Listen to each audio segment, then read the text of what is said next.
civil rights. You demand that I eternize your name. Walk ahead.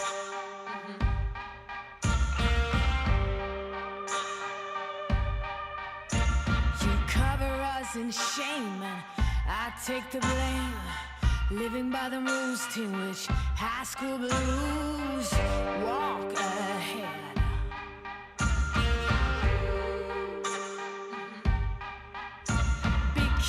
Keep provoking. Blood returns, thirst choking. Can anyone stand this nonsense? Eating away, telling us to stop and obey. To stop and obey. Now rats can shine. Jokers got silver lining. Holy Mary sings songs in the wet rain. Walk ahead.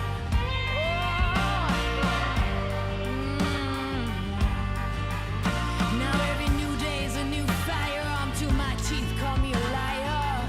Building as you rip. Someone show me someone living up desire.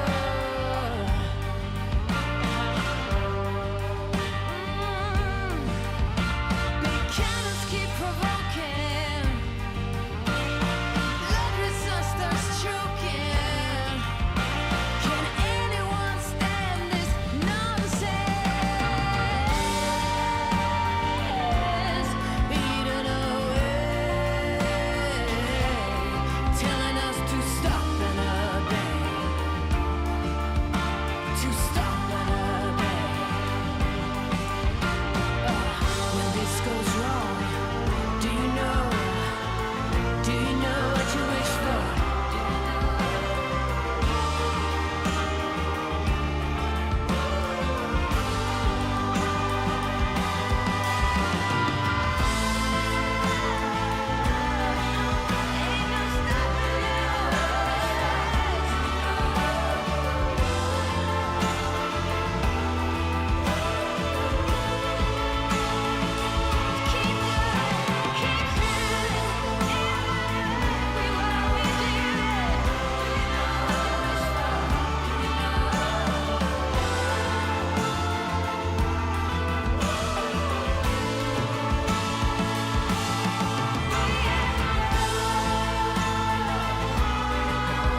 isn't around. Calling all you freaks and nerds, you're just missing what you want. My brother's going down the drain, my sister's living the dream, but everybody's singing along. It's okay, we'll all soon be gone.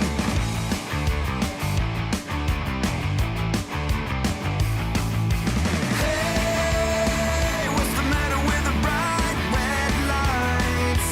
Hey, in the moment when the world went blind, but everything's alright. We don't give a damn this time.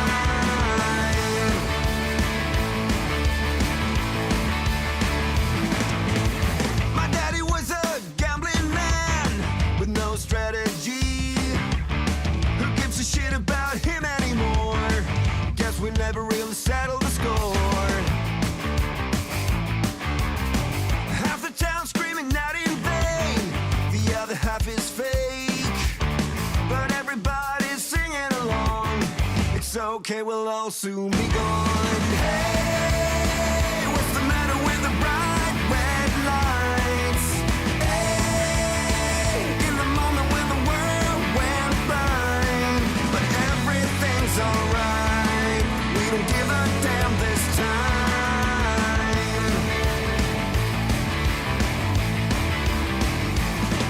Yeah!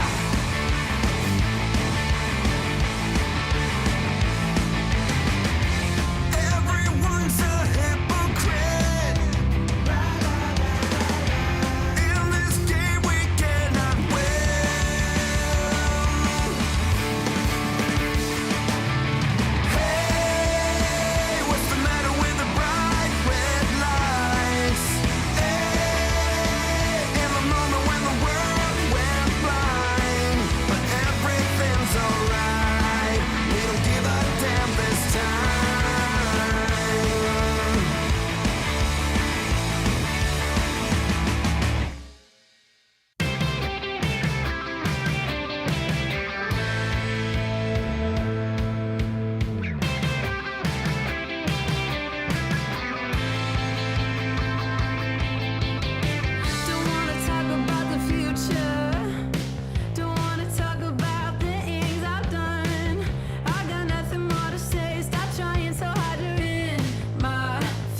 $21,000, 8 players. The Warcraft III Online World Championship goes into playoffs. Dolphin Warcraft Championship Cup number 2 is here.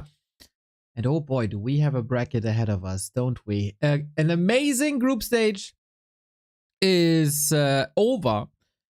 8 players stayed alive. 8 players were eliminated, including the 2 most decorated players in Warcraft 3 history with Moon and Lin. And also the 3rd most decorated in Infi.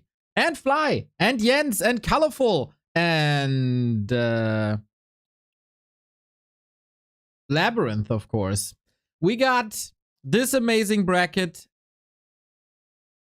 and an awesome, awesome week ahead of us. Today we start a little early because we got 4 best of 5s coming up to determine who's the best Warcraft player in the world today.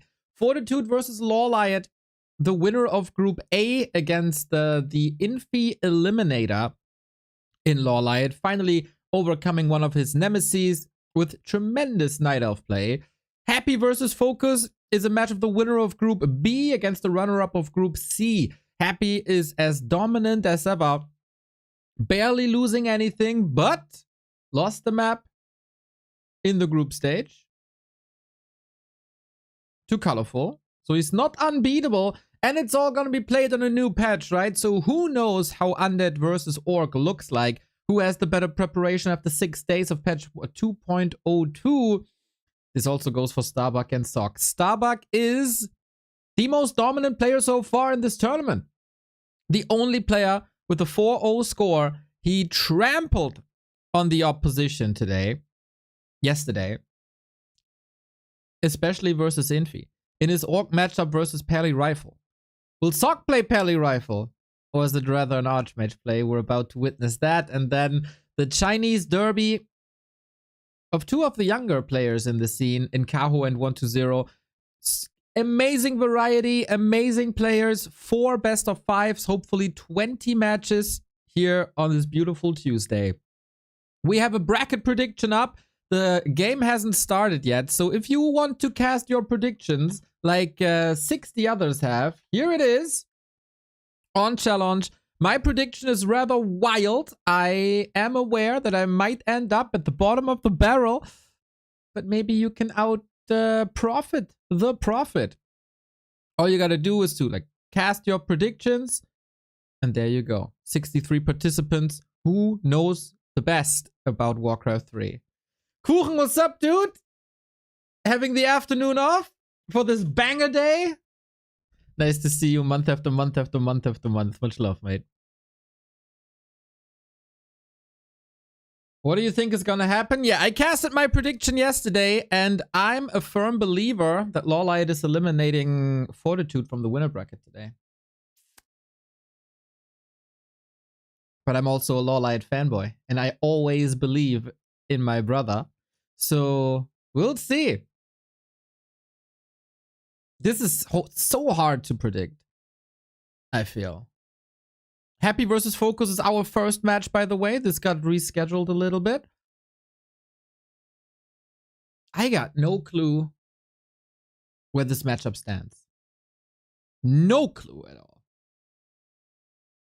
I don't think I've even seen a ladder game of Undead versus Orc so far. Very, very rare to see. In the past patch, of course, Happy was Omega dominant. First, he established that Orcs can't play ground anymore. Then he established Alchemist 3rd and demolished the Wyvern army. Struggling a little bit here and there, but in general, he was always the winner. Now with buffed Witch Doctors and with buffed Torrents and with buffed Wyvern, where does this matchup stand? I have no clue, and we're here to witness it together. FoCuS had a rough start into the tournament, actually. But his lower bracket run was really impressive. So hopefully he's in tip-top shape. He hasn't beaten Happy in a long time. But maybe today's the day. Fortitude and LawLiet. I was pretty impressed with what LawLiet displayed. Especially in the lower bracket versus Infi. Wasn't too great versus Starbuck, unfortunately. But yeah, then Starbuck versus Sock. Will it be the same result as Starbuck versus Infi yesterday? And Kaho versus 120 also very unpredictable. It comes down to shape of the day, as so often with the Night Elves in general, and as so often with 120. You hear the most beautiful sound in the world. A starting Warcraft game.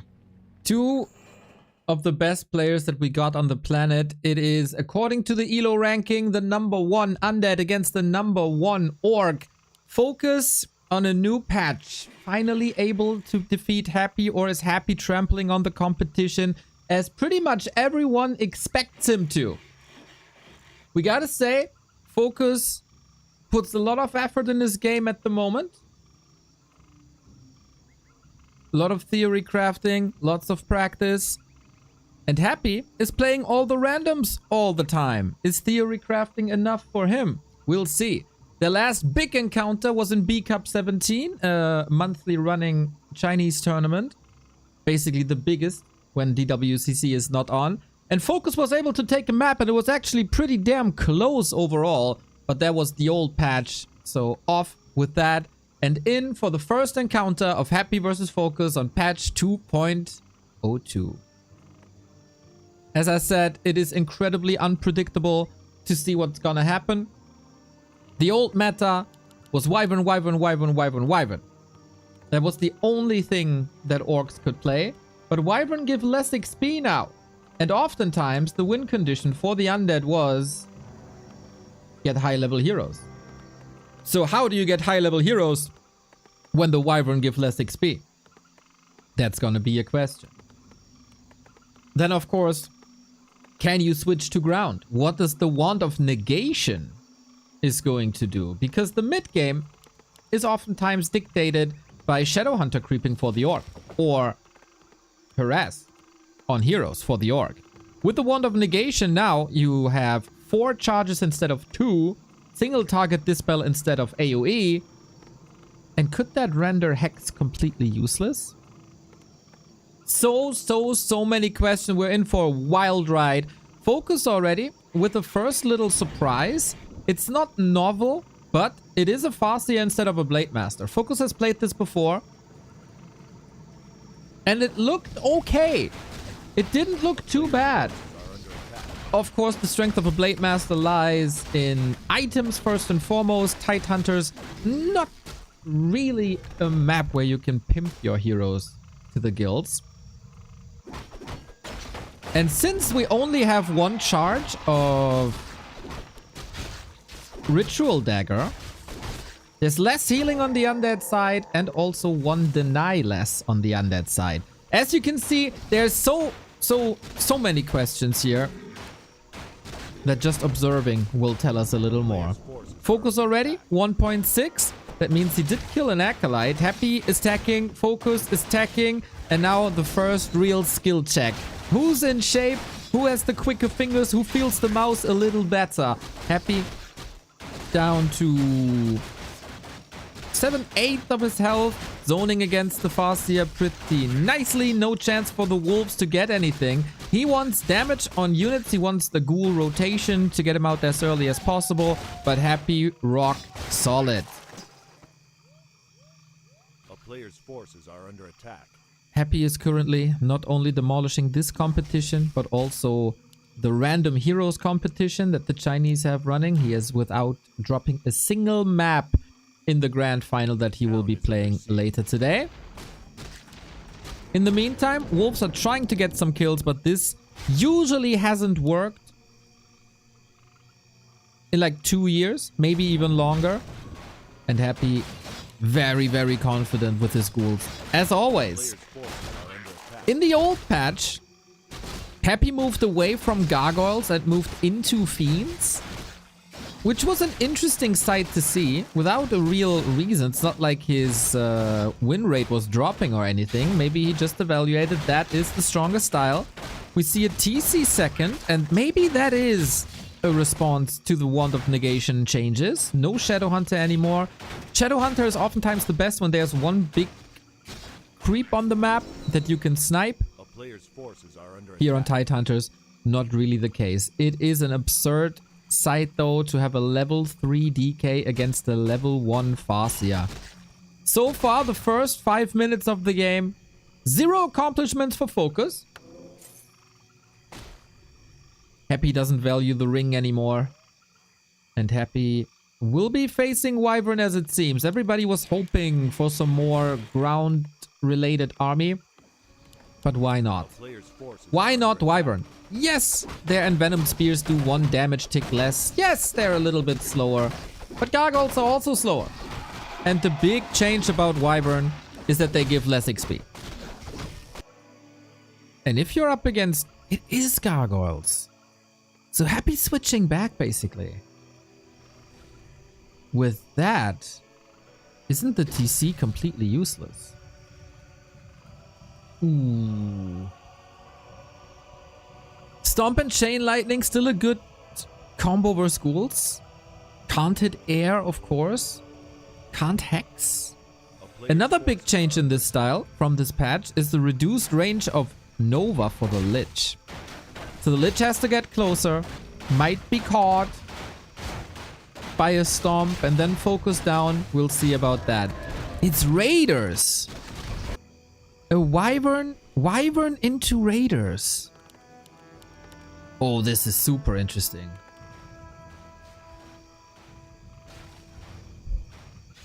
Feels like the Wyvern damage output is necessary. Happy is scanning. Doesn't find great information, to be honest, as FoCuS was moving back from that camp already. Tricky creep route, not the most efficient.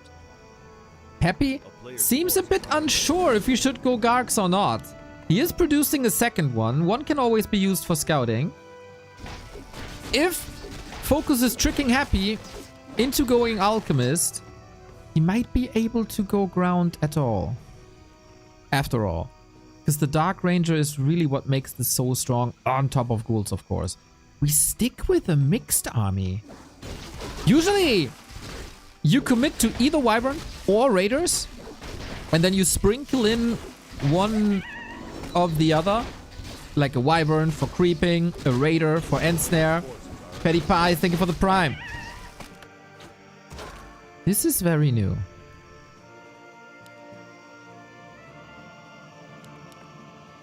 Usually, Happy strategies ooze of confidence. Very determined on what he's going for. No second wasted, really.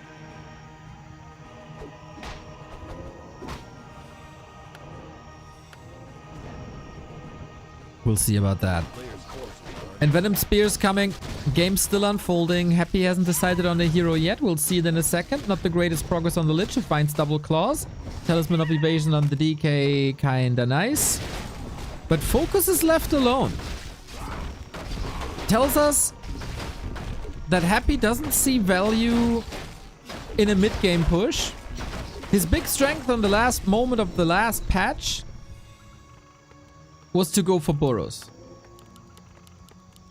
Ghouls, destroyer push, burrows, wreck them. FoCuS started the reinforced defenses before the destroyer upgrade has started. So I don't think this will do much. We got a third different unit in with the Bad Rider. As we clean more and more of these camps. I feel like FoCuS is catching up in levels. He even surpassed the Lich in levels. He gets good camps. He's left alone. This is not a bad game one for FoCuS thus far.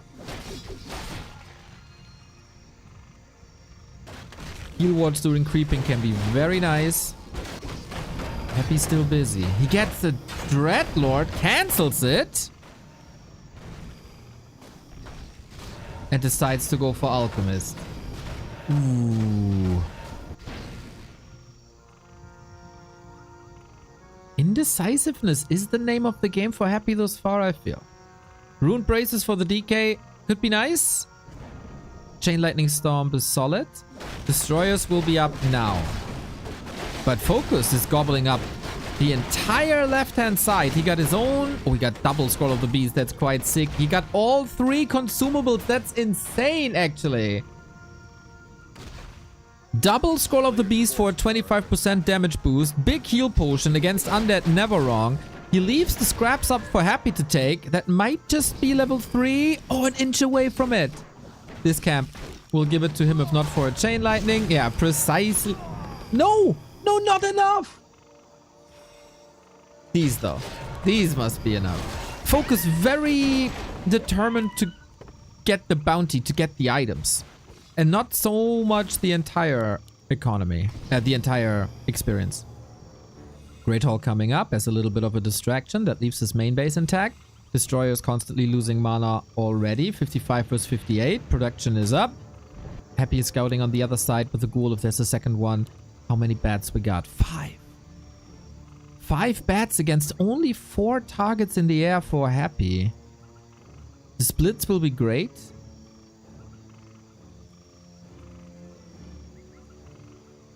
Rune Brace is sold, by the way. Classic Happy move. If it's not a super strong item, I feel like he's selling them more often than not. Oh, FoCuS also cancelled reinforced defenses. True, chat. Thank you. Now he's going for it again. Interesting situation in the game. Tiny Great Hall this time. Ghoul sees it. So Happy knows he's on a timer. You can't win against 2-base... Oh.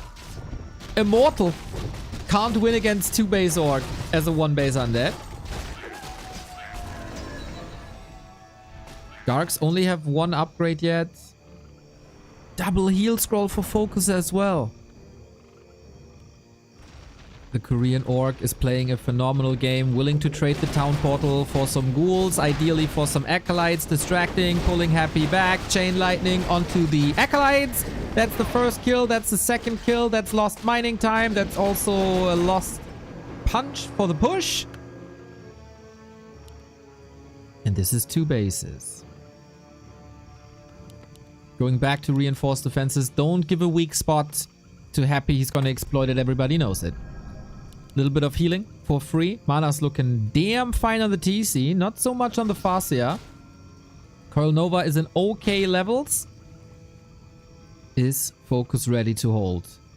Mr. Ape Man, thank you for the raid. We are in a decisive moment for map number 1. Aiming for the Lich right away, but there was an Invo Potion. The one item Happy was able to get. The bats are not detonating. Here we go! First Destroyer, dead immediately. We need these Wyvern to reign supreme. And this is why you have to take out the Gargoyles. Uh-oh.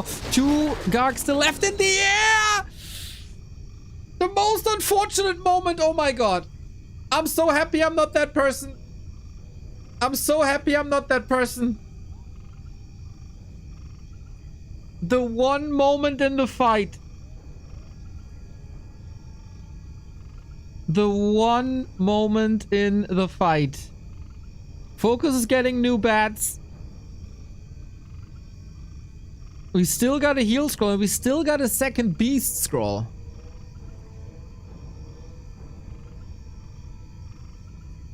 Oh my god.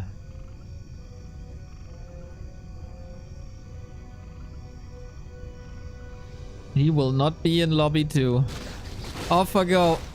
End snare, long time, waiting for the reinforcements. The bats are necessary, gives Happy the time for a coil. TC in trouble actually. There is a heal potion, uses it. Air superiority for FoCuS restored. Still gets double income. Lumber problems actually. Next bat detonating. Nicely done. Air superiority for FoCuS now. Can easily focus on the destroyer and then clean up the ground. Happy trying to get the destroyer out. Raider chasing. Entire army chasing actually. Might try to focus on the statues. Yup. Second destroyer up in the air. Sick! Dispel by Happy to get healing on that Destro. But the DK has no TP. Can he nuke him? No mana anymore. 10 supply. Ahead is FoCuS. He's not forgetting about his production, but the Wyvern are falling slowly but steady. FoCuS heroes aren't that good as Happy's are. Ooh, both players struggling here. Ghouls take care of the peons. This is not an ideal fight for any of them. Happy no statue, morphed every single destroyer. This is 10 supply, basically dead. DK dodged a bullet. Peon's dead, but Happy doesn't have time to kill the Great Hall on top of this. FoCuS, healing, fast. And the clarity is ready as well. Level 2 Chain Lightning can wreck a lot. Happy has to reassess the situation, what to do. He's on 4 out of 5! He's on 4 out of 5! Oh!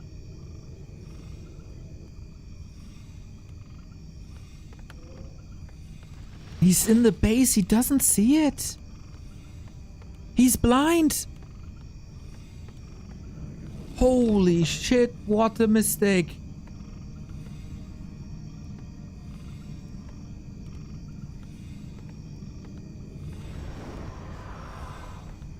What the hell is going on? He uses the acolytes. He's selling a lot.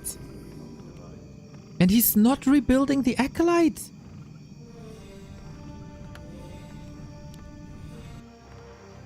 That's 700 gold already.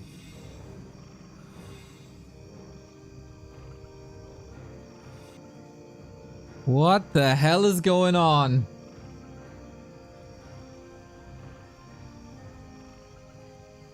We were all surprised that FoCuS was able to take a map on the last patch. This is clearly a new approach to the matchup, and here we go again. We're just going straight for the gold mine. Acolytes are nice targets, of course. Happy doesn't have a TP. FoCuS deliberately willing to sack his second base for the first base, but Happy is moving back, willing to engage FoCuS. Are you getting greedy or are you just portaling out? No, portal out. Damage is done. Another acolyte for pretty much free. And tick-tock, tick-tock. Oh, he kills the ghouls. Portaling to the expansion where the ghouls were ready, but they were actually not attacking, really, were they? Now Happy has realized this. This was expensive though. 20 food lead. He's going back to 5.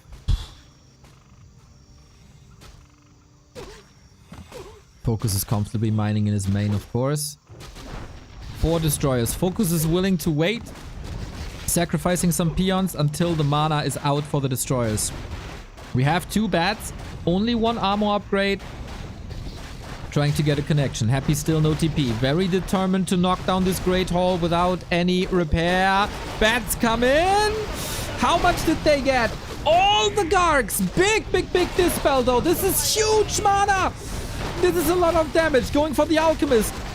Little bit of healing. The potion was past Alchemist level 3. The fight is even now. Are you kidding me? Happy is doing it with 1 base less and with 2 acolytes less? No way. Alchemist finally fallen level 5 on the Farseer. And Happy can damage FoCuS, but he can't break him. At least not yet. Level 5 on the TC as well. No! FoCuS didn't pay attention to the mana. He wanted that DK at all costs, and he might still be able to get it. No, Death Pact, everyone is losing everything. The Wolf with the last crit before it was dispelled. Only the TC left, only the Lich left. Everything else is dead. What a banger of a game to open up the DWCC playoffs. TC storms away. Frost Armor will help, and the statues will save that Lich.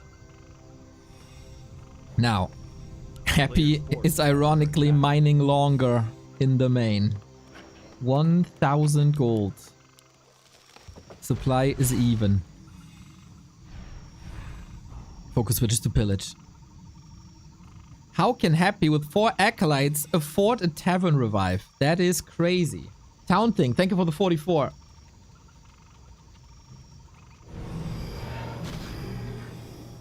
Little bit of creeping. DK level 5 big. FoCuS unwilling to go for a tavern revive. Sacrificing map presence. No shockwave just yet. Alchemist back from the tavern as well. This is so expensive. Coil Nova on the Raider. Bad rally. Bad rally. Doesn't even need the Coil Nova, does he? Pillage is done.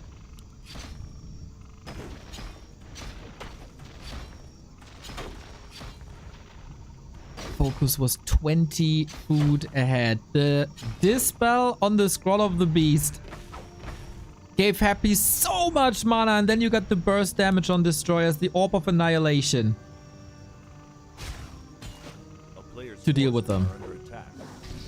Was that the one opportunity? Constant ghoul attacks, streaming in one by one. Farseer back, shop control to Happy. For a town portal, not an invul potion. Funny.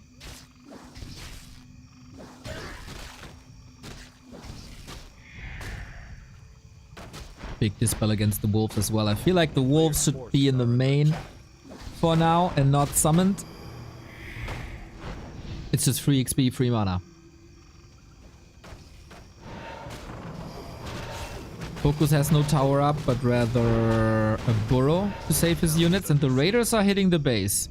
FoCuS needs big strategy plays now. Stomp on the ground. Destroyer still hurt. Aiming for that alchemist that can't be coiled. Also has no invul potion on him.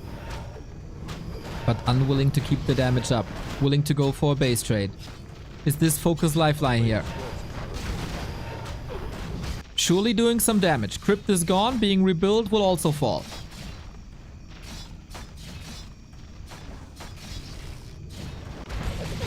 The switch to raiders is an expensive one. Happy portals home. FoCuS should get out, but he doesn't have a speed scroll. Careful, buddy. Nova unwilling to attack. Should you go shockwave now? Can you afford shockwave now?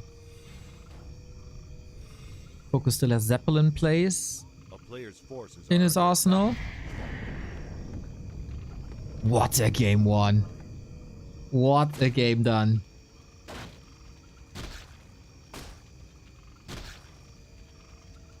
I'd really love to see the Invis Wolves here just to keep Happy up the map. 2 raiders. He re-rallied, but to his base, he might have forgotten about it. FoCuS army is not a fighting army. Stomp. Oh, an inch before the coil, but the alchemist invul potion on no HP. Crazy micro displayed here. He's pinning down the lich, and with the new range, he can't go for the hero anymore. TP out. Happy gets the 1 kill with the 1 focus. Now the wolves are in the main. Crit on an alchemist. Oh my god, he's blocking the Invis wolves and he knew it? This is crazy! He can't see the wolves right now. He was still blocking against them and guessed the position for the dispel. This dude is not normal.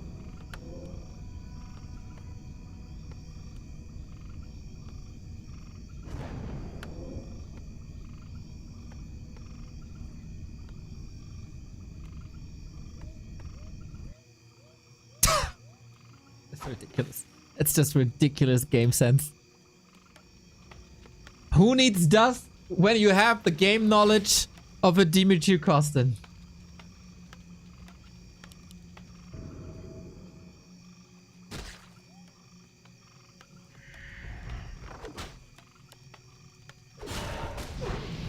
Oh, I really don't like that wolf here. It's a bit obvious.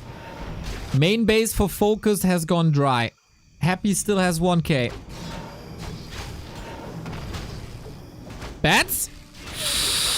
Gets 1 destroyer. We don't have infinite destroyers here. Gotta take care of that TC. Not like this, FoCuS! What the hell? An unforgivable mistake at the end of the game.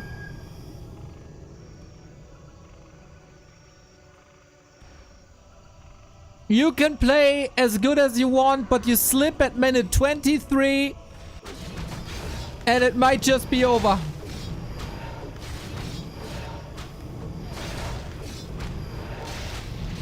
Catastrophic TC movement. Catastrophic.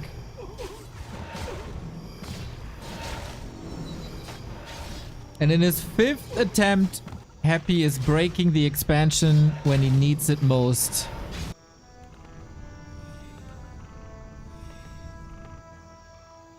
The town is under siege. Forces are under attack.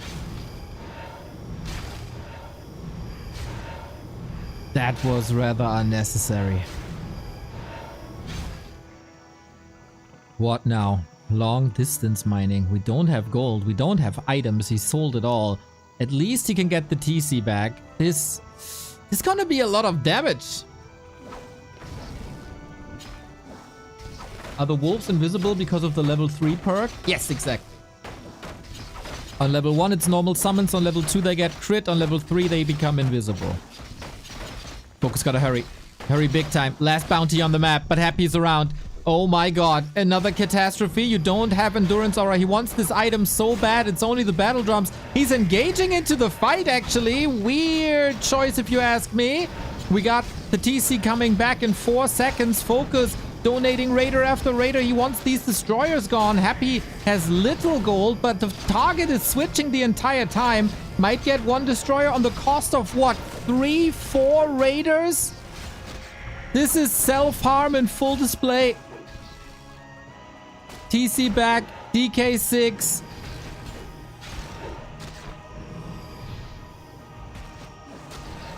And now, of course, Aura 3. You cannot run him. Oh my god.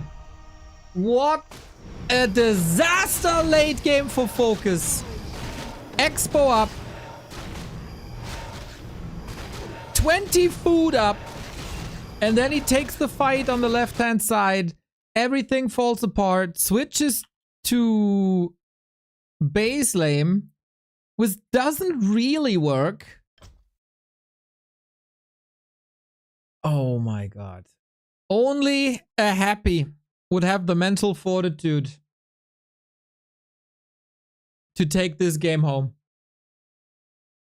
He is him and everybody knows it.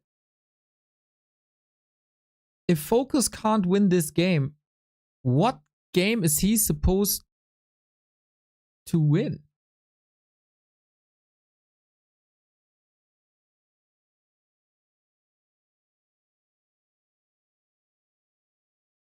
That is the downside of Aphasia. It's not a hero you can fight the undead with. He deliberately gave up on the Shadowhunter to not have healing. And then you gotta rely on your army, and FoCuS lost the entire army.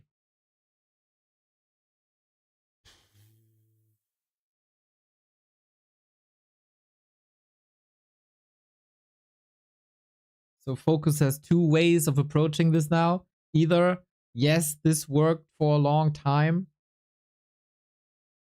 and if I just play it safe, I can do this. Or is it eating him up inside? This was a game where Happy was not mining 1,000 gold. 1,000 gold from his main. In the end, it was even helpful.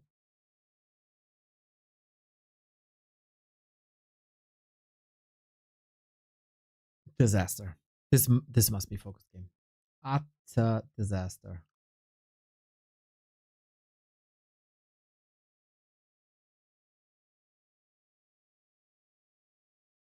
Silver lining. In the group stage, FoCuS started weak into the day and made some adjustments and then owned later on. He doesn't have that much time to turn it around. Happy, by the way, is taking a long time to get into the game. He's here now. He has to switch it up immediately.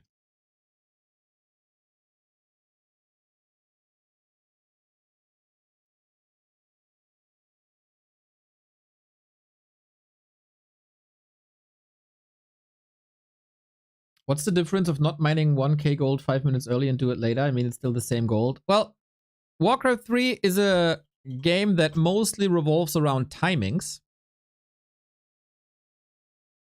Can you get a critical mass of units out? Can you get that upgrade out? Do you have an item at that time where you need it?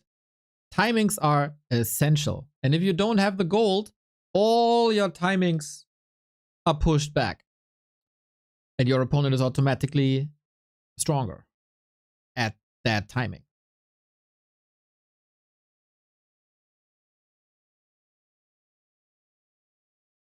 In an FFA, you can do these shenanigans. In a one-on-one, not really possible, as the games are a lot faster. We have that join bug situation once again, where games just don't start, and then we have to rehost. Yada yada. Help will take some time. Oh, it's 416 days. Got to get the number right. If you like what we do here, and we're going to continue doing what we do, check out backtowarcraft.com/support for all the ways to support us. In case you have a Prime sub lying around, we gladly take it. Free support for us. And money taken off of Amazon. And no ads for you. Third attempt to get this running.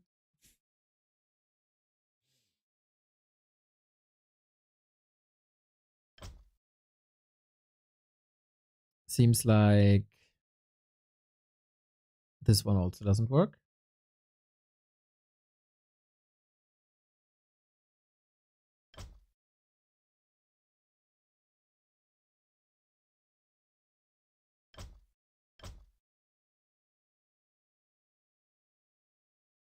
It is an absurd amount of observers in the game. The more observers there are, the more likely it is for the game creation to fail. Warcraft 3 is a fragile game.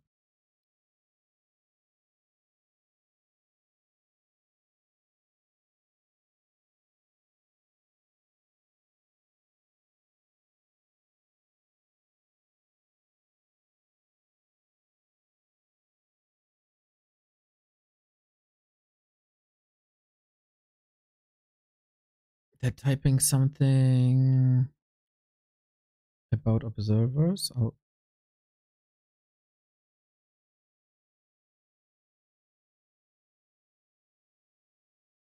Try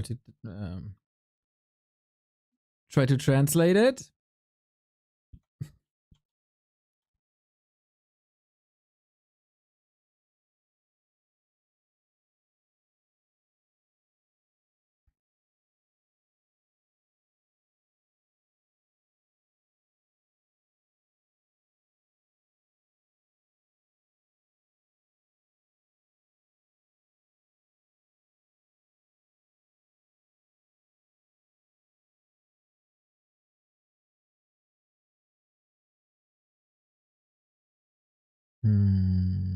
We try it again.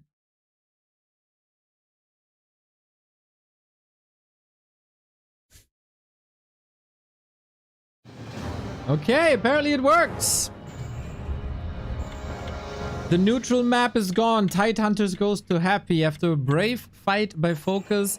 Not the greatest early game with level 3 against level 1. But that is just more or less the nature of the game. It just shows that FoCuS wasn't able to slow Happy down much. And now, map number 2. This is the map that FoCuS has to win. He absolutely has to. His loser's choice.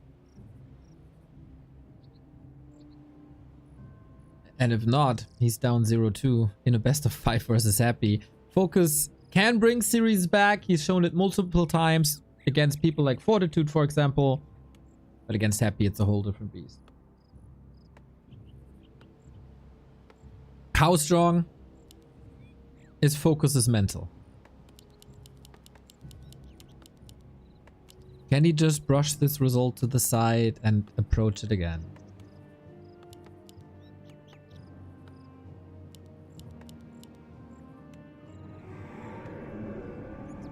We have Concealed Hill. Hard to expand on. We have seen Happy do that a little bit.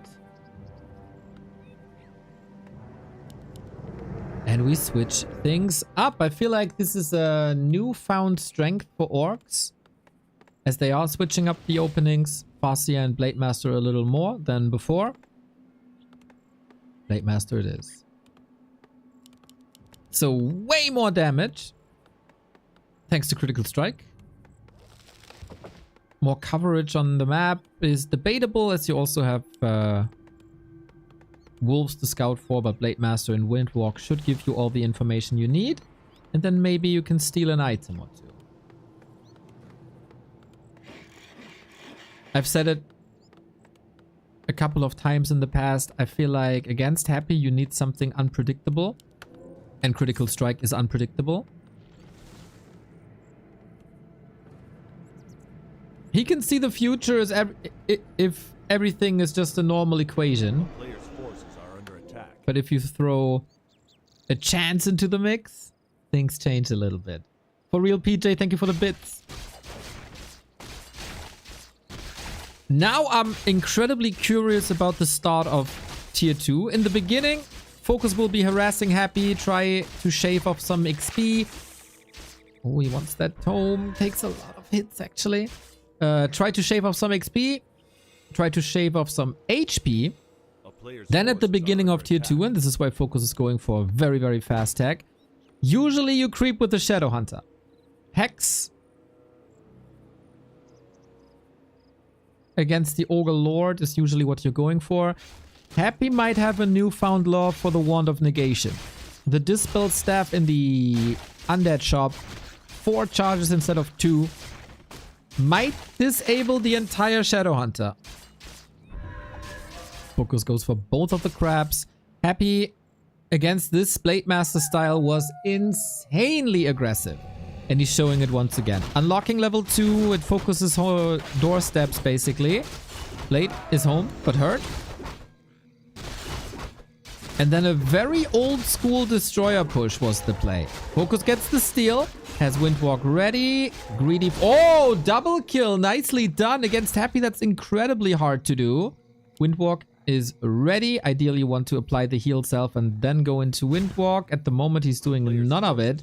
And now, FoCuS is greedy build. You gotta defend with burrows only. The Blade Master is too hurt. Going into Windwalk now. Twitch chat has asked this many times. If the orc is just that greedy, why don't you just rush across? Well, burrows are pretty good when a lot of peons are in them. He needs repair now though. And every corpse is 2 new skeletons, isn't it? No, the Rod of Necromancy is empty. Burrow down. This is not a total disaster. As the Shadow Hunter is cute. How many? 6 slumber workers. Okay. Okay. Waiting for the Shadow Hunter. Happy lost quite a bit. The Blade Master is 2.3. It's basically impossible to have the same level on DK and Blade Master after such an early game. But Happy's level 3 was disrupted. FoCuS tech is not as fast as he wants it to be. 291 lumber. He needs a burrow. He needs 2 bestiaries. This is surely a delayed early game. But FoCuS can play from here. It's not that we have 5 ghouls here at the fountain who can come back at you at any given time.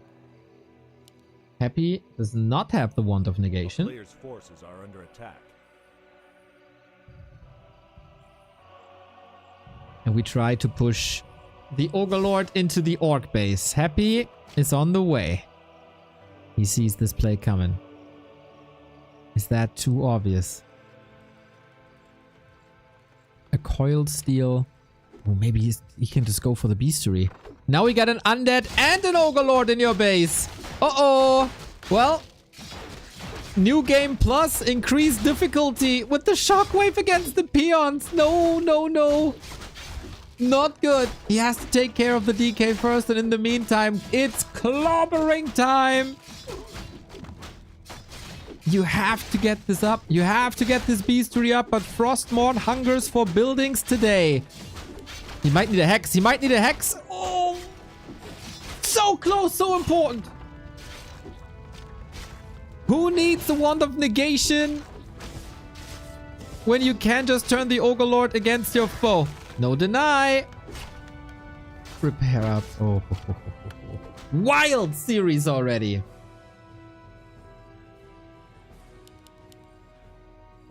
Two peons rallied here. Looks like a misclick. There's no reason to be here. Ogre Lord prevented. Lich is coming out. Repair needed. And we're still supply blocked, unfortunately. The best thing for FoCuS is the Blade Master level. DK can heal for free during Night at the Fountain. And now Happy can finally play his game.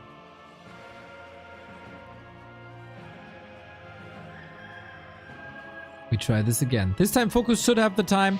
It's a potential Brilliance Aura, which you definitely don't want in Happy's hands. He's selling many items in Warcraft 3, but the Katka's pipe shall not be one of them. Okay, push. Go back to where you came from before. Hex and these attacks break the creep AI, so they're not fighting back anymore. This has been exploited for quite some time.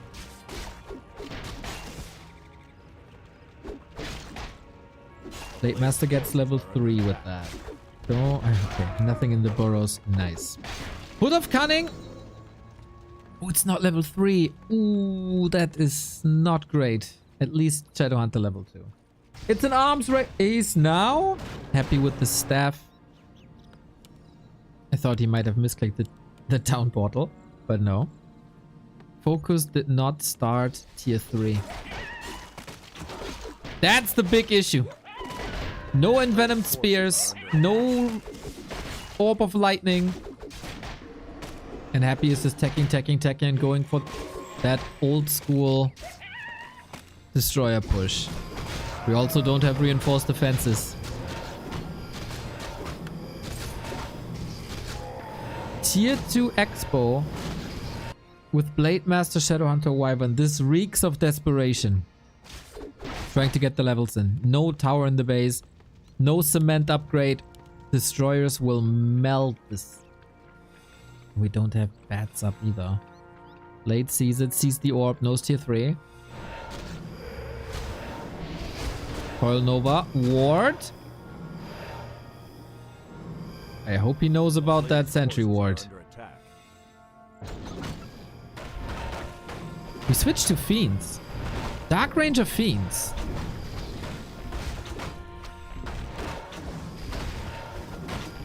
Interesting decision.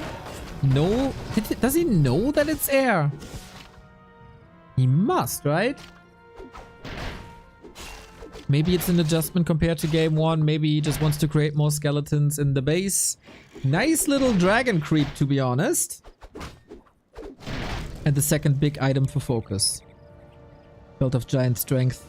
More HP is never wrong to have against Happy. But this is 600 gold not paying off. 500 gold. The Ghoul gives level 3. Huge win. And now we tower up. Happy deterred. Wants to get level 3 Lich. It's not that easy to get. And the Blade Master steals an Invo Potion away.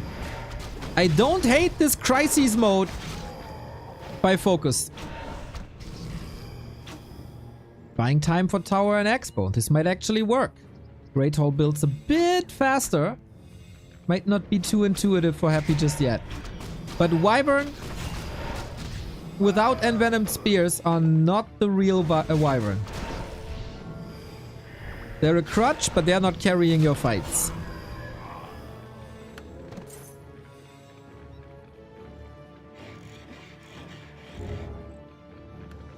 We got the cement upgrade. Illusions. Yeah, that tower won't lead to anything. Full defense mode on FoCuS. You can't slip on production. You can't be too greedy in no upkeep. You need more peons as well. Aiming for the ghouls immediately to free the space for the raiders on the ground. First tower down with a lot of mana invested. But Happy got that web up, got the first fiend. And where is the damage? Kodo tried to snack, but that fiend has something against it. Sweet silence on the Shadowhunter as well. And the FoCuS fire is absurd. Without towers, what can you do? No! Got the Shadowhunter far forward. Invo Potion is on the blade. Needs it! 6 save by FoCuS, who's playing a fine game once again. But fine is oftentimes not enough against the Happy. Last heal wave. We still got the big mana potion, and that is game. The mid game, too disruptive. Without a tier 3 tech, you're lost. And Happy just like that in 12 minutes speedrunning map number 2. Not as close as it was before, but rather one-sided. Happy makes the perfect adjustments against the Blade Master strat. Feels like FoCuS played a little deflated on map 2. Blade Master couldn't really get stuff done. Was very hurt early on. And then when you don't have the lumber for the tech, it's quite bad, isn't it?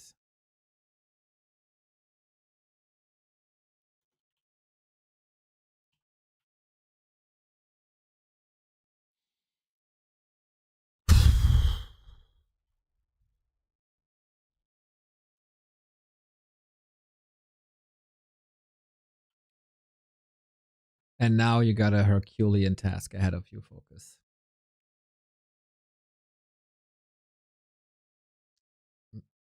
Maybe Fastier is more stable.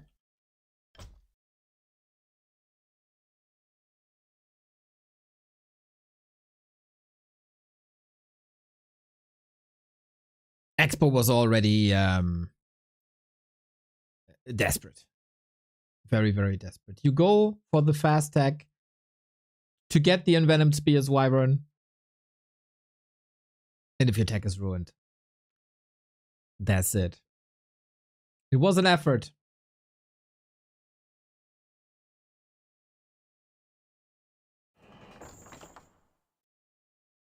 But yeah, Happy's ghoul pushes terrorize orcs quite a bit.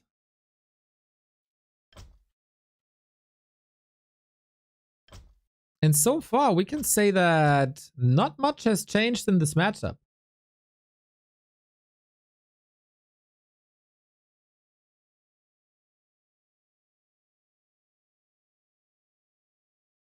It's still ghouls dominate the ground.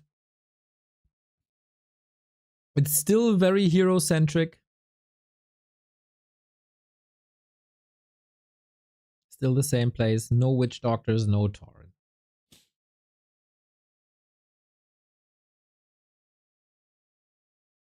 Duka, thank you for the 8-month. And Messaman, thank you for the 47. Let's go FoCuS. Well, it is not that easy to come back from a 2-0. Happy so far has only lost a single map in this competition. And that was against the Night Elf.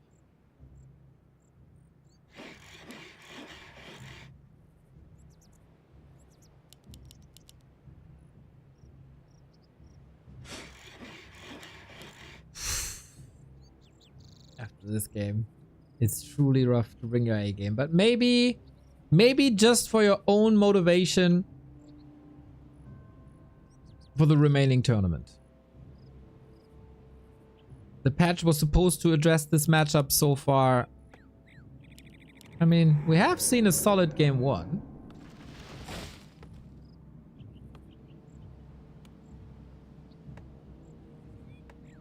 And it was FoCuS's own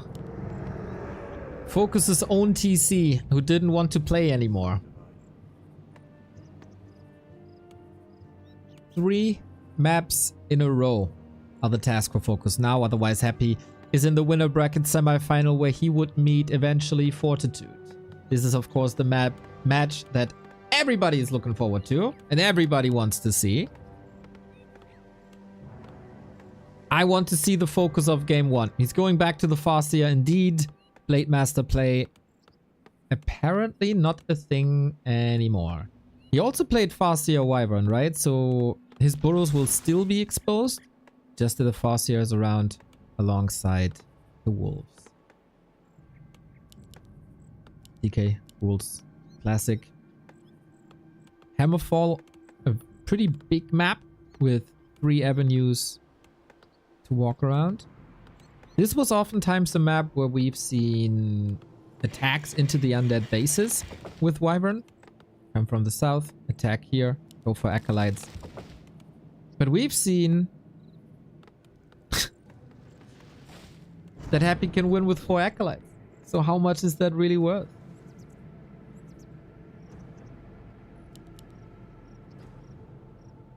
The Blade Master last hits on the last map were really, really good, but that is not enough if your base is in shambles. A player's forces are under attack.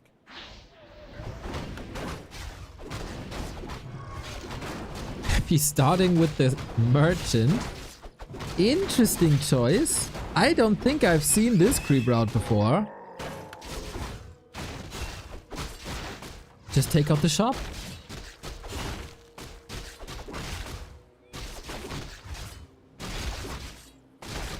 FoCuS has a good idea about this though. It's a little bit too late for the Sasquatch, but the DK is already at 50%. And if you... Oi! Oh, wait, that wasn't a last hit, right? He did get it! A rare sight. Happy not getting every single last hit there is. Ritual Dagger for the deny for the healing. And FoCuS at the moment can't follow. Every hit is a win now. And every moment where Happy is not in FoCuS's base also.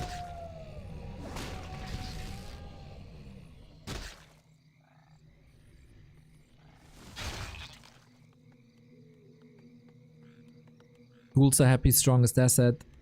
He puts them to good use. So agile, so quick, so powerful. Thank you MaxiGen for the 3 months. A player's forces are under attack. Creeps woken up to end snare on the ghouls. Nice touch.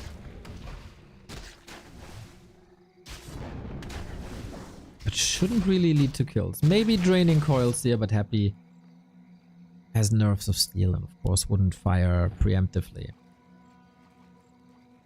Sick that he goes for the Hydra. The tempo, the rhythm is just unparalleled to anyone else in the scene. And that's how you get level 2.5. Camp taken away. Ghouls find the retreat. Ghouls are exposed to the wolves. It's not bad.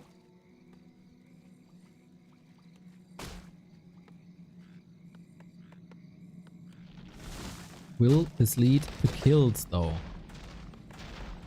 Narub Tower is up. Happy is getting ready for this Wyvern harass already with the Ziggurat here. Try to cover as much ground as possible. A player's forces are under attack. This ghoul save is ridiculous. He's blocking a bit against the wolf and now the Farseer is coming in, finally getting the kill. We got a TC again and instant information for Happy due to that skeleton.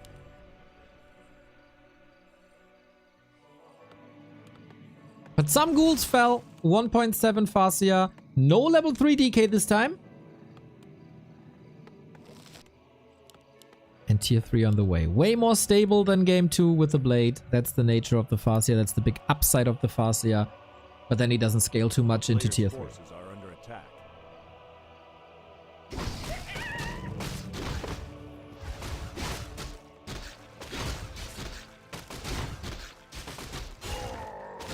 If FoCuS makes one, like plays the same game as Tide Hunters and makes one mistake less, he's gonna win the game.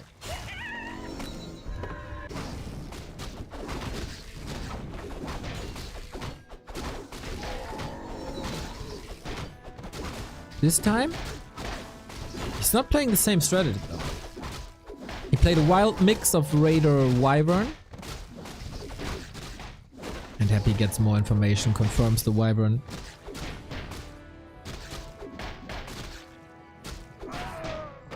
Retreat, retreat. No, no, no, no, no, no, no, no. He needed one hit. He needs a little bit more. The skeletons could get the kill eventually if you're not fast enough. Heal, heal, heal, heal, heal. There's another coil. Invul potion committed. From a financial standpoint, might not even be worth it, but you drain a coil. Oh wait, oh wait, oh wait, oh wait, oh wait. Okay, he's above the threshold of 140 damage. But you need the TC. You need him to level. Get the first gargoyle out. That should trigger a first bat. Losing that Invo potion though That was a big one as well, right? A player's forces are under attack. Was he not... Was it not enough gold for a heal potion? Maybe he wasn't confident that he can buy and use it in time?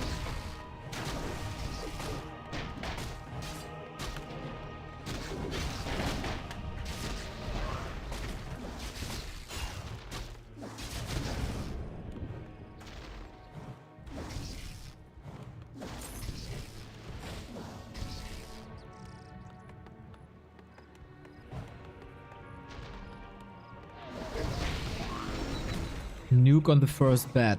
Level 2 Aura Stomp unlocked.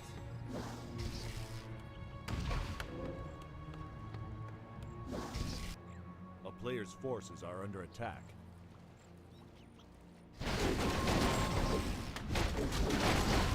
Happy has acquired level 3, is falling back.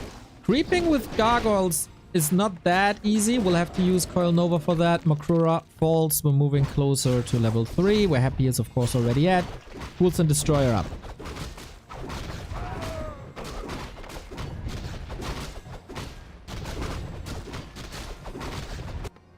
FoCuS has to stay unpredictable. There's a wolf idling there, I was about to say.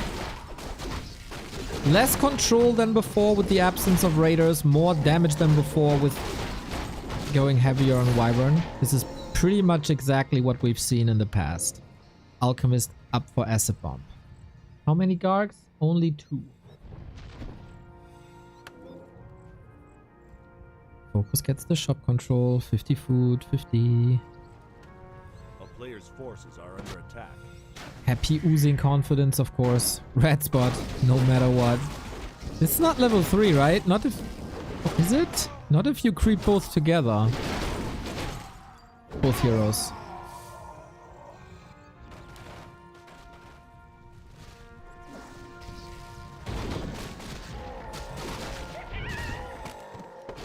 If he can go for TC level 3. Happy is lurking for that coil. He wants it. You know it. And of course he gets... That was very obvious that this would be Happy's play. Sacrificing it, but he gets the heal ward as a reward. If he wants... He needs level 3 before this fight, doesn't he?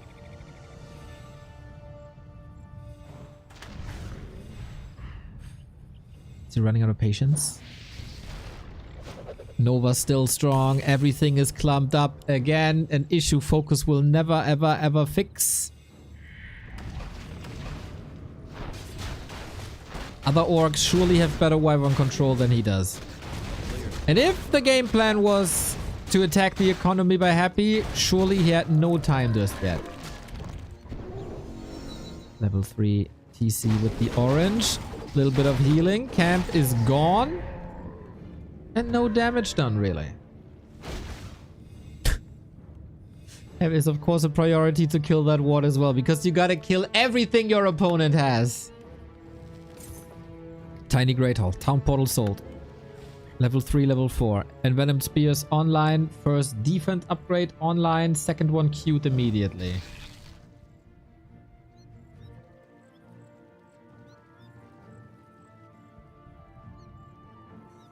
But can't use it right now.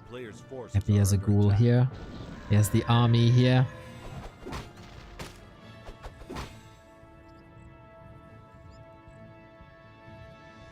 Timid mid-game.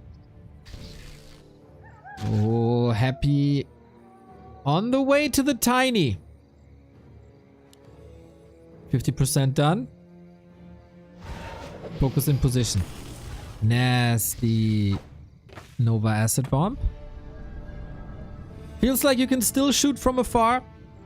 FoCuS mixing in raiders. If the Lich goes forward, he will surely be ensnared. He should surely be ensnared.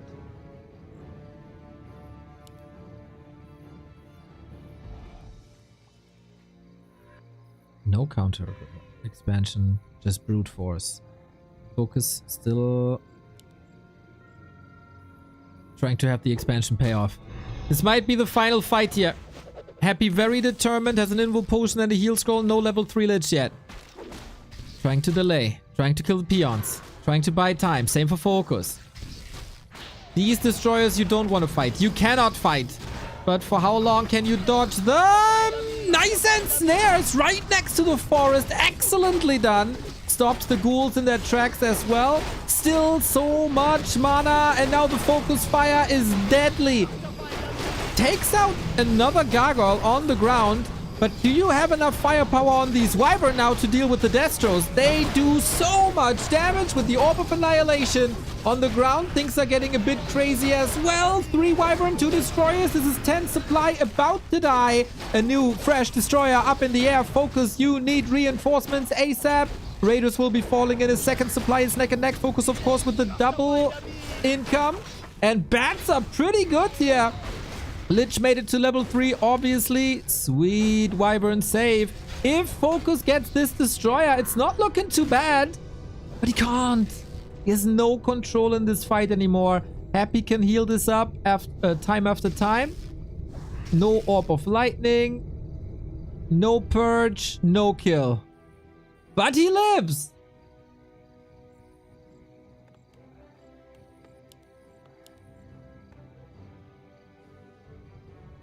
And level-wise again. A player's forces are under attack. Happy is falling behind.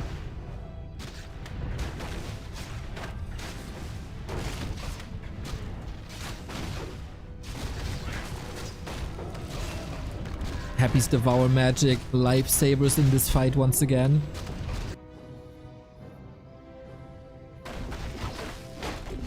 We're cruising towards 5-5. FoCuS on his last leg in the winner bracket. Player's forces are under attack. Level 2 Aura, nice. Level 2 Acid Bomb, huge.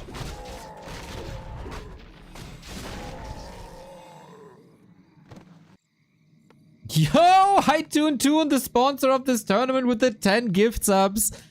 You put together an amazing tournament, my friend. We're enjoying every single map so far. Casually sponsoring a tournament for $27,000. Casually dropping in the gift subs. Hi Toon, what an absolute legend.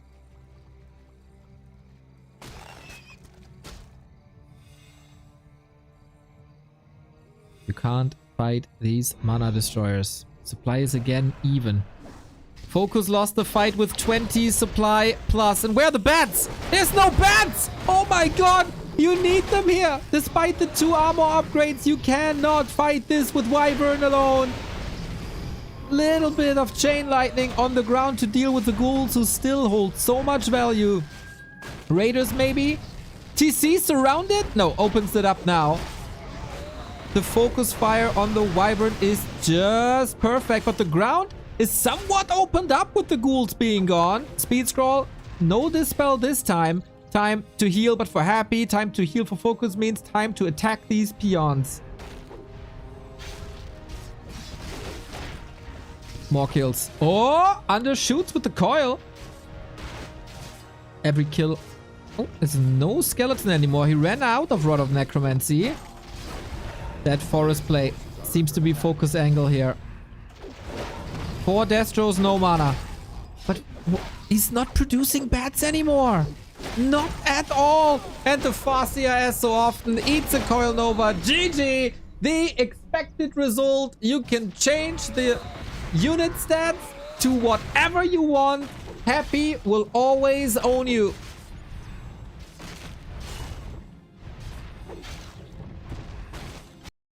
Nerf the Lich any way you want. Take away the ritual dagger charge. Nothing matters. Happy is the by far better player in this best of 5. FoCuS lost this series on Tidehunters.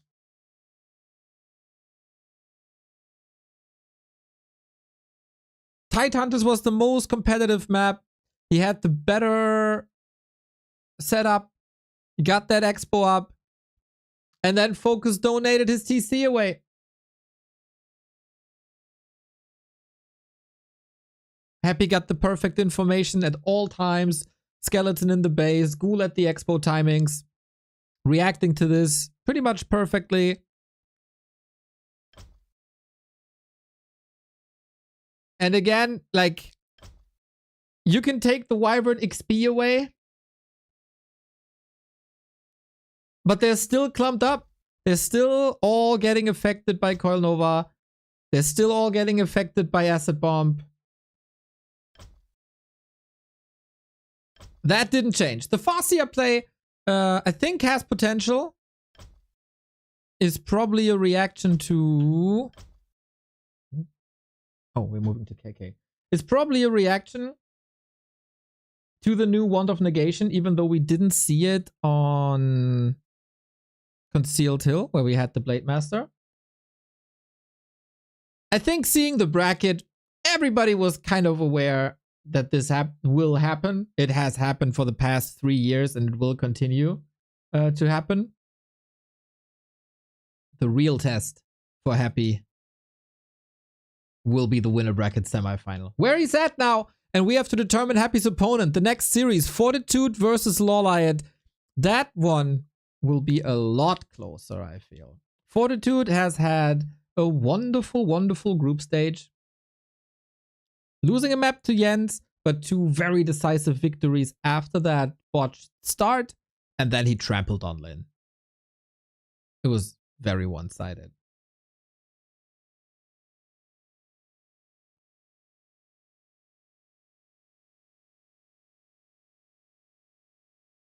And LawLiet is in the best shape of the past couple of years. Yesterday he eliminated Infi after a hard-fought battle. Has to do it again today.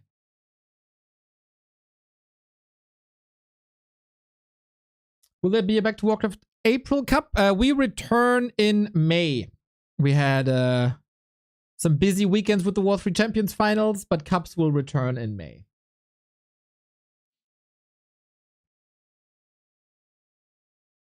FoCuS tournament live on the line. In the lower bracket, he will face the loser of this match. And the FoCuS versus LawLiet matchup is quite a classic these days.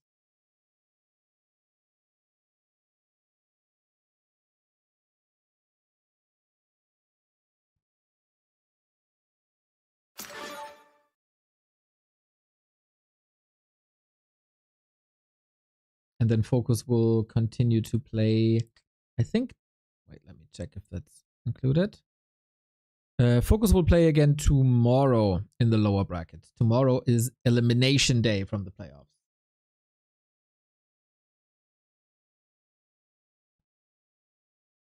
Okay, we're on KK. I'm in the lobby.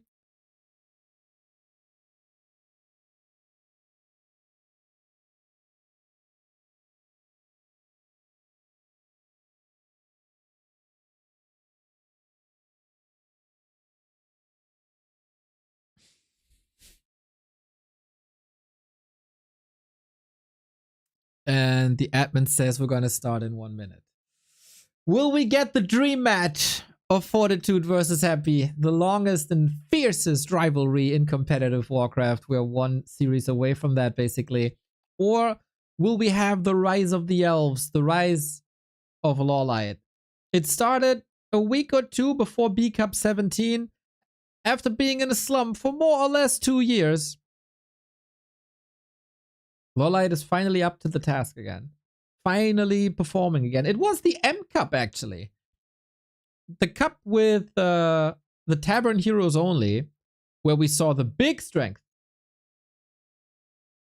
of LawLiet, where he eliminated Happy from the winner bracket. Very, very different game mode, but you know, for your mental, this must be nice. LawLiet was one of the best performing Night Elves in the B Cup that followed after.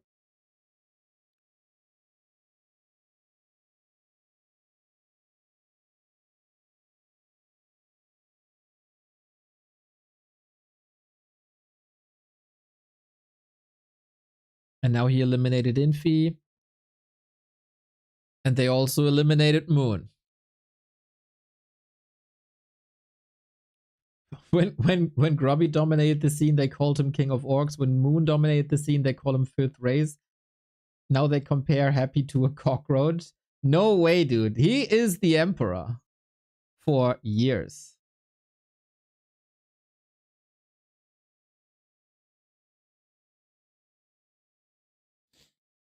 There were also a lot of people that didn't like Moon. There were also a lot of people who didn't like Grubby.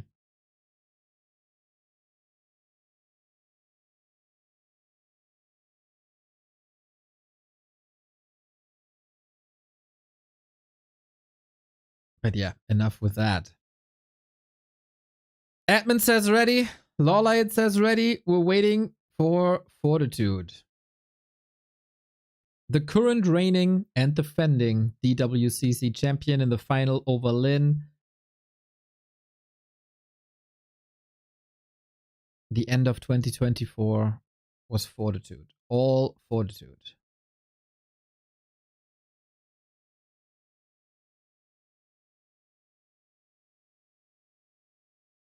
Wait, what? Who didn't like Moon? Every orc? Because of talents?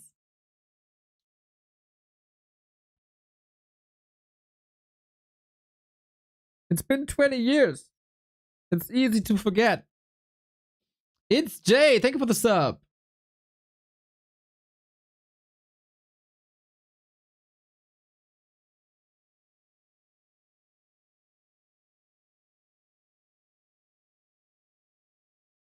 Still no answer from 40. He lets him cook. But for you, we got the bracket once again of the DWCC. $21,000 on the line. Happy is waiting. Is it 40 versus Happy? Or is it LawLiet versus Happy?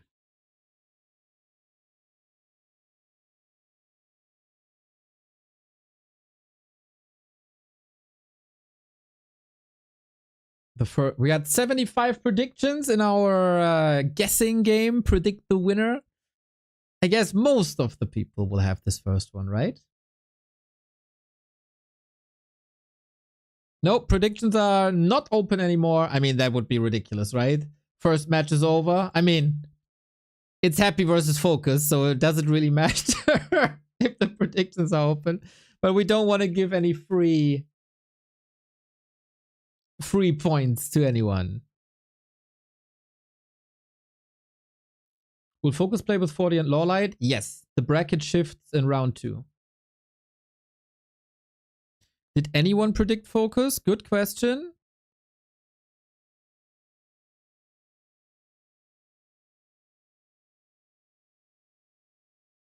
Yes, 2 people. 2 people said FoCuS is gonna win. You know, in these prediction games, sometimes you gotta take a risk. Like I did when I said that LawLiet is gonna win against Fortitude.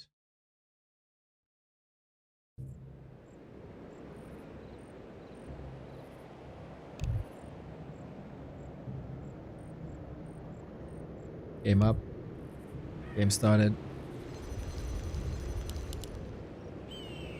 And my overlay isn't working?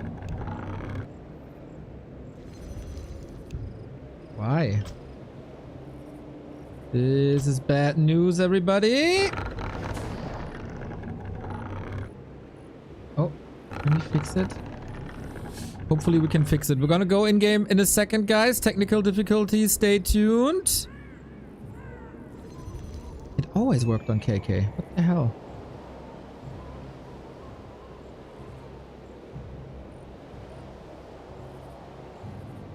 Come on. We might have to live the first game without it.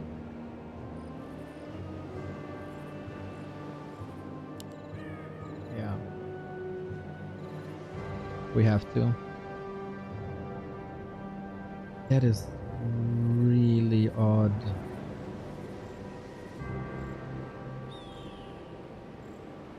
Anyway, nothing we can do about it right now. We go on. Winner bracket quarterfinal number 2. We look for Happy's opponent in the winner bracket semifinal. Winner of Group A, Fortitude. He who eliminated Jens and Lin against LawLiet, who survived the group with Starbuck, Infi, and Moon. Fortitude's weakest matchup is the Night Elf matchup. LawLiet has already defeated him in a show match, and that was a very, very decisive one. Don't force me, Cup. 4-1. This time it's the best of 3, so only need 3 maps. Can LawLiet do it again? Or will Fortitude get his revenge and we get the dream match? Off we go. Left-hand side, LawLiet as the Night Elves, aiming for Keeper, Huntress. Interesting. Very, very interesting. We haven't seen this much in the past couple of days since the patch. Everybody was warning about the Keeper and the Hunt on this new patch with the upgraded Huntress. So far, they've been quite underwhelming. Fortitude, how do you adjust? We got an Archmage. No Mountain King, as it was quite trendy in China. 3 farms. Nothing confirmed yet. Water Elementals will be incredibly strong versus Huntress for a while. Up until they get the upgrade. Maybe you try to establish an expansion / counter expansion with the power spike of Hunts. Nobody has put them to the greatest use yet. But LawLiet has always been a visionary, has always been a creative player, and of course he has the Phantom Aces clan around him will surely help.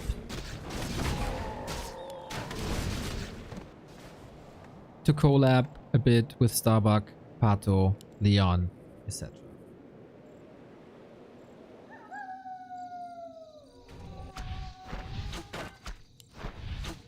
And some people, it was noticeable in the early stages of this patch, forgot, quote-unquote, how to play against Keeper. Took some risks that were punished immediately. Keeper Hunts, incredibly disruptive due to AoE damage, due to Entangle, lasted up for grabs. Going deep with the Keeper, hugging that Archmage actually. We leave the Ogre Magi alone, that's free damage on the Water Elemental. Last hit, Archmage. Tremendous play by Fortitude. He won DWCC in tremendous fashion and he blocks the Keeper. This entry is also blocked, so it's a TP right away. Bought time, but not too many kills, right?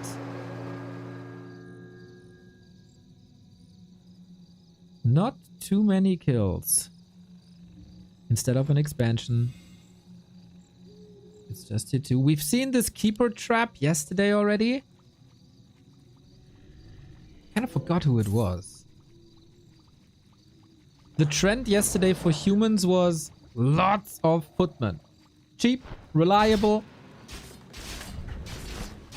But so far, early game advantage clearly in favor of Fortitude, and it's not supposed to be that way. We have a tech running, by the way, so it's tier 2 rifles, no expansion.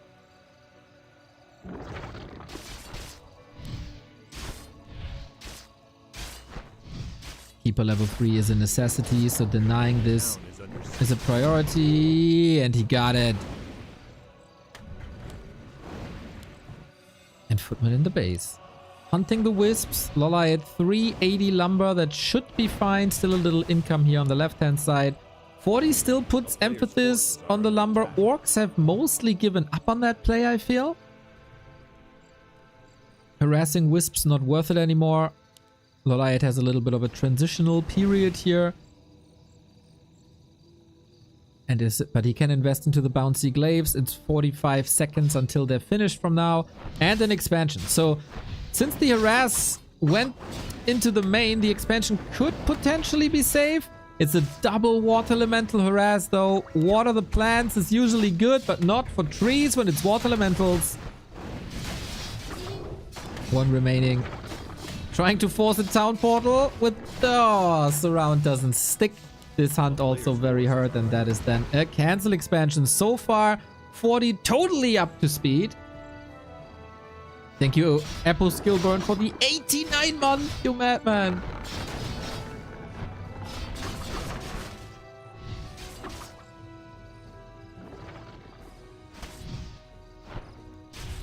Still no level 3. You heard the sound of the undead spirit tower, and in this match it can only mean that this upgrade is finished. Heavy Armor Huntress gotta carry that game now. Night Elves tried yesterday. Lurchi, thank you for the 58. 40 falling back. He doesn't have that much anymore. Lost a couple of units. Blood Mage second. Despite the nerves on Siphon Mana, on Banish, we still go for the Blood Mage. LawLiet not interested much in a counter expansion, at least not now. Archer falling for free. She was a scout. With this increased and improved Huntress creeping will help a ton. Not if you're a creep jack though. No TP anymore. Maybe a Zeppelin is ready. Item is a Subi Mask. Amazing if you're not up against the Blood Mage. With the Blood Mage, it's just more fodder for the Blonde Devil. The leash was nerfed, but still strong. 40 food and supply blocked. Can still go for upgrades. Lores are busy. Shop is coming. 40 is muscling up an attack. Rifle, casters, upgrades, militia, go. Ready for the fight we are. LawLiet still distracting. He needs that dispel. We trade the uni camps in the middle one by one.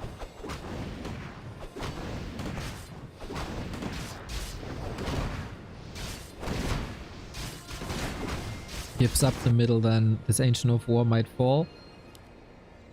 Huntress still very much a transitional unit, right? We have a town portal on the cost of the Subi Mask. Tower up against the lames. Zeppelin drop though. And there is no tower just yet. This is where Huntress are amazing at. Would love to see a heal scroll. Into the base we go. Only very little militia. They got also nerfed. No keeper here. Might be coming in with the zap. Yep, there we go. Treants would be great, but no mana no more. It is the big slaughter in Fortitude's base. And the Zeppelin micro of LawLiet has been legendary in the past couple of years. How many units is this in the end is the question. Huge time bought. Huntress, couldn't get it. 1, 2, 3 corpses only. So surely damage done. Time bought. We got a Zeppelin tracking the other Zeppelin. Oh, sorry, you don't see the... Sorry. Now. Player's forces are under attack. And now follow up. If you're brave enough to get out of your base, the light will be coming for you again. This has also been one of his strengths in Night Elf Mirror. As long as you don't overcommit. Kinda weird for a human to get in and outside bases. But I love that the Zeppelin is tracking. That's a good spy. What's he buying that time for? Only now started tier 3.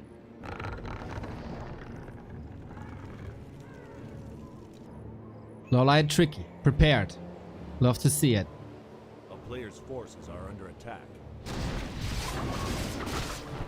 Still, he's also very hurt. He's also under-leveled. Blood Mage level 2. Careful here, buddy. Zeppelin micro needs to be on point. Got 1. Got 2. Level up saves the Demon Hunter. Item on the ground, though. Wasn't quick enough to gobble that up.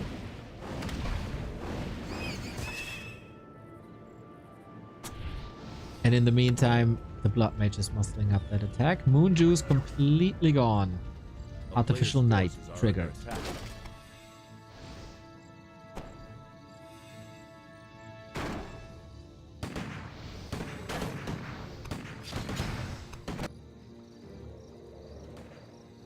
Who has the best Zeppelin place? Rifle damage against Huntress now basically half.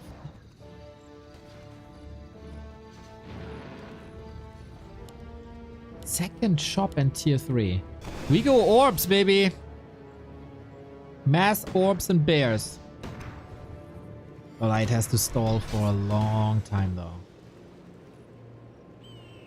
I don't know if he can survive this push. 55 versus 48 with no moon juice. Nighttime is falling soon. Can't afford to lose these moonwells.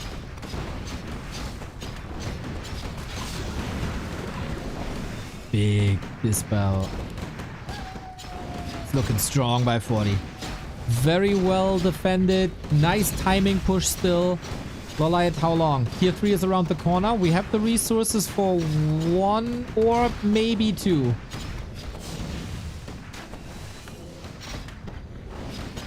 Didn't get a rejo just yet. Losing so much. Are 2 orbs worth 12 supply?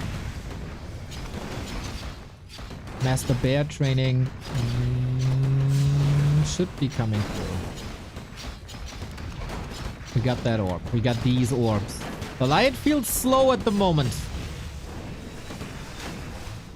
Waiting for bears. He needs that repair. He needs the upgrade. Without Master Bears, it's impossible. But where's the repair?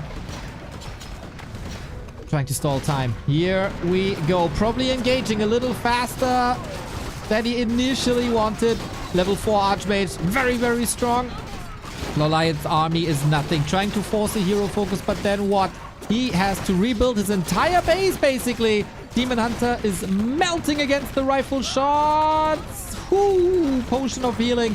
We still got bears, but he can't produce any new ones. Usually the strength of the Night Elf is you get new bears, you get new rejo, you get new health, and you stay in that fight for these tremendous defenses that we've seen in the past couple of weeks. This is impossible, and LawLiet has to tap out. Fortitude with a very, very solid game 1.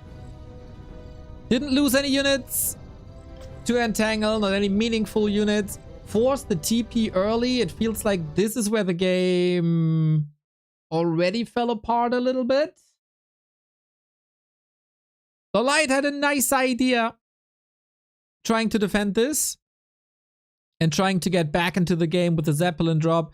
Did a lot of damage, couldn't get the kills. Speaks again volumes for how strong Fortitude is defensively, I feel.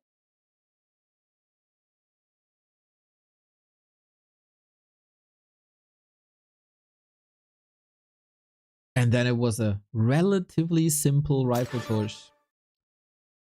But also a rifle push with a cancelled expo before. So great Archmage roaming.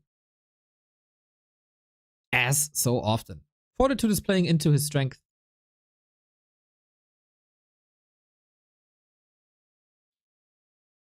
I am unfortunately still a little worried about our overlay. It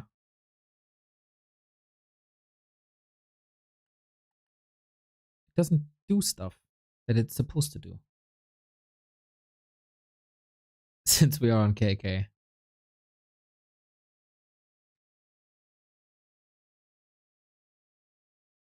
Autumn Leaves is a very strong human map though.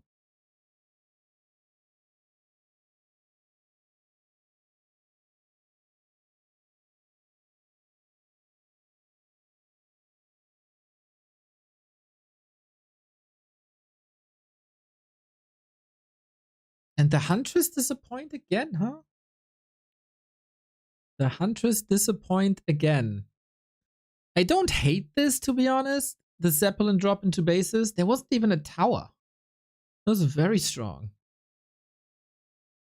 It was supposed to be very strong. Fortitude's so good in defending, though. 2 maps away from the Happy 40 dream match.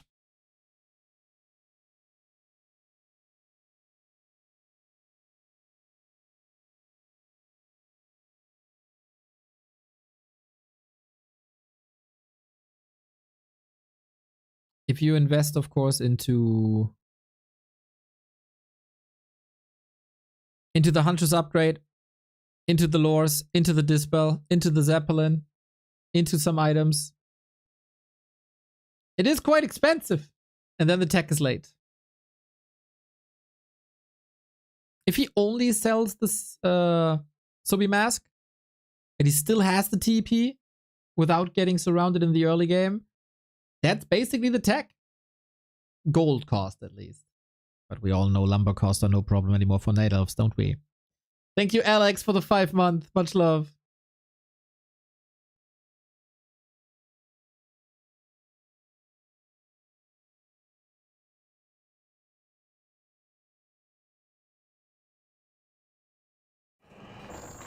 Game up.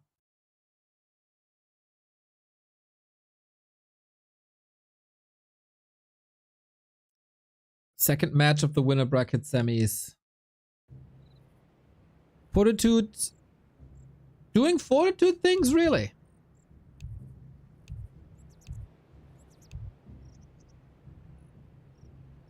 The patch says 2.01.22. Did they still not update this?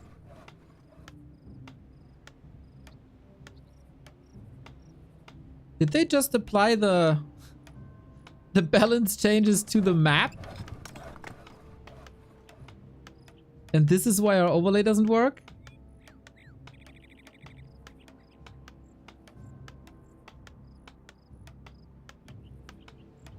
It kind of feels like it, to be honest. Ah, that's annoying.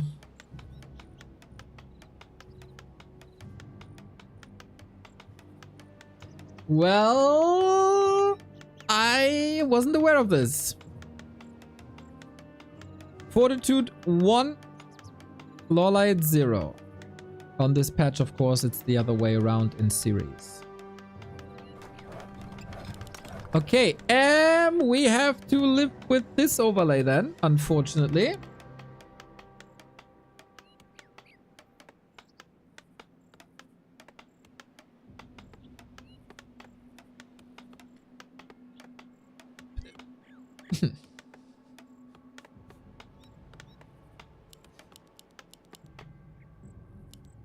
Is it Demon Hunter time? Yes. Demon Hunter plays seem much stronger in the past.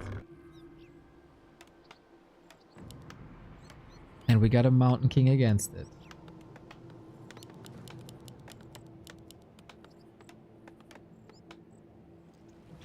A player's forces are under Okay. attack. Show us that this can work. I've seen Mountain Kings getting overwhelmed quite a bit, but of course Stormbolt's around, GG.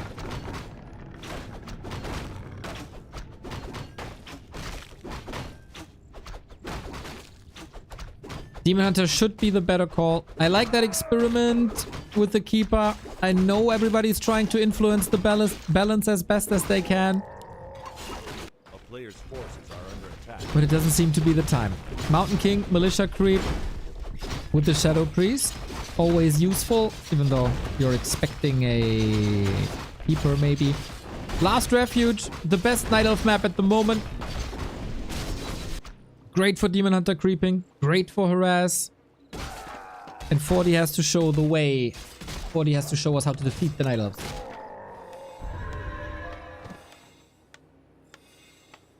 A player's forces This could be are a very under different attack. game timing-wise. Base to base distance is a lot bigger. Base to expo distance is a lot bigger.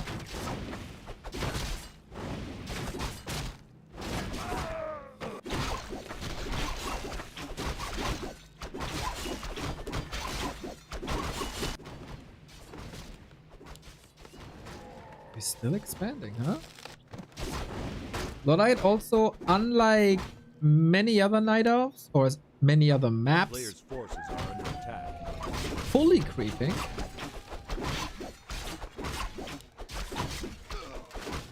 No harass. Double ring of protection is amazing. Or do you realize this is just an illusion? You wouldn't run into me like this.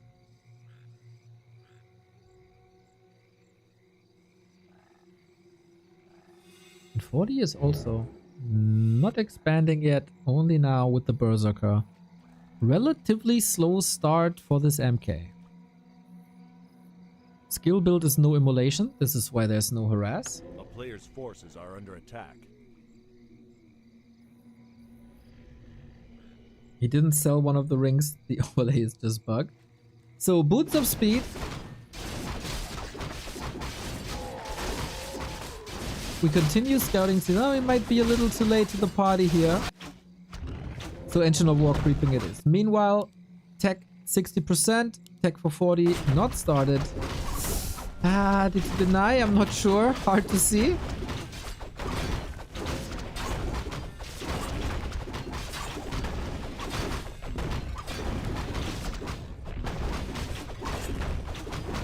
We don't want to lose this Ancient. It still holds a lot of value against pushes, but 40 is disrupting this with the Footman last hit.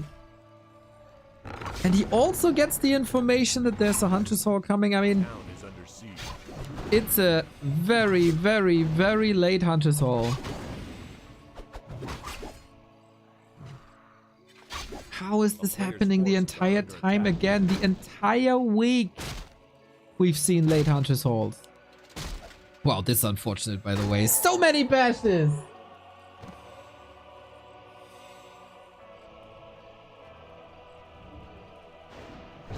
Oh my god, 40 is playing like a god today. Killing wisps, killing trees, killing mercs.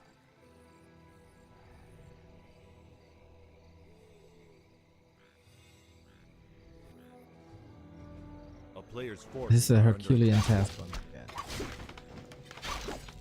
So weird how strong LawLiet looked versus Infi and how relatively weak he looks versus 40 and Starbuck in this matchup this week. The Mountain King does clawbring him to pieces, but there's no mana. We retreat into this safe quote-unquote position. But another archer down, the Naga is surrounded, 40 firing on all cylinders, kills the Naga as well for a level 4 Mountain King. This is supposed to be 40's weak matchup. It doesn't look like a weak matchup.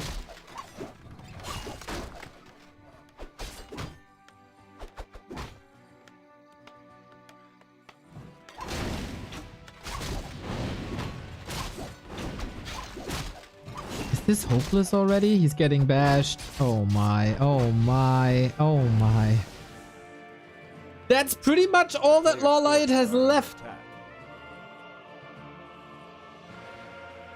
The lores are only up now because of that Hunter's Hall. No tier 3 tech, only Dryads, Expo up, tech unfolding for 40. This is just check mark after check mark after check mark.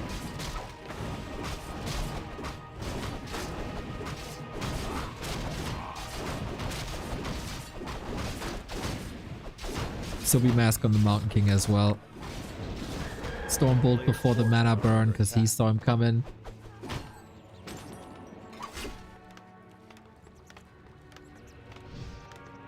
We need a LawLiet on all the steroids in the world. He needs more than one shot in the arm now. 40 is spending his money on mercs for more stability. He will own the late game anyway.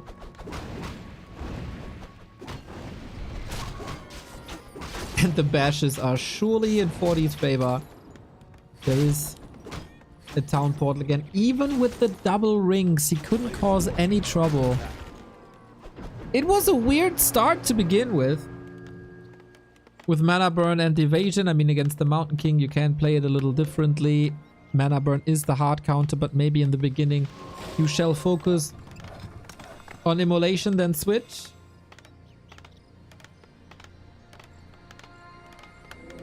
The two favorites in this tournament, Happy and LawLiet, they trample on the opposition. The Crestfallen, thank you for the €3. Good dodges now. LawLiet has not given this up yet. But it's tier 2 1 base. It's tier 2 1 base. What are you supposed to do? We have a gigantic Merc army. The Berserkers, moved to the front a little bit. Scroll of healing necessary. Okay, Berserker 1 has fallen. Has to take out the big piercing damage. 40 said after the patch, I feel sorry for all the human fans. But let's not complain. Let's still represent this race and do the best. Blizzard might nerf us, but we stand above this. And oh boy, does he... Oh my god, he's going into Mana Shield when Fork Lightning is the carry spell in the late game. Just to stay alive. Just to stay alive. The Dryad can't move anymore because everything is blocked.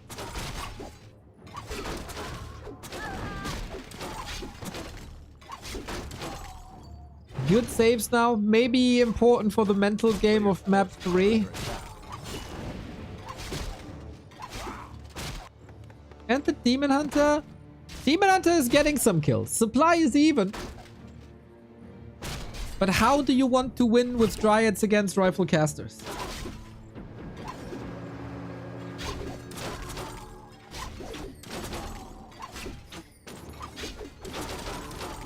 Forty traded big time. Demon Hunter close to 4. Naga 2.4. This was the last exchange with the tier 1 human though. And no Fork Lightning. And only Dryads. And no Orb. And no Bears. Players like Life have tried to incorporate a tier 2 AP Dryad tower push. PvP goes to the rescue. And it seems like we're playing that now. If that was the game plan all along, I wonder. Half of the Dryad's HP have disappeared against the creep camp. And 40 with the Morpheus gesture. Come at me. But he doesn't have much. He really doesn't have much. But if you blink, you got 70 food ahead of you. 1500 gold. Was he too complacent? Was he overconfident? We got APs growing here. This has worked before for Life especially. But there's no fallback net. There's no fallback net. One heal scroll to get the damage in.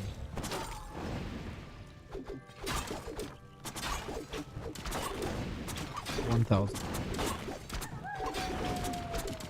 40 can produce until the end of the days. If there's no rifles, there's no problem. But sieging with Dryads itself is a problem.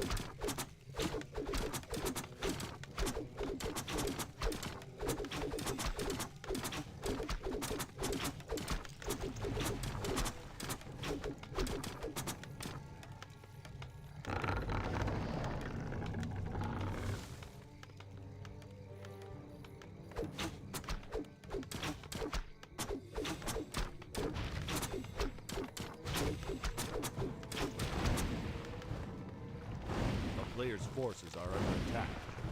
Okay, AP's up. They are relatively sturdy. We get an Ancient of War as well. It's an even bigger wood shield. Yeah, LawLiet is finding some nice recovery. And at least there's a tiny bit of a chance. But there's production buildings here. There's mortars coming here. 40 had all the time in the world to set up this defense. Players' forces are under attack. It worked for Grubby versus Tyler.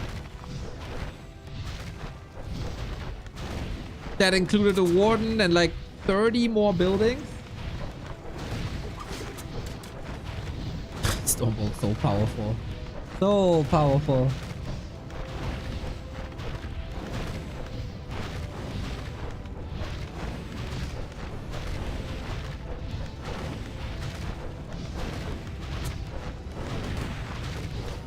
And even if you break this base. Oh, nicely intercepting the mortars here. Stormbolt staff using moon juice.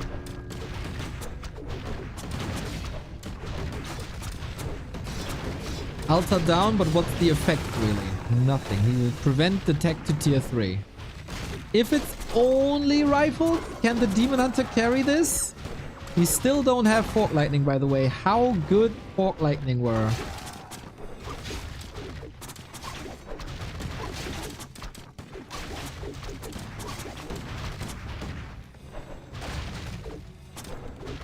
There's no tier 3. 40 is supply blocked, but he's supply blocked at 80. That's rather comfortable.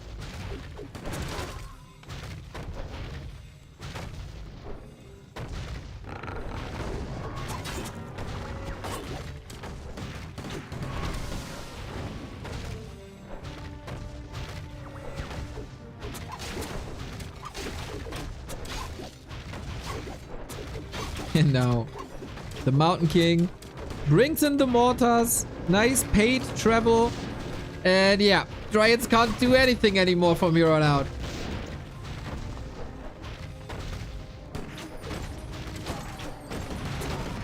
Or at least they shouldn't. Trying to nuke the demon. Mega defensive position, which he's not giving up. Bash, Stormbolt all over. Now we call the militia. 4 APs and a bunch of Dryads. 30 food down. But of course, supply does lie, but we're just waiting for the next hammer, aren't we? Archmages are running brilliant Sora. That mana burn did nothing actually. Solid stabs. But yeah, utter destruction. Sweet plays by 40 all around. Rock solid, no mistakes. LawLiet is not up to the task here today. That was the last heal scroll.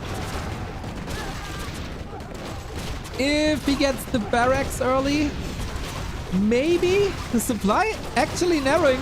Archmage? Demon Hunter is dead now though, isn't he? Potion! Staff on cooldown. 40 is bleeding units. But he's also up with the level 5 Mountain King.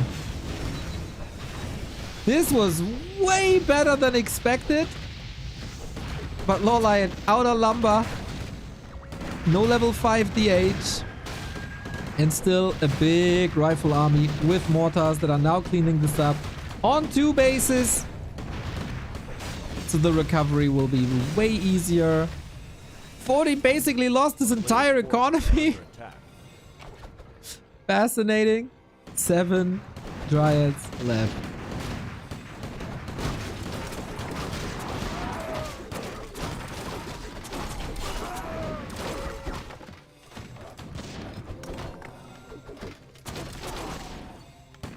Did he get a heal scroll? Oh, he did.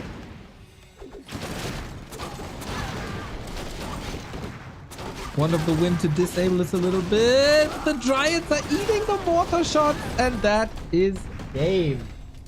GG. Fascinating how we could transition this disastrous early game into one strong push, but 40 finds the way out. And with the game, with one solid defense, the game was decided rather quickly. And this is the entire series so far. A very dominant Fortitude in a way that we couldn't have expected before, I think. I am very surprised to see a strong Fortitude like this in this matchup. Especially after LawLiet strong games versus Infi yesterday.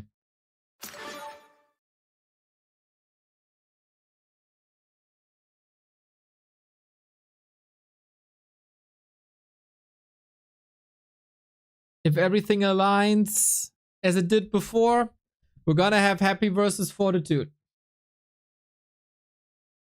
on April 24. But there's a little bit of fight left in LawLiet. We've seen it.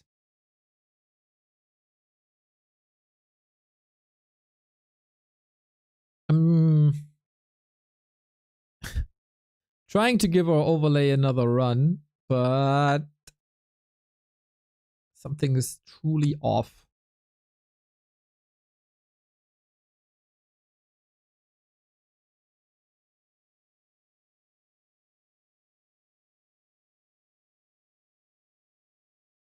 Very, very impressive that 40 got the improvements from basically 1 week to the next.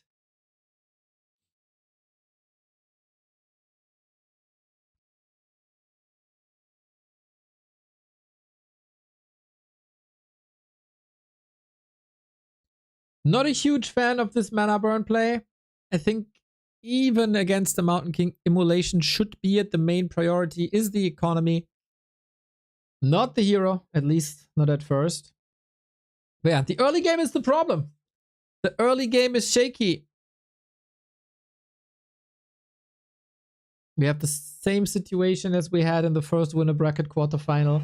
The favorite prevails and he's going through one map after the next.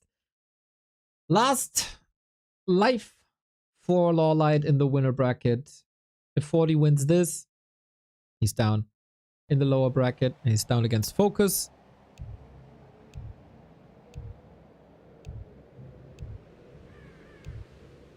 And he has to pull some strings here. The first two encounters didn't work. The keeper didn't work. And the Demon Hunter with Mana Burn didn't work either. So are we going back to Keepercraft?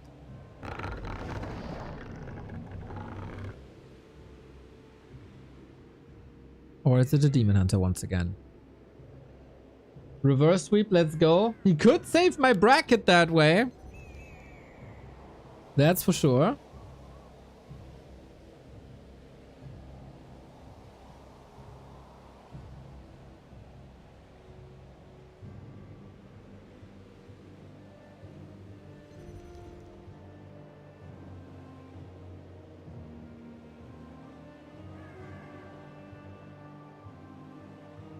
Fortitude. I had high hopes going into this. For LawLiet, for an upset.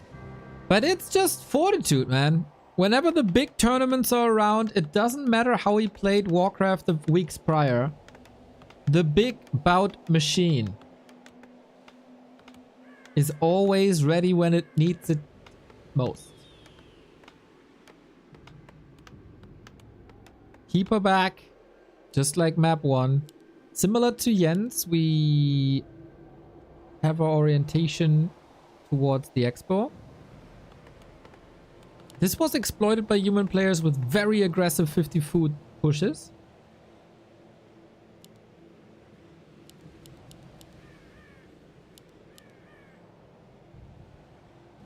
We need that B-Cup LawLiet.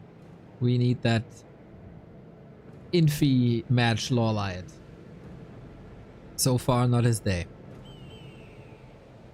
And 40 goes back to what works for a long time, what worked on Autumn Leaves.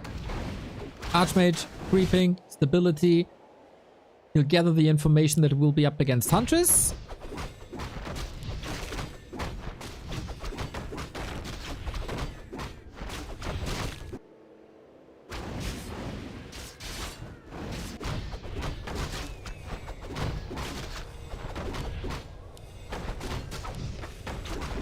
And yeah, everything evolves around this early game. Will the Archmage get 3?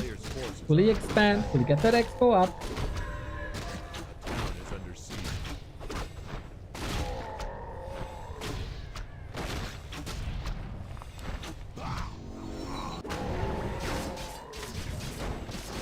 Solid detonates for a higher level.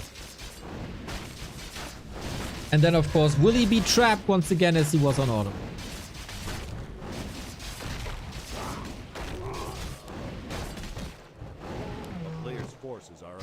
Everything clean, everything crisp. On Fortitude's side, we expect that at this point.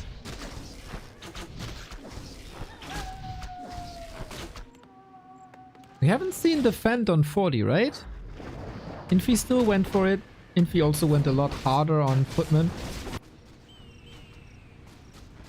But yeah, if there's not too much piercing damage, you don't really need it anymore, even though you can get it early. How triggered is LawLiet also from these few games? We're going Huntress. We only had 100 lumber. We are attacking. Seems like a very similar game plan compared to map 1. Maybe the difference is that the expo is coming up if he can apply more pressure onto Fortitude and keep him back on his side of the map.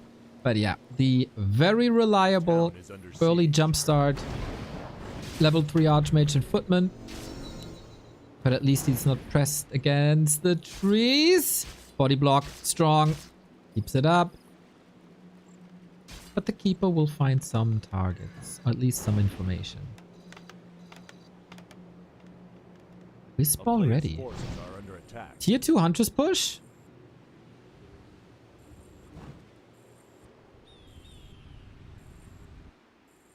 Could be a lot of things. Tactical variety is deep on both sides.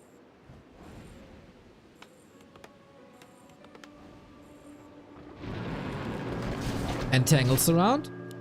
Nicely getting the staff, but 40 was prepared for this. While other humans were donating 6 to 7 footmen into this nature's meat grinder. No, 40 is ready. Opens up the base, did he not? Oh, this tree might still block it for Treants and Huns. Taking the fight straight up. Treants versus Water Elementals. Militia has been called, so this delays attack by a lot. And LawLiet with an expansion now. Distraction time. Plus, of course, surviving till tier 2. And this 1 minute until the Huns are really strong. We don't really have anything that's super effective against Huntress at that point. Tier 2 not done yet.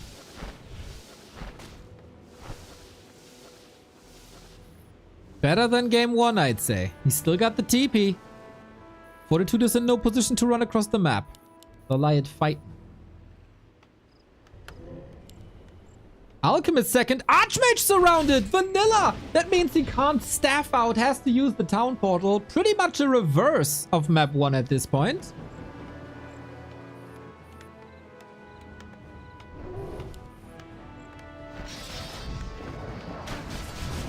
But we're pushing before Moonglave's up. Maybe not ideal with the strength of Water Elemental here at this point. Alchemist second, man. This is true 2020 vibes. When Keeper, Alchemist, Huntress dominated everything.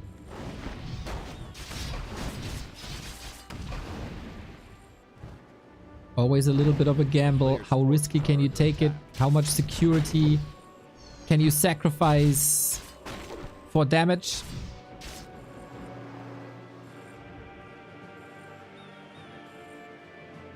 Oh, 40. Oh, he's making his way across again. Brilliant. Sacrificing the wisps, but it was barely not enough. This is solid. This is rock solid.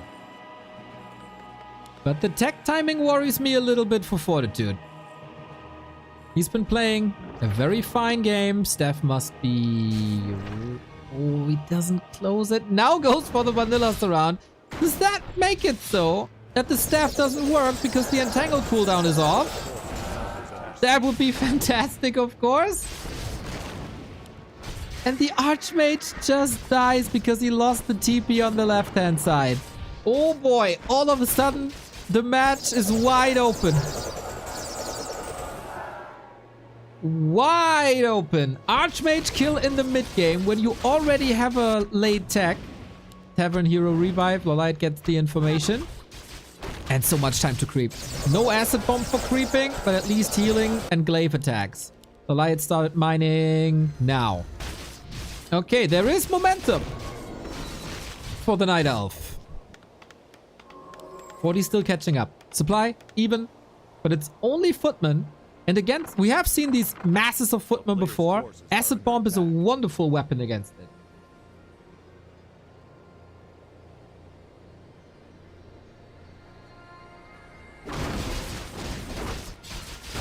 I really like the split units across the map, whether that's an archer. Tried to get the last hit here. Whether that's an archer or a hunt. And the Zeppelin drop is inbound with, once again, no tower. 40 has the double Rex up for double footman. Sun Glitters, you still watching? Is your influence still? One tower up now should be the prime target, but it's only... we say this now, eh? It's only piercing damage against hunts. It doesn't one-shot these hunts anymore. And this is risky. On the other side, counter-attack by 40. Both have normal damage, which is great against buildings. Little bit of harass here. And we see once again the strength of Hunt versus buildings. If 40 can't finish his tier 2 tech, he can't. He has to give it up. The base is broken and LawLiet is a tech ahead. This is what the orcs fear. No way. He portaled too quickly, maybe. Oh my god, no. And he's losing the tree on top of things. Is that Treant still? 1. Hit him, boy. Oh no. Oh no. He can still follow this up. It shouldn't be a big problem. But oh my god. That could have led to a disaster. But we are back to 2020. Huntress right click on bases. Trying to repair now, but he gets it. Ooh, imagine 40 isn't canceling the tech. The tier 2 goes through. And then a second hero comes out.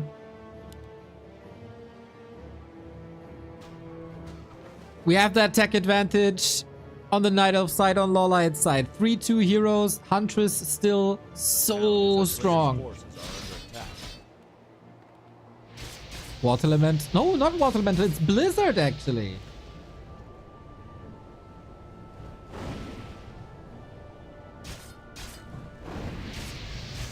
That's not bad at all.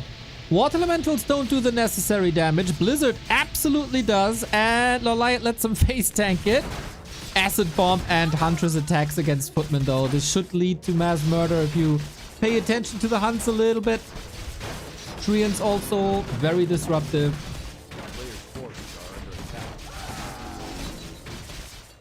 And the great suffering of the footmen and peasants has begun. LawLiet, yeah. Cancel, cancel, cancel, cancel.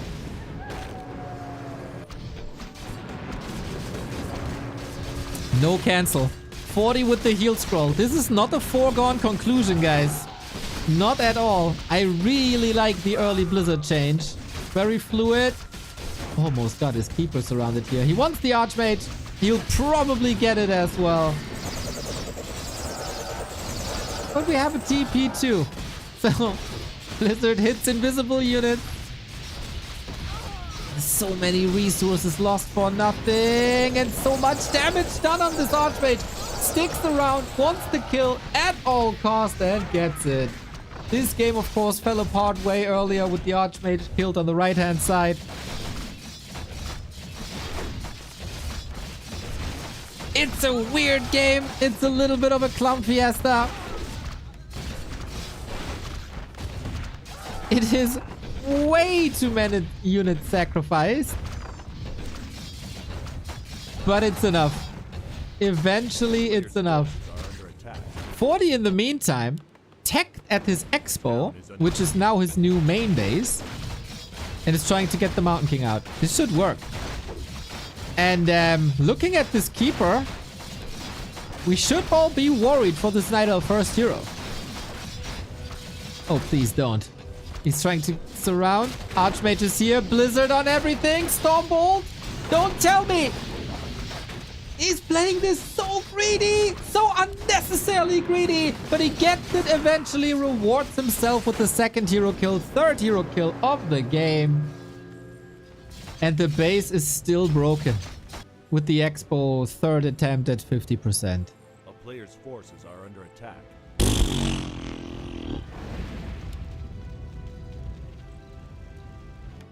Both players must be sweating bricks. Tier 2, 1 base. Double Sanctum coming. Archmage level 4.6.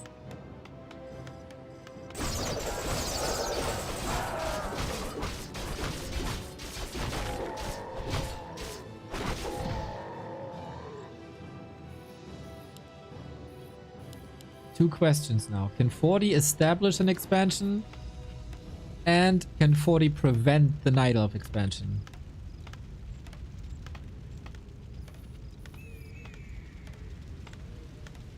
The bouncy glaives will still be an incredibly potent weapon. But it's no fun when the Archmage is around, is it? We got it up finally. And whenever there's an exposed building, this will probably fall. Wand of Mana Stealing, neat. Supply for 40 is super low. The double sanctum, yeah, you can't repair against hunts. It is impossible. Can we please fix it so the glaives don't bounce off of buildings? It would be phenomenal. Because this will happen again, and also versus Orc. Get used to it, guys. Get used to it. LawLiet is the first to do this in a tournament. Nice entangle.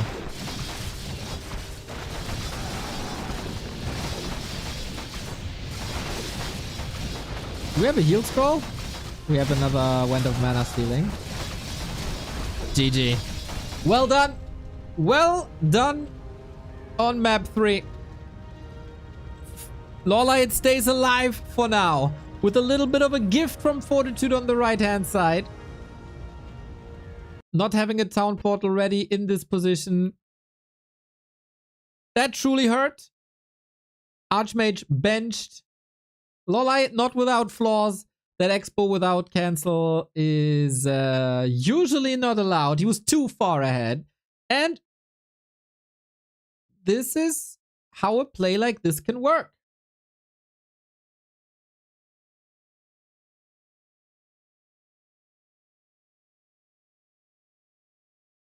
Zeppelin drop. This is how it was supposed to work on Concealed. But Fortitude was far ahead in that regard, in that match.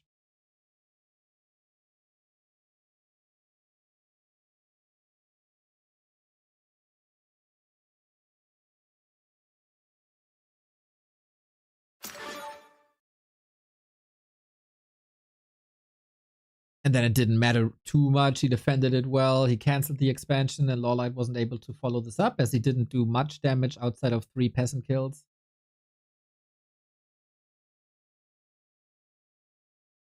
Fortitude, like, for other players, you could think, is he starting to doubt himself now? Fortitude, no chance, man. He wears that name for a reason. But LawLiet maybe a bit of momentum now, even though it wasn't a perfect game.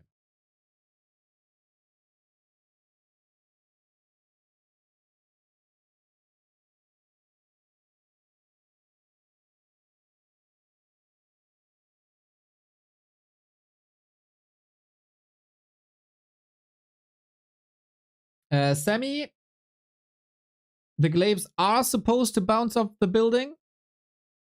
But I say it is very strong because whenever you want to repair against it, your workers are getting hurt from the bouncy glaives as well.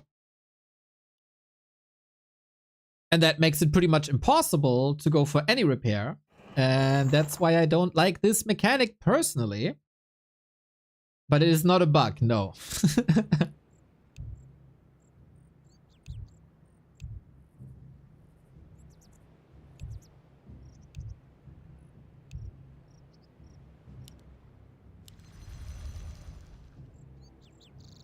Game 4. Fortitude continues his odd, to me, odd pick of Concealed Hill versus Night Elves. I can see a strong LawLiet on this map with triple orb. And maybe if time allows it, Mountain Giants. Hey, Tonton, thank you for the 13 month.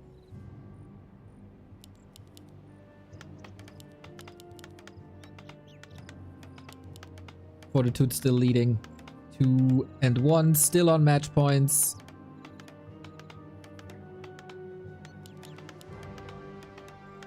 And I'd also say still the stronger player. But things are starting to click. Kepano, thank you for the prime. Things are starting to click for LawLiet. Better movement on the map, better timings.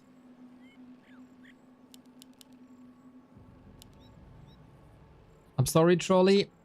KK broke something and our overlay is not working, and this is the first day we play this tournament on the KK platform. So I had no reason to believe it wouldn't work, as it was working for pretty much a year. Until now.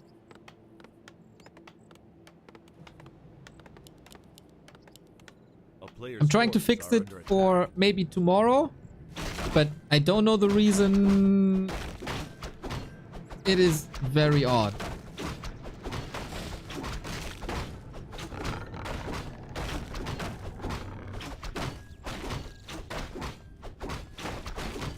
Keeper again. Same playstyle.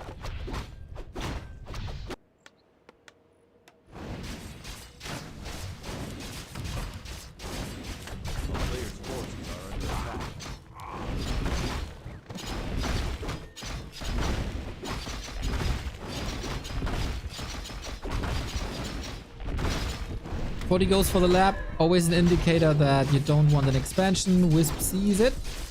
Big heal potion. Probably not what he wanted. LawLiet goes back to the autumn leaves and springtime Huntress opener. And Huntress are oftentimes a bit hard to heal up as they have so much HP. And of course Moon Juice is limited and you want that Moon Juice for mana. And it's a rare resource really for Night Elves, and the management is kind of hard. Here on Concealed, Fountains. Go for an attack. Go for an attack. Send the Hunters back. Push again. Way more effective than Heal Scrolls. Way faster than Moonwells.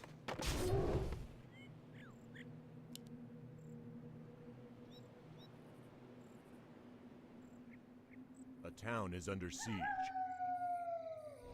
A player's forces are under attack.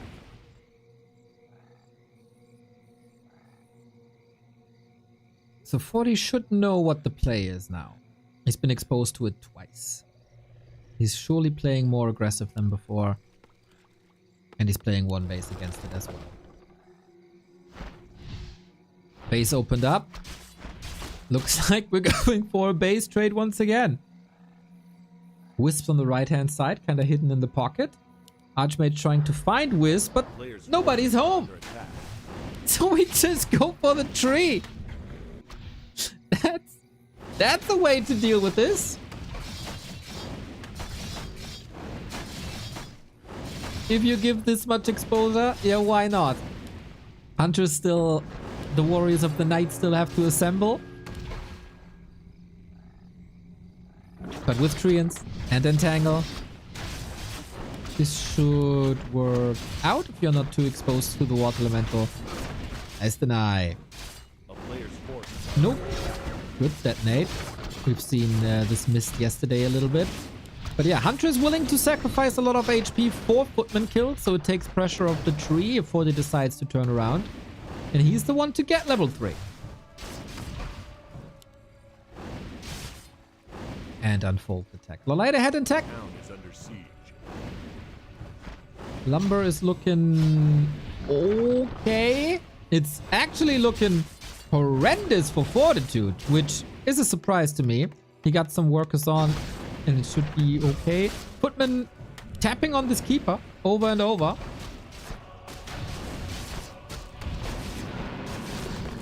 And Treants are small XP gifts for now.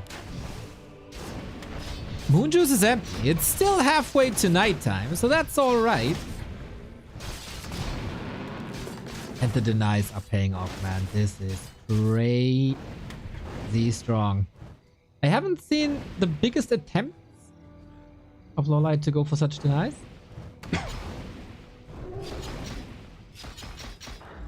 And that has stopped the keeper progression big time. We got an alchemist now for the necessary healing. It is the same strat that we've seen before. This deny doesn't work, but now experience is split.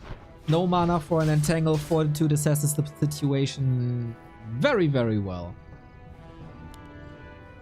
But now T2 is done. And the ancient is up. And the glaives are coming. LawLiet is trying to hide his wisps. He only got 5 lumber wisps. If he wants to stick with pure hunts, I think that's fine. If he wants to transition, there's way too little. So that's probably why he's rebuilding wisps. Yo, going back to 8. Nice.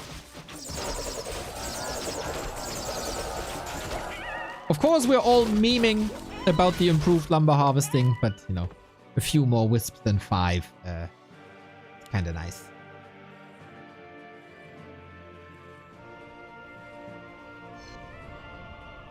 Progress on the Alchemist rather than the Keeper. Interesting choice for Acid Bomb against Footman.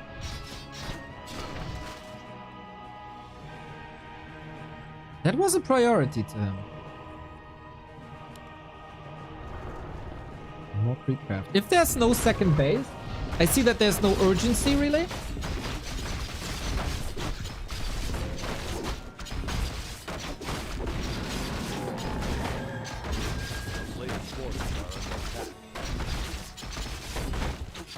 He seems confident in the hunts on tier 2. Mountain King second. No Blizzard transition yet. Rifles coming out. Still good damage output, of course, whether that's unarmored or not. A third Zeppelin play. And it's scouted. So what do you do about it? So far, nothing. A player's forces are under attack. I really like that 40 is shielding his town hall. Makes it harder for the hunts to attack. He can still Zeppelin drop here and here. But alright, we jump straight onto that Mountain King who has no potion whatsoever. Could become a carry with Clap, but I don't think that's a reality in this game. Huntress are so far destroying the fight with heal spray on top, of course. Oh my god, he's level 3 already. This is such a gigantic power spike, and now bouncy glaives again. This is way better and way more impactful than anything that we've seen on Autumn Leaves earlier. Acid Bomb! Is that damage enough to tick the 3-4 units down? Priests are healing against it, so probably not. But with the Zeppelin play, LawLiet can basically do whatever he wants. And of course, if there's no tower here, you want to jump right onto that lacerette of units. Straight into the hospital. Mountain King is back, but damage is done. 40 is bleeding units left and right. Archmage's also affected. And everything that's hurt can be put into the Zeppelin. Gotta be careful now. Water Elemental is focus firing. 6 save. But I mean, he can't use it anymore. Everything will crash regardless. Archmage healed up. And once again, lots of damage done. This time, lots of kills too.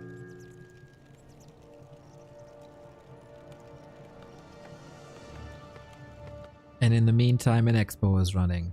Starting. Where we at? 33 food. 1, 2, 3, 4, 5, 6 workers left. Main is not ultimately saturated. All the hunts hurt though. This is played so much better than Autumn Leaves. Cancels the expo. Archmage was going there, no chance to hold it. It's nighttime is soon over. Just hunts. He repaired the Zeppelin. Lovely. Get a gyro against it. We babysit the base. We harass with very little. Footman, Water Elemental. Annoying.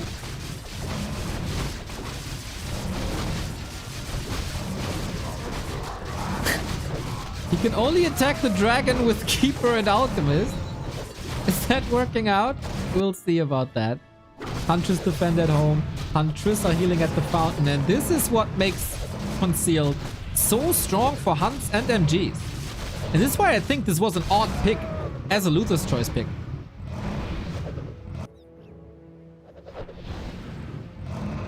He probably played that springtime game. I was like, oh damn, my pick and ban in shambles.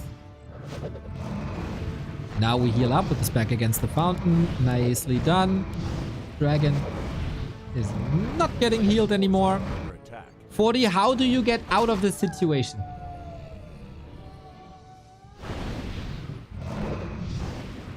Expo attempt again. When? Ooh, that could have been a steal. That would have been so sick. But he gets the red spot in the middle.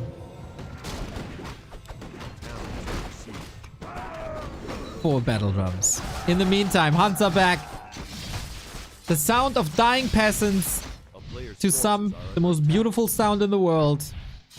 And no fortification here anymore. He's just clicking on the building again. He is just clicking on that building again. This time though, a gyro is around. Make things really weird. But Steph should be ready. Oh, it's not actually.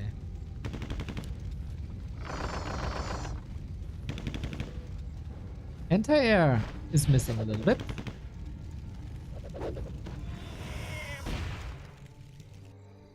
Not sure if that justified the means. We got a ward in the base. But we also got an expo at 60%.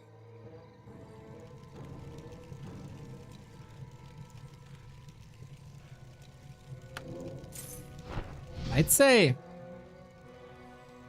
this is the strongest game of LawLiet so far. Game 3, of course, was a win for him. But there was also a gift by Fortitude.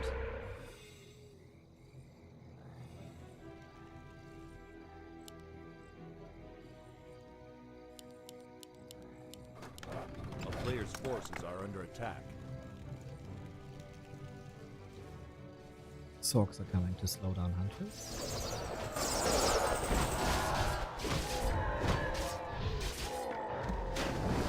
Archmage out in the open, has a TP, trying to block. Not unlimited dispels anymore. We got Clap, heal spray against it, trying to take out the damage, but so far Huntress are just running around. He's going for hero focus again, thanks to Acid Bomb. This is a lot of damage. Heal scroll used on LawLiet's side to prevent some kills. This one goes down though.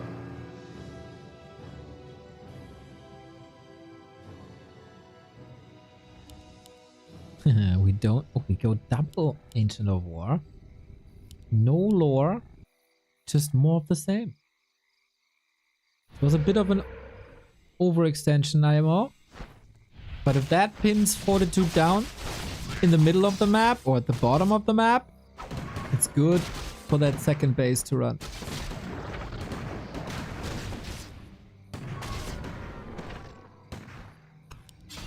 The lack of staff is quite mind-blowing. A player's forces are under attack. We don't even have a shop.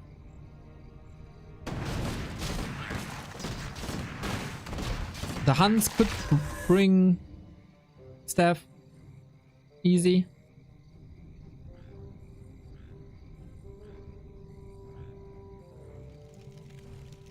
And at the very least, 40 knows.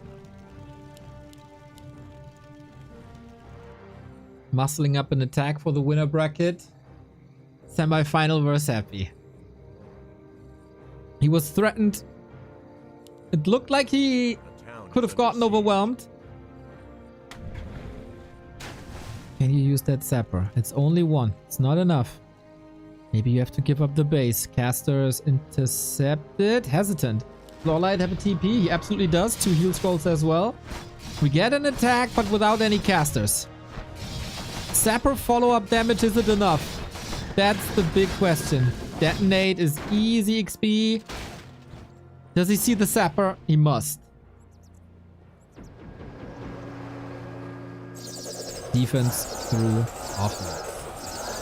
This is not much. Hunts are streaming in from the right-hand side. They were protecting the main a little bit. But everything is hurt already. We do have 2 heal scrolls. Gotta use them carefully. 1 heal scroll on Fortitude side as well. Detonate coming in. The most even game for sure. Good reaction in hindsight. More wisps.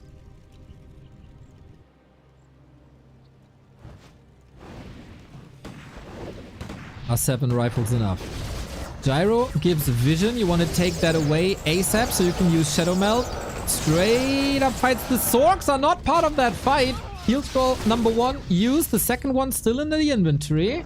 Entangle. Focus fire. 40 has a TP. Needs to use it. Wants to stay there. With a heal scroll he can. Stutter stepping now. Not too easy versus Hunts. They're very fast. And we run past the shop. No additional entangle. How many kills can we get? Expo is holding with relative ease, I gotta say. LawLiet has been incredibly strong with the Wisp detonates in the 2020s when he won DreamHack Asia in the summer.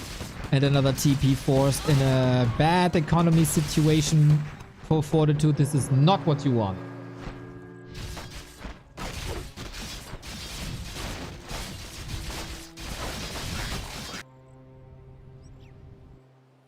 That Zapper play didn't.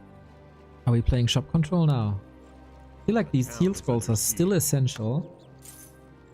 And we have no gold.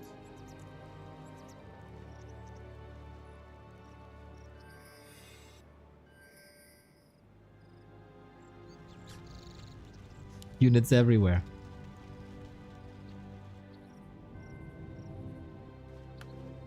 But the supply gap is growing and growing and growing. Doesn't look too great for 40. Needs to come up with solutions quick. Felt like Blizzard was a nice addition. Does he have the gold for it when he's constantly using town portals? Probably not. Bugs do that. Thank you for the prime. Devotion aura. Oh, lovely.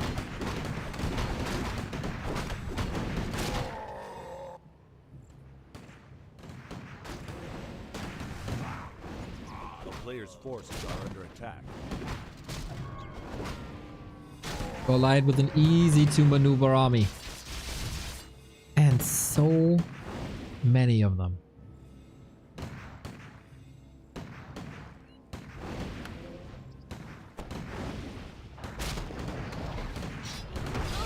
Clap is alright. Archmage level 5 is solid. But the Wisp detonates are here. Not really against the casters. The detonates, I don't think they were worth it. He hit the heroes, but that's about it. 72 food with Alchemist Keeper versus 62. But the stutter stepping isn't working too well just yet. Where is the damage for Fortitude? Where's the control? No mana potion anymore. This Mountain King is essentially useless as more and more and more Wisps are streaming in. Protection scroll on the Night Elf side. Still relatively close in supply, but one army is healthy and the other is in shambles. Are we getting back-to-back wins on both sides? Heal scroll on LawLiet, still so much green HP. Heal scroll on Fortitude as well. This is looking a little bit better now for 40 as everything is healed up again. Gets an exit kill, gets a second exit kill. And 40 is fighting bravely. Good kiting. The detonates missed most of it. But it is still 2 base, 1 base. Is it a mistake to not transition? Can you not get out of that mass hunt army? Babidi, thank you for the 90-month, you madman.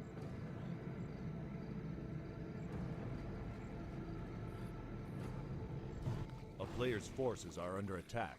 40 muscling up, goes for the creep spot. Mountain King 4.5. Rifle strong with 1-1 and Devotion. Devotion made a big difference. Is our friend the Sapper still alive? Yes, he is. This is the oldest Sapper of all time.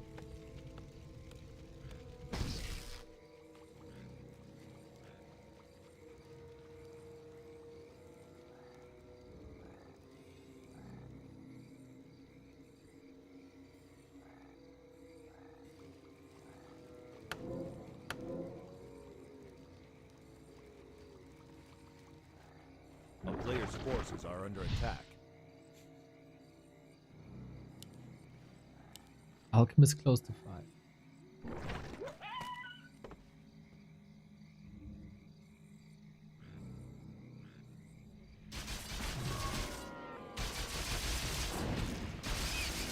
Here we go. town portal away because yes, of course he can afford it. He checked if there was an expansion. There isn't. Main base empty. 40 is mining for 400 as he was harassed.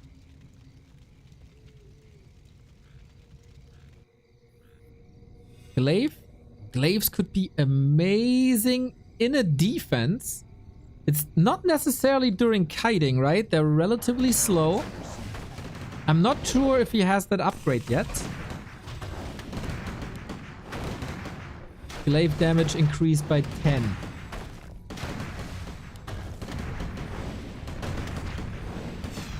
Looks like it though. From the speed of the glaives, surely does. This will be very weird to engage into for LawLiet. How does he want to squeeze all the hunts? Through this needle hole. Maybe he doesn't have to. And 40 is also stalling for game 2. Ooh, we got our marathon! And the first showing of improved Vorpal glaives. Against casters? Could be tremendous. There's no real way to dodge the shots. It's not as crazy as they were before. In 2020. When there was literally no way to dodge the shots. But the projectile is so fast that it shouldn't really matter too much. Any transition for 40? Not really. He still has that X-Factor sapper. LawLiet is losing production. No production anymore. Rifle concave seems good. The hunts are all blocking each other. No flank anywhere to be seen. This Mountain King can clap away at them now. But there's a new element with the glaives behind it. That didn't seem optimal at all. The beginning of daytime. No more moon juice. Acid bomb, glaive shots.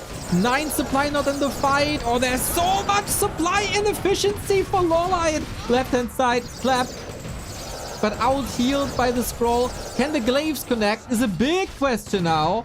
The hunts are not a factor the way they were positioned. Oh, he's losing so much. He's losing so much. There's no mana potion to be seen. The glaives marching forward. Targeting rifles, actually. Still close, but the Mountain King, man, he's hammering away. Heal scroll, level 6 on the Archmage. This is a disaster of a defense for now. Fortitude's positioning, way OP. Could have seen this coming. For minutes. And that's game. LawLiet, similar to FoCuS when it matters most, crumbles under the pressure. That was a well-played game. But the decision-making in the end and the positioning in the end, a total disaster. Fortitude held until there was no chance no more. Or got the expo up. Controlled the base, GG. Whew, this could have been an easy loss if not for the right counter by 40. A nice mix of aggression and defense. I feel like LawLiet not in the same shape as yesterday. Some glaring mistakes were made. Wisp detonates not on point. Expo's not cancelled here and there. Strat obviously has potential. 40 played well around it. The Sapper lived until the end of the day. This might be a first. Great map control by 40 at the end. And then no tier 3, no lores, no bears, no dryads, nothing to deal with it. And this Mountain King was an absolute beast. This gives us the dream match. The match that we've all been waiting for. April 24, 1 p.m. Fortitude happy in a $21,000 tournament. This is where we will see where the undead versus human matchup stands. This is what everybody wanted. This is what we get. The Koreans eliminated from that part of the bracket. They still have a horse in the race, that is FoCuS. And that game will be played next, if I'm not mistaken. That also means our overlay will be working again, which makes me incredibly happy. And then Kaho versus 120 to close out the day. We got 2 more, everybody. We got 2 more series for you. Only half the day is over.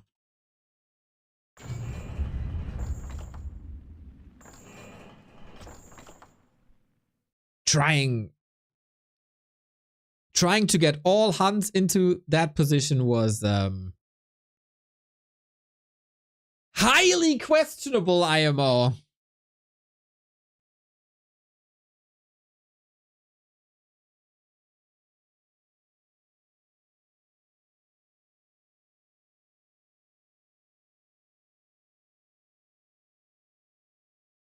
Now Starbuck.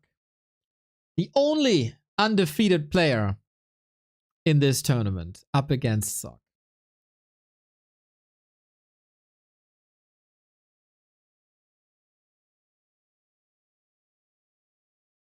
Stupid thing is that I feel that Jens was actually the most impressive night elf so far. Eret, I 100% agree with that. Kaho was impressive on another level.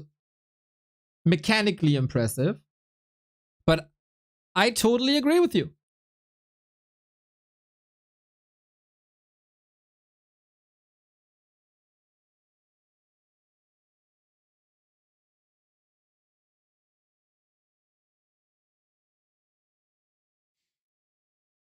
Leon in the chat, go, go, go, go, go, Starbuck. Starbuck with Orc again? This is gonna be such an interesting series. Starbuck completely destroyed Infi.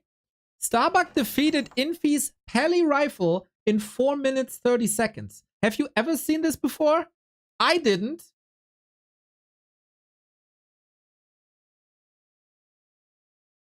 Oh, Leon, you want to co-cast? Are you streaming as well?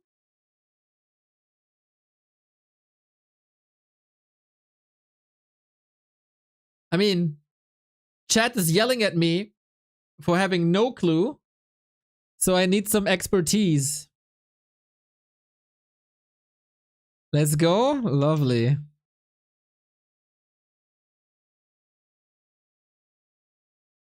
Good idea, Shaki. What's up? Hello. Hello. Mr. Leon, how's your day? Great so far. Just practiced with Starbuck a bit, and now I'm cheering for him. He will own everyone. Aren't you usually teaming with FoCuS a bit as well for custom games? Nah, if Starbuck is playing against someone, I'm cheering for Starbuck. But yeah, I mean, I like FoCuS as well, but if my teammate is playing, it's obviously I'm cheering for him. Yeah. Did you see Starbuck's games yesterday? Yes, for sure. I mean, at practice, he's destroyed my Pally rifle, which is not that hard, to be honest. Before, so I knew that something will happen, and he played very well. So, yeah, I saw it. Short and efficient, I would say. Yeah, incredibly impressive. Also, the match against, not the Infi match, the match against LawLiet, just pure destruction back to back. So, did you get ready for Pally Rifle or did you get ready for Archmage? I think if I would be FoCuS, I would not play Pally Rifle. Or I would have played lots of custom games with someone copying Starbuck's build and find something against it. So otherwise, for me, it would be too risky, especially because FoCuS has so many different openings, and he's not like this guy who played 3 months in a row with Pally Rifle like Fortitude. So I think he will play different strategies, but yeah, let's see. Yeah, maybe it's map dependent. That's the good thing about being a human with skill for Pally Rifle as well. Also, if a series doesn't go your way, you can switch it up if it fits the map thematically. And then I'm really curious how Starbuck responds. I've seen his anti-Pally Rifle play and I was incredibly impressed. Haven't seen his anti-Archmage play yet. Yeah, I have seen it. I don't know. I don't know if he plays it, but I warmed him up basically, Good. so he's ready now. Good. Yes. Any thoughts on Fortitude's game that just ended? I just saw a couple, some parts of it because I played against Starbuck. So I just saw the end with the Huntress opening on Concealed Hill. Yeah, I felt like at one moment when I tuned in, it was like, yes, you might have an expansion, more Huntresses or more supply, but how do you manage to fight an army like with Sorks, Priest, and everything with so much sustain? So don't know yet. It was interesting. Did not see the early game though, so I don't know if Fortitude struggled a lot. But yeah, it was interesting to see. And I think I saw on Autumn Leaves the start where LawLiet got pushed. And the Zeppelin drop by LawLiet. I think that's the interesting part, that Night Elves are now trying different builds, but it also means that they lose more, right? Because it's not perfectionized yet, so yeah. True that. I forgot to ask, are you in the game? Oh no, wait, how's the game name, by the way? Oh, just started. You should tell me game names, bro. I'm sorry, I was so interested in your opinion. I was just mesmerized listening to your explanations. So yeah. I go Flow TV. Yeah, it should be fine. There should be no delay on it. Maybe a couple of seconds. Okay. Because otherwise, I mean, I'm disconnecting anyways, right? So I'm not we lucky all though. do today, man. We all do. Yeah, sorry about that. But No okay, here we go. Third winner bracket quarterfinal of the day. Happy and Fortitude have qualified already for the top 6 stage. Now Starbuck versus Sock in Orc versus Human. Starbuck, of course, doesn't like the mirror match, switches to Orc. Sock main Human. And Sock was really good this tournament so far. Got second in the group right after Fortitude over Lin. We casted that together as well. It was an absolute clown fiesta, but he played incredibly strong matches versus Jens as well. Starbuck, the only undefeated player in this tournament, the dominator of Group D, advanced over LawLiet, over Moon, and over Infi, and now fighting for the winner bracket semifinal. Yes, let's go. How much time you're in the game already? I know am where you are. 1:20, 21, 22, 23. Okay. Half a minute I'm behind. Half It's a minute? unfortunate. Yeah, like I'm on 1.6, 1.7, 1.8. You know now. what? I can just go Flow TV. If I don't want to, And then it's sync. Yes, we do exactly that. That is way Okay. better. Sorry, I just did this wonderful introduction and now it's ruined, but doesn't really matter. We start on Northern Isles. And just overlay. Overlay bug. Okay, I have to restart again. How would you rank Sock in his versus Orc matchup in general? I don't like his Peli rifle though. I don't know. It never looks like he's, I don't know, very dominating everyone with it, like Fortitude does. I feel like he's still figuring out some different adaptations.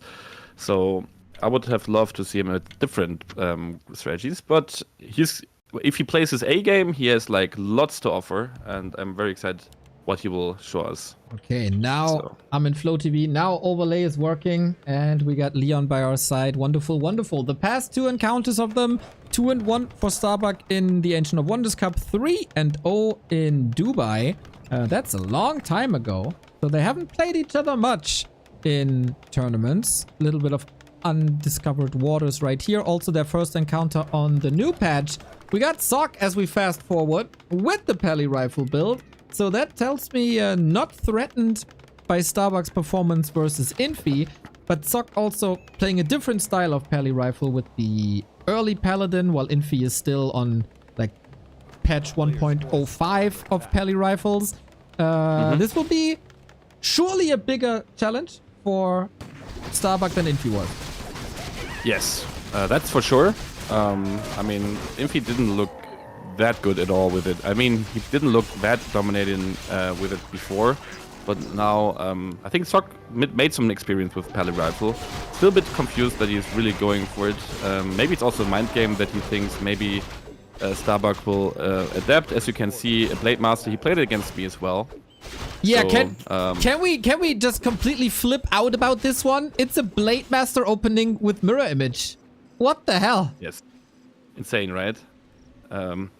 Yeah, I played against him with it, but with an Archmage opening.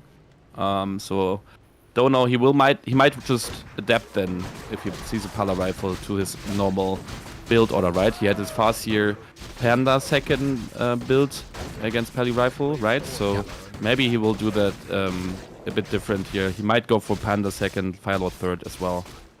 We don't know yet, but yeah, both players playing very passive, just creeping their levels. We will have illusions. We will have yeah, high level Pala. So actually very good because that means we'll have a good fight soon. Yeah, this is two strategies that scale insanely well into the late game, so focusing on that is nice. They meet each other at exactly level 3. We got Headhunters versus Riflemen. Who has the warmer fingers? Who's better prepared for fights like this? Of course, Sock has the upside of having... Oh, nice block. Oh, sweet block by Starbuck. Of having Holy Light, but you can't Holy Light yourself. Yes, totally. And you see, like, the first fight, like, with the Blade Master level 3, it's too much damage, too early, and the blocks you can do with the illusions. You see, like, the Pally has struggled. Oh my god! That was very... that was nicely done, but still, lots of damage on the Pally. That's what you want.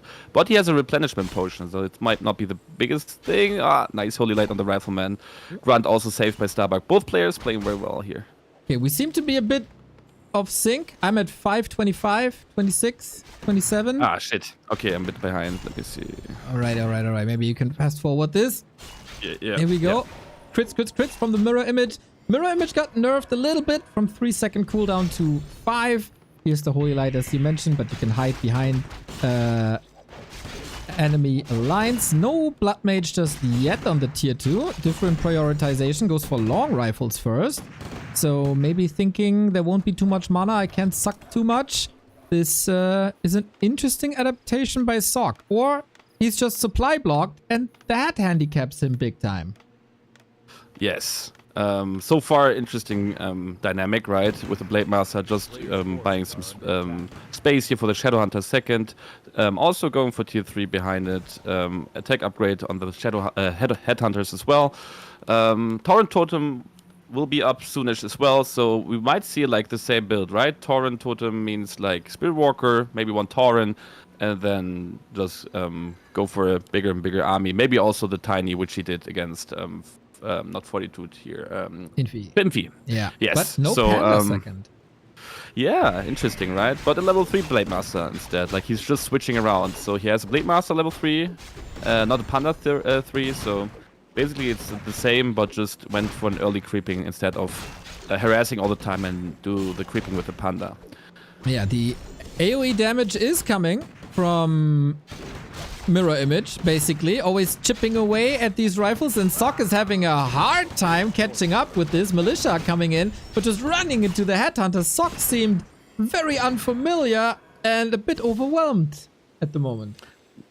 Yeah, nice hacks here by Starbuck. Nice little catch with the Rifleman, with the Blade Master. I love it. Good play. Everything is chaotic here. That's what you want as an Orc player. You don't want to have the Rifleman in front. Blood Mage also connecting now to the human army. So far, I think everything achieved. Starbuck not overcommitting. That's what you want, not to lose too much in the early game. He will go for his tier 3 adaptation with the Torrent and the Spirit Walker. That's all he wants. And the Blade Master does some work already. Has boots, circlet, and claws on him. So, yeah, for the late game, we will have a good composition with the Torrent and Spirit Walker. On the other side, though, Sock is not as stubborn as Infi was. He clicks the tier 3 button as well. We've been yelling at Infi, go tier 3, go Griffins, go do something with the super strong tier 3 you got. Infi didn't, Sock does, and that's a whole new can of worms for Starbuck then, if Sock arrives and unfolds the tier 3. Yeah, totally. The tier 3 is a good idea. I did it against Starbuck as well when I practiced my Pala rifle against him. So Griffins can do some work. Still very hard if you have like lots of Torrent and they get revived real quick, so it's hard to micro, but Nice little engage here by the Blade Master. Also here, the Goblin Shop just stays annoying. Meanwhile, the Shadowhunter's creeping high level. And the TC third, which is nice to see. So actually the same build, as you can see, as he played against Infi. Is TC third good against Griffins? Not against Griffins, but to control and to get some movement aura, right? Because all he needs to do is to run at the Rifleman, and with Stomp maybe, with Tauren, with Pulverized and so on, it might be a good idea. Don't know yet if it works. It's the first time I see it. But yeah, double Griffin Aviary by Sok, and Sok is going now a bit into the Orc. I mean, goes for this Mana Siphon here. Very nicely done. Alrighty, no Banish here, no Flame Strike, which could certainly help against the Headhunters. Big damage. Blood Mage needs levels, needs to stay active on the map, so losing him is not an option. Love to have that Hex available against Siphon, and also to prevent some Holy Lights when necessary. Mana Sustain for Starbuck looks really good. So does the damage, and he got an Orb of Lightning that we've seen to crazy effects in Starbuck's game versus Infi. Stomp coming in, can only heal one of the Riflemen, or at least should. It feels like there's no damage on Sok's side. No, not yet. Like, he needs to wait a bit for the Griffins, right? Because he invested a lot of resources into tier 3. He needs to be careful not to overcommit. He needs to retreat, actually. He should not stay here too long. Nice little engagement here by both players, trying to just catch some units. He wants to go for the Spirit Walkers, so that's the good idea by him to kill them, actually, because no revive on the Tauren then. True that. Okay. Griffins are coming. Will they save Sok? Like the Eagle saved Frodo in Lord of the Rings, or will Starbuck continue to dominate as he did before? More attack upgrades. A little bit of focus will... Oh, Stomp with a crit there would have been bigger problems, but the 0.5 increase on the Holy Light cooldown, not enough to change the outcome. Starbuck, interestingly, not transitioning into like Beastery, Bats, Raiders, but doubling down with double Totem. That's interesting. Like, even more Tauren, more Spirit Walker. No anti-air yet. I think, like, if you see the less amount of Riflemen, you can, like, imagine that the human is going for tier 3, right? Normally you have, like, 8 or 9 Riflemen, but Sok needs to be careful not to overcommit. He should TP soon. I agree. One Stomp could be good. And here is the TP. Gets one more rifle for level 3, 2, 1. There is anti-air, of course, in form of Headhunters. Wonder if we see a Mountain King then, as you suggested. Or if the Griffins are enough. That would, of course, take experience away from Paladin and Blood Mage, who's still level 1, ridiculously. And with this fight and with the TP, Starbuck earns the right to claim the red spot. Gets Katka's Pipe. Very, very lovely for the Walkers, especially. And we're doubling down, get Pulverized, get Adept Upgrade, and getting closer to the late game. Yes, and also we have anti-air with the Headhunters, right? So a bit of damage we have on the Griffins already, and he might go for Hex on Griffins as well to slow them down. So there are some tools, and also like having the Lightning Orb on the Blade Master means like we have some catch mechanics. So this is also very good, and also going for the Griffins. Yep, Griffins onto Burrows. There's no reinforced. So much damage on the heavy armor paper Burrows. This is a problem that Starbuck didn't foresee. Ooh, that's unfortunate. I think normally you go for it, right? Reinforce defense very quickly, but in this case, yeah, I mean, it's just 2 Griffins still, but he needs to be careful. Maybe the Blade Master could catch him with Orb of Lightning here. Yep. If he's in position, it's not that easy to maneuver. Also, vision is an issue. That's why Bats would be good, or Wyvern would be good. In the meantime, Thok is taking the middle for level 4 and close to level 3. Blade Master is here now. Mass Repair, still no reinforced. Not actually sure how much lumber that is, to be honest.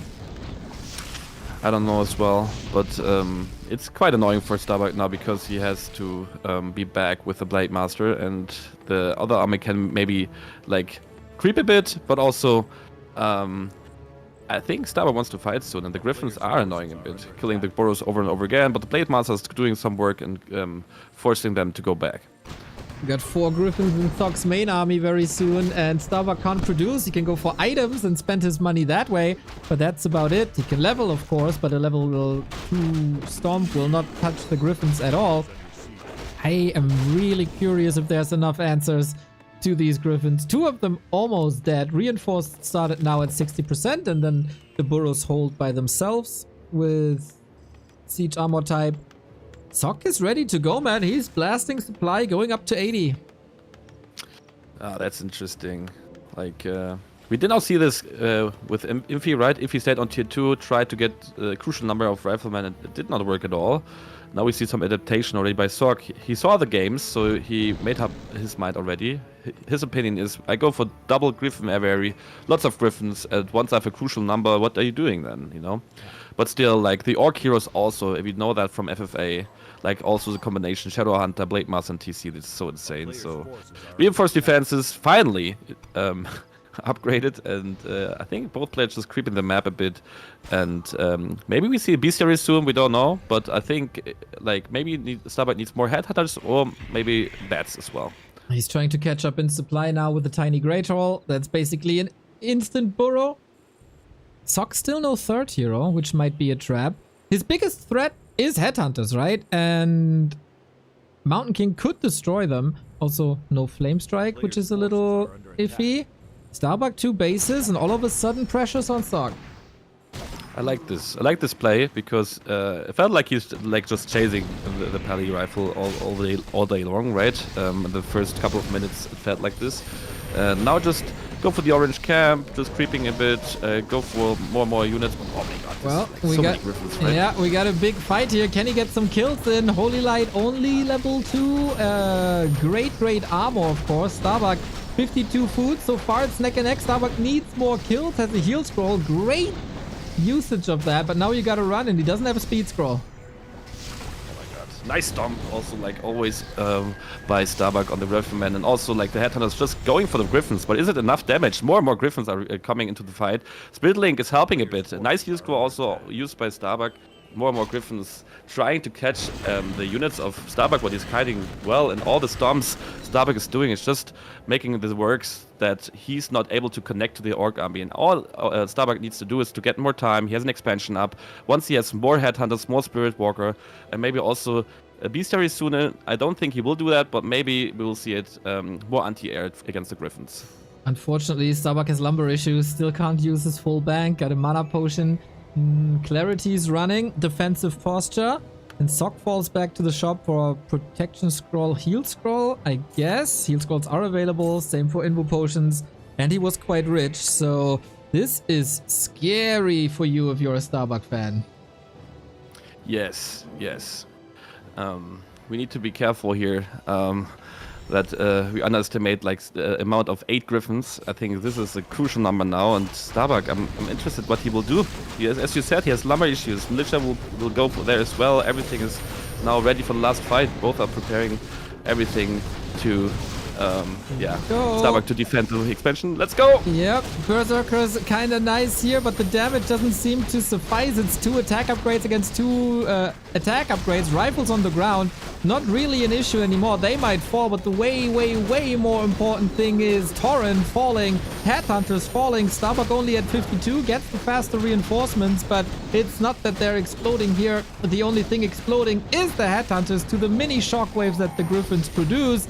It's pretty much only the hero, and the Blade Master's not in position to get the crits out that he needs, as he's still not level 4 after that defense the entire time.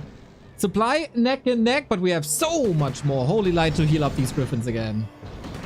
Yes, and also the 2 armor upgrades on the Griffins, you can just see it. It's so hard to kill the Griffins still. It's like the Headhunters getting lower and lower because of the Spirit Link, and really Starbuck has trouble to get ground on here. Needs to sacrifice his expansion, and I think this was a good fight for Sock so far. Yeah, he kills the Expo easy. There's no re-engagement possible. The only kills he can get is illusions. There's another Headhunter falling. Tri-Hero Orc has to salvage it now. He's engaging, trying to repair, trying to get some healing in, but the Town Hall is gone, and with that, Sock can comfortably TP out. The Banish is saving the rifles on the ground. So much AoE from these Griffins.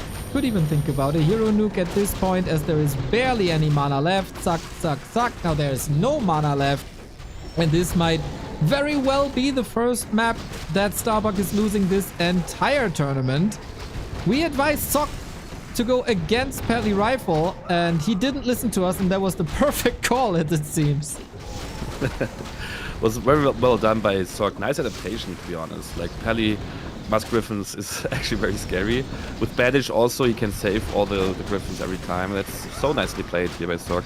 And tier 3, I think, is very good for Starbuck, and also I like the approach with the Blade Master, but I think at one point you need more and more anti-air or adapt a bit more to the just, you know, less rifleman. Yeah. The move that broke Starbuck's game was surely the Griffins into the base, killing the burrows, kept him supply stuck forever, forced repair, forced more resources to replace those burrows, and that's where Sock was able to get this Griffin transition in. Otherwise, we have a whole different game, so lots of hope possible for Starbuck fans, but these Griffins, man, terrorize the walkers, terrorize the torrent, terrorize the heroes, terrorize everything.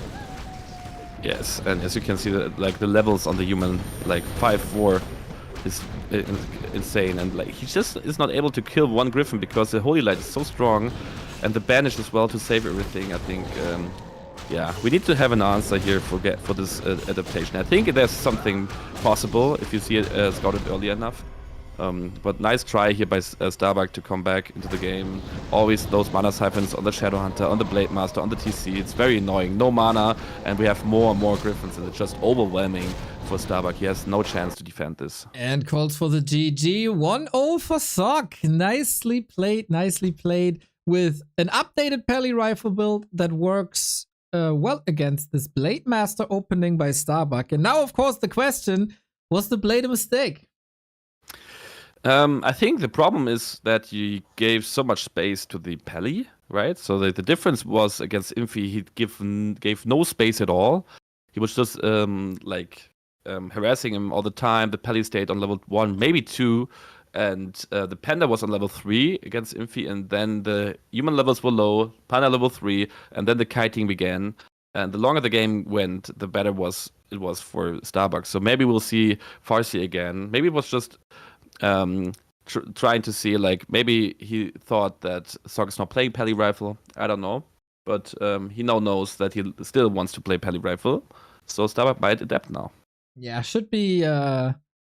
There's definitely wiggle room. There could also be a Panda instead of a Shadow Hunter. There could be reinforced defenses sooner to defend this, to then not let Sock unfold the tier 3. A higher level Blade Master is way more powerful once you get crit level 2. So just because game 1 went this way doesn't mean map 2 will go this way. And of course for Sock is the question, will he even stick with the Pally Rifle? Will he go Archmage? And if he goes Archmage, with expansion, without expansion, etc, etc. So a lot of variety in this matchup at the moment. Enjoy the game. It's open, by the way. You are in the lobby. Nice. Yeah, DWCC. Yep. So we have, like, it's more chill, you know. Yeah. That's right. But yeah, I think Starbuck is, like, when I talk about strategies with him, this guy is, like, mentally very, very smart, very passionate about finding new strategies, no openings. He's like, if he sees something, he's already adapting his mind. Maybe not in this game immediately, but in the next game we will see something different for sure. Would agree. Our second map seems to be Autumn Leaves. Surely a Pally Rifle map, or a map where this is possible. Also Archmage, so not an immediate tell yet. And we try to start the game. Yesterday, or the days before, it took us some time. Now we pray. Nope. Restart. Oh, I love it. I just love it. It's actually a meme. They did change the game name once today already. Oh, but then they went back to, yeah, I mean, why not? Yeah. But yeah, I think Autumn Leaves, Starbuck destroyed Infi there. So let's see how Sock will do. A smaller map, in a way, like it's more the center, which is important. Northern Isles, you can sometimes escape to the top or to the right. To the red spots. So this time, I think this map is good for the Farsi harass, because you're very quickly at Pally's face in a way. You can just prevent level 2 of Pally. You can be very annoying all the time. I think we will see this kind of play from Starbuck now. once we get the game running, at the very least. You also got the 2 scouts with the wolves to be able to go into all different directions. And we have to restart this again. Nice. Yeah, I agree. It's also not a map where you can necessarily pimp the Blade Masters to like plus 30 damage, if that's possible. I mean, it is possible on Northern Isles. It isn't really on Autumn Leaves. I'd agree. FoCuS also works well against an Archmage, while a Blade Master doesn't really. Except if you want to play Mirror Image Headhunter there as well. But I haven't seen that work on high level. Yes. Yep. The Chinese say, please check. I don't know what to check. What do we check now? Yeah, I'm confused as well. Starbuck as well. Check what? Yeah, like what? Observers, check it out. Please check. I don't know. Like just do a different game name. It will work immediately. Can you start? Can you start? OB observers or what? Yes. What can we start? I mean, lobby, I think. I think we're supposed to get out of the lobby, create a custom game, see if we can start a game on this server, and then come back. yes, that's a good idea. I mean, it works. Yeah, it starts now. It works. Yeah, finally. That's how it is. Alrighty, map number 2, Sock with the 1-0 lead. Starbuck's first losers map is Autumn Leaves. First one was very well played by Sock with a surprise element Griffin harass that Starbuck wasn't ready for, but surely a learning experience, and now aiming for the equalizer. So far today, every player that won the first map also won the second map. Let's hope for Starbuck that this won't repeat again. Yes, and I'm pretty sure we should FoCuS here. I might jinx it again, but this time I'm pretty sure. I think this map is just very good for FoCuS here. And also, it's not that good to creep with Blade Master. It slows you down a lot. The human is a bit quicker and everything. And it's just too nice to be very quickly at the green spot of the human and annoy him, right? So that's what I expect from Starbuck. And also on the human side, we see Paddy Rifle still. Yeah, Stock feels confident. He prepared, it seems. And yeah, we will see a nice game with Paddy Rifle and against Tier 3 again, I think. Yeah, if possible, of course. Or if the early game goes well, then Sock can also go into Tier 3 if he needs to. But praises to Sock, man. He plays a very, very fine Pally Rifle. We criticize the Asian orcs a lot for their outdated builds. We also criticize the Asian humans a lot for their outdated Pally Rifle builds. But Sock seems like he studied some replays. Yes, I like that. And also, as you already mentioned sometimes, that Sock was in a way retired, or at least he took some time off. And I feel like he's, yeah, just getting his own experience with different builds now. When he played, Pally Rifle was not that common to play. Now it is again. And I think Sock is doing a great job in adapting against Starbuck so far. And let's see how it is if he's playing against the Farseer, because we see a Farseer. And we see the opening I just suggested. I like it. With forward burrows, though, that's interesting to me. Usually you build them far, far, far in the back. In this case, Starbuck builds 2 of them forward for a bit more attack potential, but also they can be very fragile. We'll see how that pans out. I thank Saga Enigma for the 7 month and Xerxes for the 7 month. Much love, much love, much love. And yo, this is how Starbuck destroyed Infi. Rush across, keep the pally low, but you probably can't delay the first creep camp. Wait, that's an outdated build, or at least rifle into Pala. Weird. Didn't he go for Alta first? I thought I saw it. But he did. Did he forget his pally, or did he decide a different one? I don't know. Yeah. It looked like the actual build order, but we see a nice little wolf harass here. I like this by Starbuck, just going for the peasants, just being annoying, forcing some holy lights, also preventing the pally to get a XP by killing a wolf. Nice little damage here on the Rifleman as well. Nice pressure by Starbuck so far. I agree. Keep the pally low. Sadly, Sock needs to repeat the build order class. Well, yeah, maybe not ideal. We go for lumber workers and we try to force militia to slow down the tech, as the Starbuck tech has started already. also a very fast first attacker. Yes, interesting. Cool idea here so far. I think the rifleman just tried to fight back the wolves a bit. Everything looks like normal as we used to see it before. Sock needs to be careful not to use too many holy lights. It's very important to save some mana on the pally, so he stays a threat as well. But he did not manage to kill one wolf yet. Nice damage on the rifleman so far. Not the best position for Sock, to be honest. Sock is not doing great in doing some damage on the headhunters yet. A bit on the fast here, but I think with the militia he can fight Starbuck a bit back. Okay, but then we can return, and the wolves are still threatening economy. Really like what I see. It feels like Starbuck is way more comfortable with Farseer than with Blade Master. Another militia call, only on 100 lumber, and we're close to like critical mass headhunter territory, where 2 volleys are a militia kill. Always nice to reach that level. And Sock still basically 0 XP. Yes, both players just pressuring each other. I think Sock is under more pressure than Starbuck. He's doing great in microing the damage on the rifleman. Like, every rifleman is low, and we have like maybe 2 holy lights left. The militia is needed to force Starbuck to retreat a bit. First headhunter falls. This is a bit bad, but still, I think if he goes back, he still does some pressure on the pally, and it's all about preventing the pally to creep, right? So he does a great job by doing that here.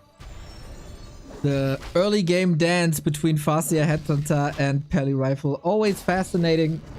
But yeah, shock force, more expenses here. 29 lumber is abysmal. How are you supposed to get a Blood Mage, long rifles, attack? Yeah, that's a good question. So far, he's doing great and saving those riflemen, but needs to be careful with the one rifleman. Oh, that was very close. Both riflemen very low here.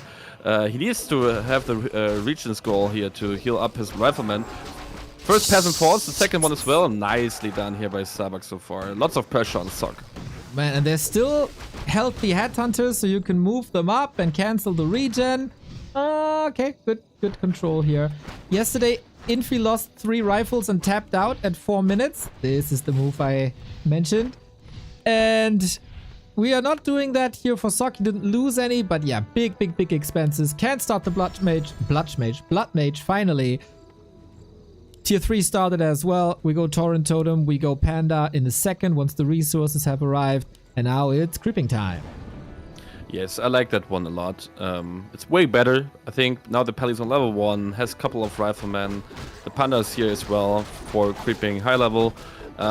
Sock is doing great in searching for Starbuck. He knows that the Panda wants some XP, so he might go for a creep check, and he does. He finds Starbuck creeping, goes for one headhunter, maybe the second one might fall, maybe with the block. No, he will not get it, I think. No, I think Starbuck will make sure that this headhunter will not fall. Nice little creep check by Sock, but he's also out of position now. He's not next to green camps, and that's a bit unfortunate for him, I think. Right on, as power creeping with Farseer Panda is quite nice, and since Sock is not creeping, the Farseer doesn't have to track him for information where he's at. He's right in his face. Interesting decision making by Sock, I gotta say, but so far he is doing damage. Denies are becoming very important now, reinforcements as well. But as long as Starbuck is not losing burrows or the Torrent Totem, things look fine. Yeah, so far, I mean, he lost 2 headhunters. One unfortunately got ensnared by the creep, so this was unlucky. But so far, I think what's different to the game against Infi is that the Panda has trouble to creep up, right? So we have both on level 1, Blood Mage arrives here. So far, good work by Sock to keep the Panda on low XP. Normally, Starbuck wants to have him level 3 very quickly, so this one was very well played by Sock so far here. Oh, but the burrow. I talked about the burrow, presented on a silver platter. Losing burrows lost him game 1, shall not happen again. Drunken Haze to prevent the damage, get the repair in, and so far resources are looking fine. Sock a bit torn between attacking the burrow again and attacking the heroes. Now it might just be too late as the Fire Lord is coming in. Yes, what a good timing here by Sock. He has like level 2 on the Pally now, Devotion Aura as well, a bit more armor on the Rifleman. The Fire Lord is coming in here, which you just said. It's a good addition to the the Orc army, he can go for Soul Burn to prevent some Mana Siphon. Nice Holy Light on the Blood Mage, he can retreat. And still no Breath of Fire on the Panda. No Mana as well. So, so far very well done by Sok. Not losing under pressure. And he goes for tier 3 behind it. Wow, true. It's like at 40% already. I didn't even see that. It looked really weird to see this attack by Sok when he was kinda hurt. But Panda couldn't level. He's no threat at all. Orb of Lightning up. Okay, that's fine. But Starbuck is supply blocked again, has to rebuild 2 of the burrows. Forgot the second one, I think, while the first one was lost. So, lots and lots and lots of time for Sok. Yes, and that's what you want to have when you want to play Pally Rifle. You don't want to have this pressure, like an expansion against you or some Tauren chasing you. He did great and still, like, going for some creep checks, going for an attack to kill a burrow, to make sure Starbuck is not getting the unit composition he wanted to have.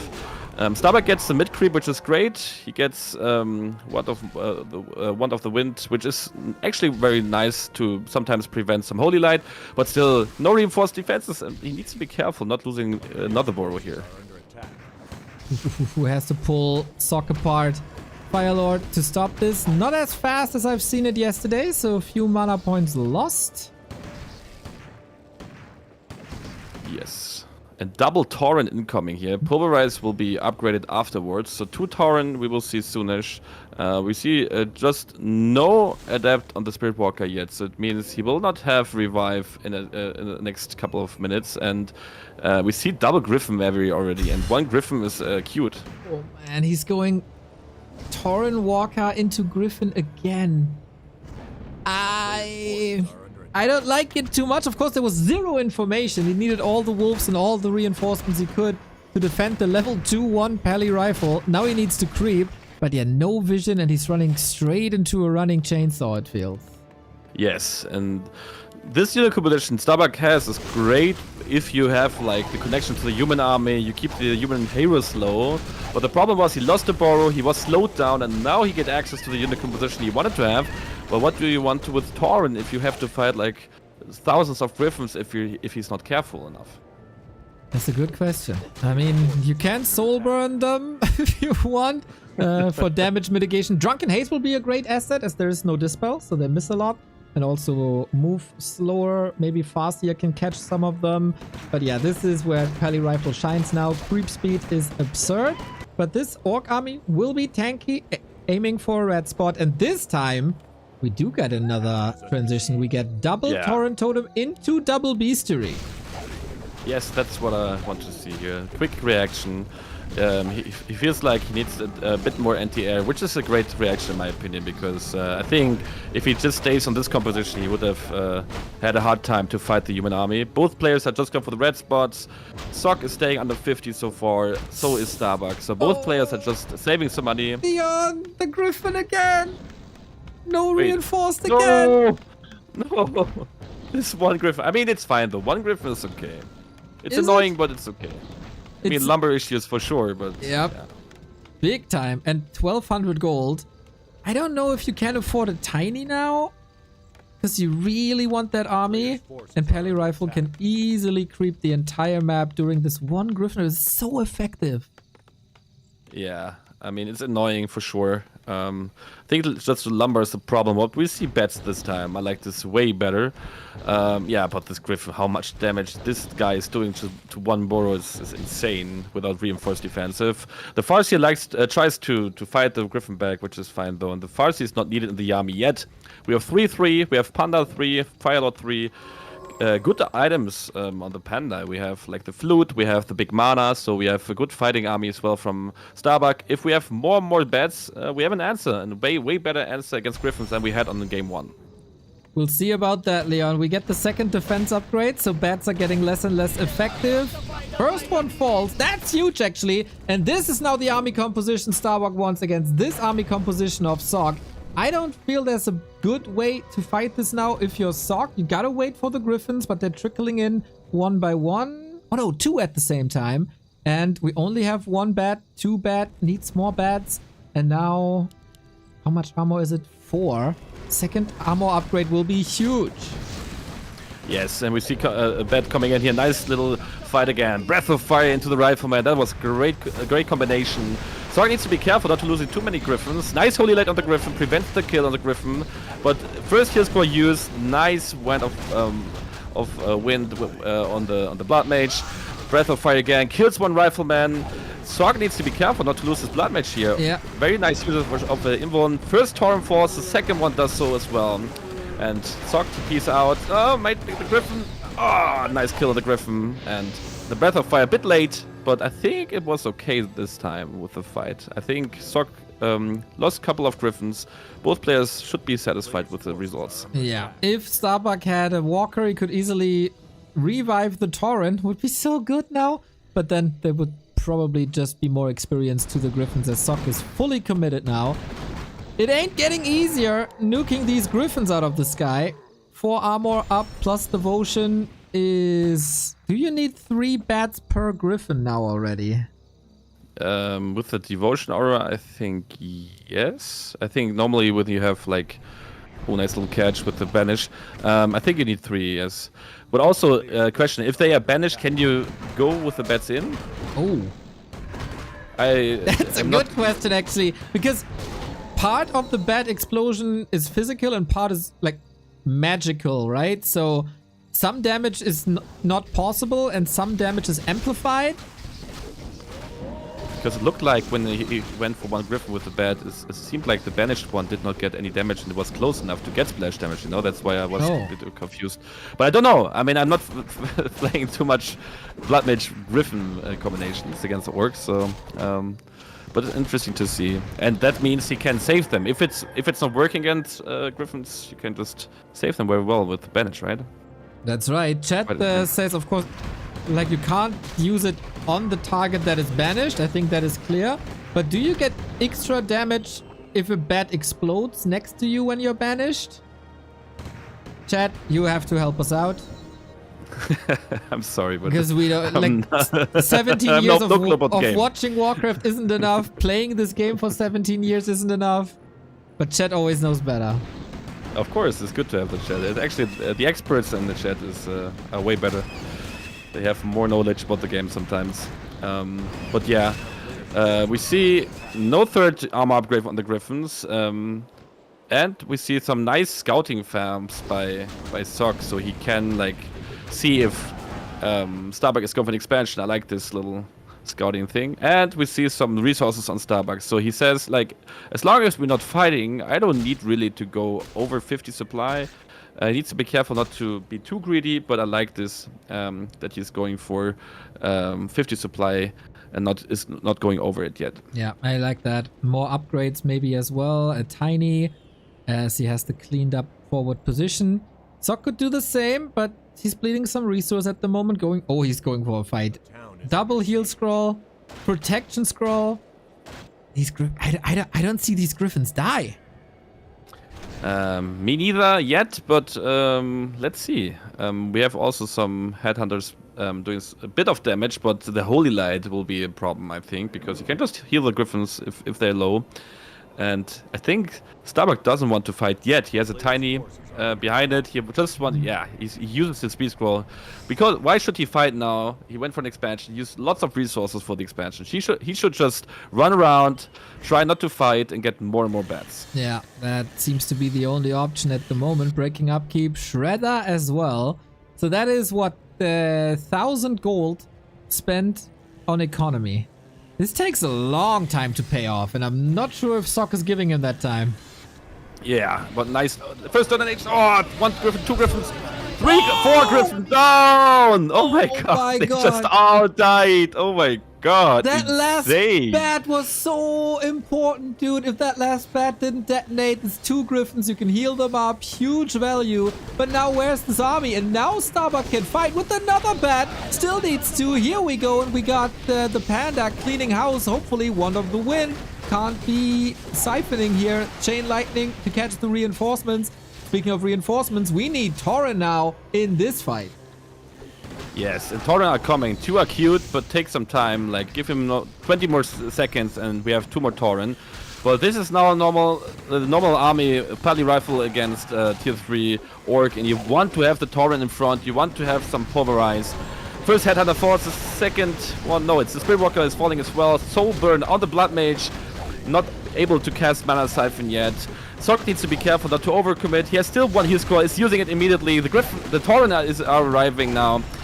Not able to kill one Rifleman yet, but Starbuck is marching forward. Nice Breath of Fire. Griffin is lower. Sock needs to retreat. I agree, man. This Torrent is gonna wreck these rifles on top of the Incinerate, which is added AoE, of course. Torrent safe to the side. Well done. Same for the Headhunter, which bites the dust, wakes up the Torrent. Couple of kills here. Surely he wants to get the Blood Mage, but the Holy Light is at the ready. We still have that big mana potion. Hopefully Starbuck is not overcommitting. Staff up. The sustain for the human is insane, and the fight is neck and neck.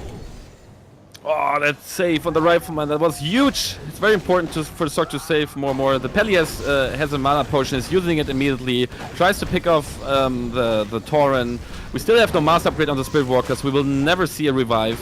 But yeah, bats arrive. Kill maybe one Griffin. Oh, Holy Light the Griffin. Nice save by Sock here. Nice micro so far. And I think Starbuck needs to retreat and lick his wounds. Yeah, but how much time does he have for that? More Griffins are streaming in. Number 3 and number 4. Shredder is still working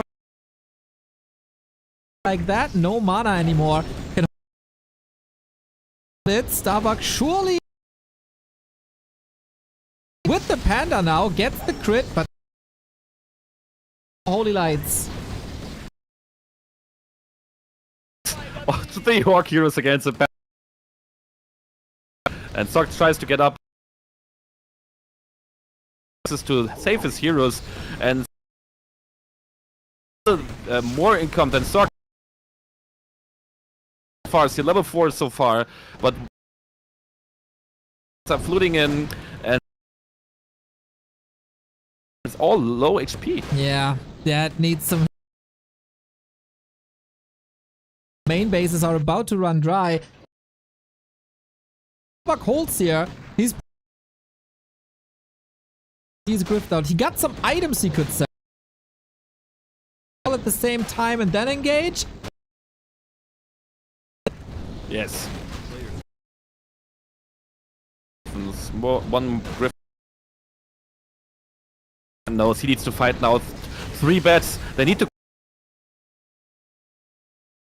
At the first bet, nice. 1 Griffin is dying. 3 bats invested, but still 3 Griffins are alive, and that's a big problem. The Tauren falls. No mana on the York heroes. And what do you do without mana, without an answer against Griffins? I don't know, man. There's nothing. He doesn't soul burn the Pally ever to just save it. Oh, new bats.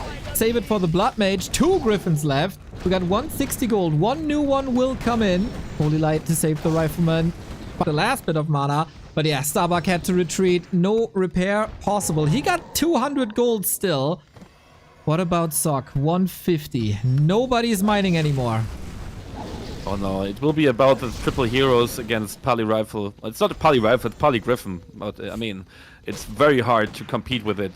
Pally Rifle and Griffins, it's just hard to compete with anyways. And now you have just 3 heroes, 1 Headhunter and 1 Spirit Walker left. So we need a miracle now. We need, yeah, a GG. Yeah, it's unfortunate. Wow, goes up 2-0. It looked a lot better than the game prior, but still not enough. There was one moment after that bat detonation on the left-hand side where we thought, okay, this gotta be it. Starbuck has the momentum now. But Sock doubled down on Griffins while Starbuck thought, okay, you are probably gonna switch back to rifles now after I killed all your Griffins. And then it was Griffins versus Tauren once again, and that investment was not the right one. This hurt, man. The dominator of the group stage, losing 2 maps back to back, and Sock is playing some fantastic Warcraft. Yes, and also I like the adaptation by Sock going for the shop in his base. Because when I played the Pally Rifle, and also I saw Infi doing it, if you have lower HP a Rifleman and you want to prevent the Panda to creep, he would just kill your Rifleman, right? So he just waited at one point in his base, healed himself up, and once he had full HP rifleman, he just went for the creep check on the Panda. And I think that was a crucial moment in the game where he just got a good creep check on the Panda. Also unfortunate, he lost some headhunters against Sock, and he lost a Borrow. I think Starbuck knows he needs to be a bit more careful with that because he needs all the resources. I think against Infi, we just saw it fits perfectly if you don't lose like too many units or one Borrow. I think he has no mana master upgrade on the Spirit Walker, which you need to have like this domination in the front line to revive Tauren, and also like then you can go for double beast story, also maybe a tiny, but you need to get the control on the map. I agree. The harassing Griffins disrupted Starbucks game back to back. This shall not happen again. Maybe the backwards burrows are better to have more protection against that and to not have it so exposed. But this new element of Griffins to the Pally rifle is causing lots and lots of headache for Starbuck. If he's not winning here now, he's in the lower bracket. And Sock moves on to then face either 1-2-0 or Kaho. 3 match points for the best Korean human there is. Wow. Hammerfall. Interesting choice. I think, yeah, it's not Pally Rifle on Sock's side. I think, oh, maybe? No, it's not Pally Rifle. It's Archmage first, maybe into an expansion. I saw him doing this against Lin. No, we saw it against Lin, right? Together. Yeah. Where he played Firelord first. Yeah, so I think maybe Starbuck knows this already when he studied Sock a bit, that he likes to go for this build here. And I feel like Starbuck is very good against expansion. Also, he's very good against certain builds of the humans, because he plays them human as well, so he knows a lot about the race. So I'm very excited to see his adaptation on this map now. Yeah, this will be a lot about timings, creep routes, creeping, harass, maybe an expansion on Sock's side or ultra aggression. We'll see about that. 2 farms coming together. Hero choice should surely be the Farseer, and it is. These Blade Master experiments are over. Yes, I mean, I liked it. You have a best of 5. Why not just, you know, start with a different opening, maybe confusing your opponent? But the problem was that, yeah, he could not really rely on it, and sometimes it just works against you. Blade Master is sometimes very hard to make him work, but I think it was a good idea. And also, like, Starbuck now mentally knows, okay, I just need to play a very clean game. I just need to chill. I just need to make sure I scout, I adapt to my opponent. And I think it's just important to read his opponent very well. And we'll see where this goes. 3rd farm coming. You expect an expansion or not? I think yes. Maybe also if Starbuck kills peasants, he might not go for an expansion because he needs to gamble about am I still able to hold an expansion or not. But I think Starbuck Sock will go for an expansion here. Nice little pull.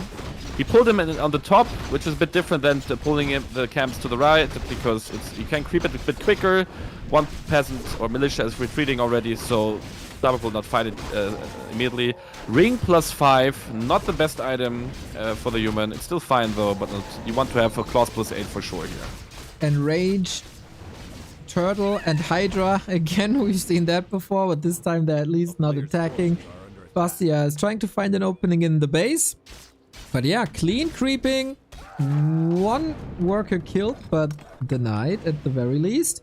So wolves in the main now, where the retreated workers are. They got no time off. Go back to lumber immediately. Rough, of course, and punished, so has to revive some of these workers. But Arcane Tower should be coming up shortly. Starbuck attacking instead. Yes, so very common dynamic in this matchup. We see the tower coming up soonish. It's a bit greedy to go for Town Hall immediately, because once you have an Arcane Tower up, you're also safe against the Firelord push, which might come on tier 2 by Starbuck. Yeah, and now Starbuck is on level 1. Killed, I think, 2 peasants in total. 1 got denied.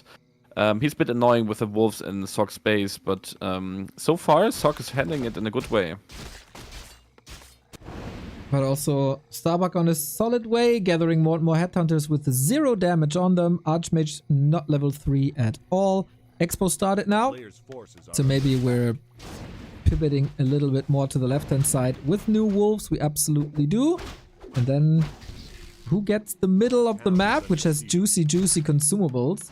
Tech at halfway. But now the Arcane Tower is up and this wolf harass is over. Yes, and we have like a solid amount of peasants on the town hall. It will finish soonish. So far, perfect opening for Sock.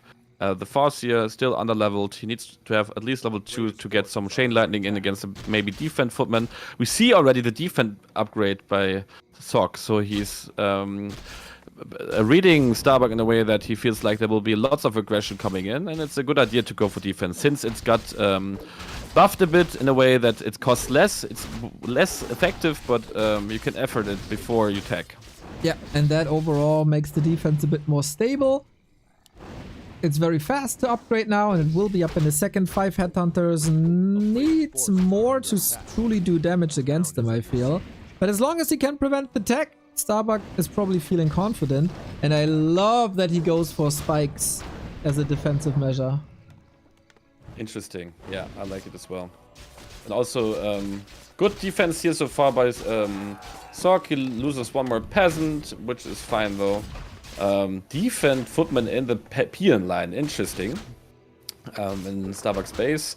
Bit annoying, but I think, yeah, with the Boros filled, the Footman will die in maybe 1 hour. We see a shop coming up and still no tech by Sock. So that's good. We get double Beastery, Mass Raiders, starting Wyvern into Mass Raiders is probably the play. Get some creeping in, no lasted. These Headhunters a bit exposed here. And also the Beasteries. They don't have their spikes up yet. When is it finishing? Oh, he cancelled it. Oh, interesting. Maybe he's not fearing any big attack. And I think it's fine though. Double Beastery, lots of Raiders we will see. TC second, I like this approach. Not the biggest fan of the Fire Lord. Since the Arcane Tower is still already up by the human, I think there's no need to go for an unnecessary push. The Grunt is killing the Footman in the peon line. The TC has Endurance Auras, so the Headhunt is a bit quicker now. And so far it's fine for Starbuck. He just needs to get the crucial number of Raiders. And then Suck has a hard time to get control on the map.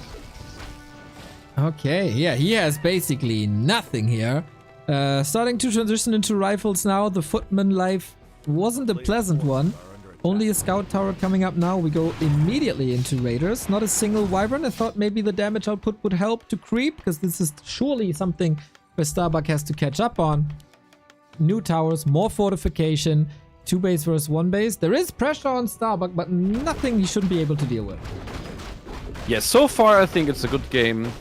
He will creep the TC on level 3. I think he will go for Chain Wave, and then he will go for Town Hall kills, maybe an expansion himself, getting some space to get more and more gold, pillage hopefully.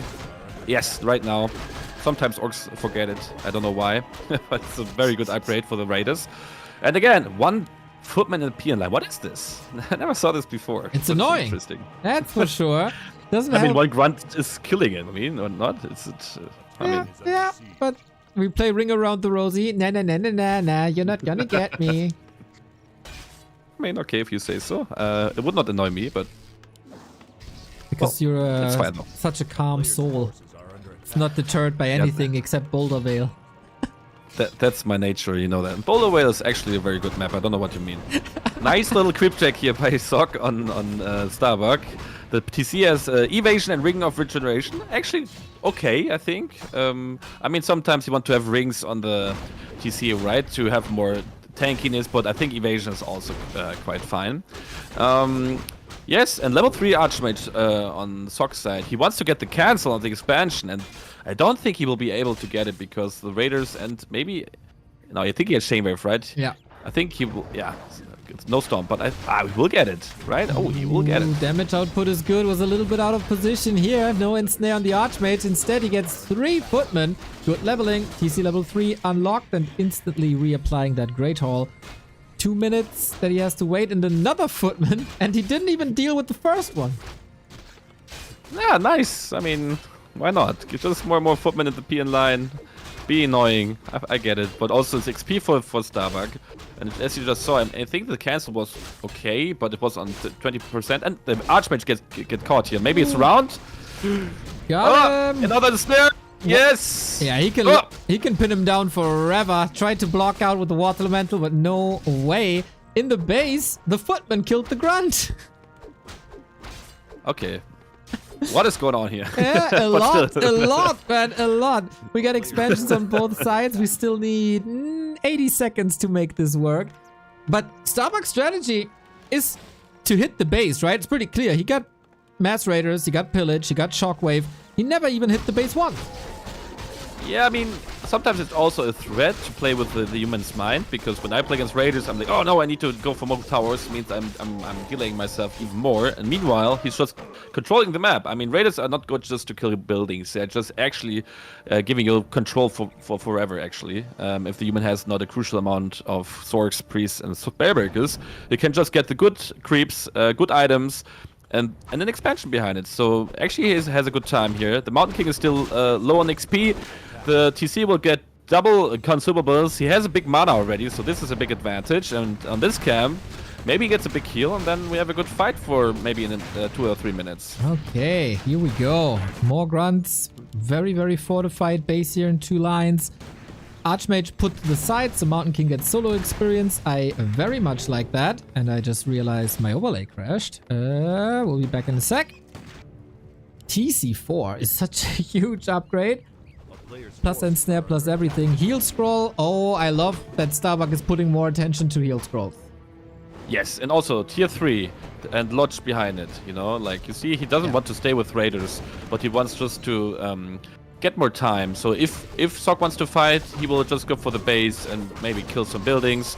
So Sok gets a solid army, and Starbuck really needs to be careful not to be too greedy. Tier 3 takes the time. It's like just 50, like halfway through. He might go maybe also for Torrent Totem, but now I just see some Shamans. And so far the army of Starbuck is not that overwhelming, but it doesn't need to be. He has like 50 supply, he wants to get more resources, has Pillage, goes for the farm. Bolt on the Raider, nice catch for Sok. Chain Wave through the human army, but still, I think this looks very decent for Sok. Okay, let's see. If he can muscle up an attack, it's great. If Starbuck can stall more time, it's great for Starbuck. Lots of resources into items, of course. That's probably not worth 20 food though. But yeah, Starbuck loves to be annoying. No more lames. Off into the base we go again. Yes. So the Raiders, yeah, very good against buildings, so for sure. Chain Wave kills the farm. So far, I mean, 2 farms. Maybe a Spellbreaker, maybe he can kill it. No, he wants to. Oh, he's TPing out. He's scared to lose more Raiders. No bolt incoming. Nice catch on the Priest. Exit kill here. But yes, I mean, he's building up. He gets Kodos, he gets Raiders, Grunts, Shamans. But I'm not sure yet. He needs to be careful not to be too greedy. The tier 3, I don't know what we will see with that. I mean, maybe he wants to have some mass upgrade, but what kind of mass upgrade does he want to go for? Do you know why he goes for tier 3? Well, hopefully not Bloodlust with the amount of breakers here. Yes, that's what I mean. Torrent Totem? Is it Totem? Yeah, it's Torrent. Oh, so it's Torrent. Okay, yeah, you know I know. Okay, yes. Starbuck is unfortunately very, very supply blocked. He can go for Berserker upgrade, which is insane against Mountain King. Adds to the survivability against Clap, which will be useful. Triple heal scroll for Sok and the Tome of Retraining to Blizzard. I almost feel like you need Witch Doctors at this point. Yeah, Witch Doctors would be a good answer. And I don't know if Torrent are good against Zorks, to be honest. I mean, you have like a crucial number of Torrent and maybe Spirit Walker behind it. Then I buy it. But just one Torrent. There's no TP. Oh, you need one now, brother. You need a TP now because Sok is throwing everything at this expo. No burrow to save you. Oh, a little late actually. Can you TP? Can you hold? Got the gold. He's not investing it. He's giving up the base. Oh my god. I mean, I think this is a good idea. He went for tier 3. He has no Totem yet. 3rd hero incoming, Shadowhunter. Interesting. It's very interesting to see that because, I mean, yes, I get it. You have the tier 3 stuff, but actually, I mean, he will be on level 1, right? He gets more units. He has 70 supply. He has supply stuck forever. That's a problem here. And yeah, Sork killed the expansion and has one more expansion now than Starbuck. So yeah, I'm interested what Starbuck will do here now. Ooh, he's surely in a check position. Kinda needs a fight to whittle down the enemy, but not much mana. Shockwave is sweet, but we got 3 heal scrolls against it.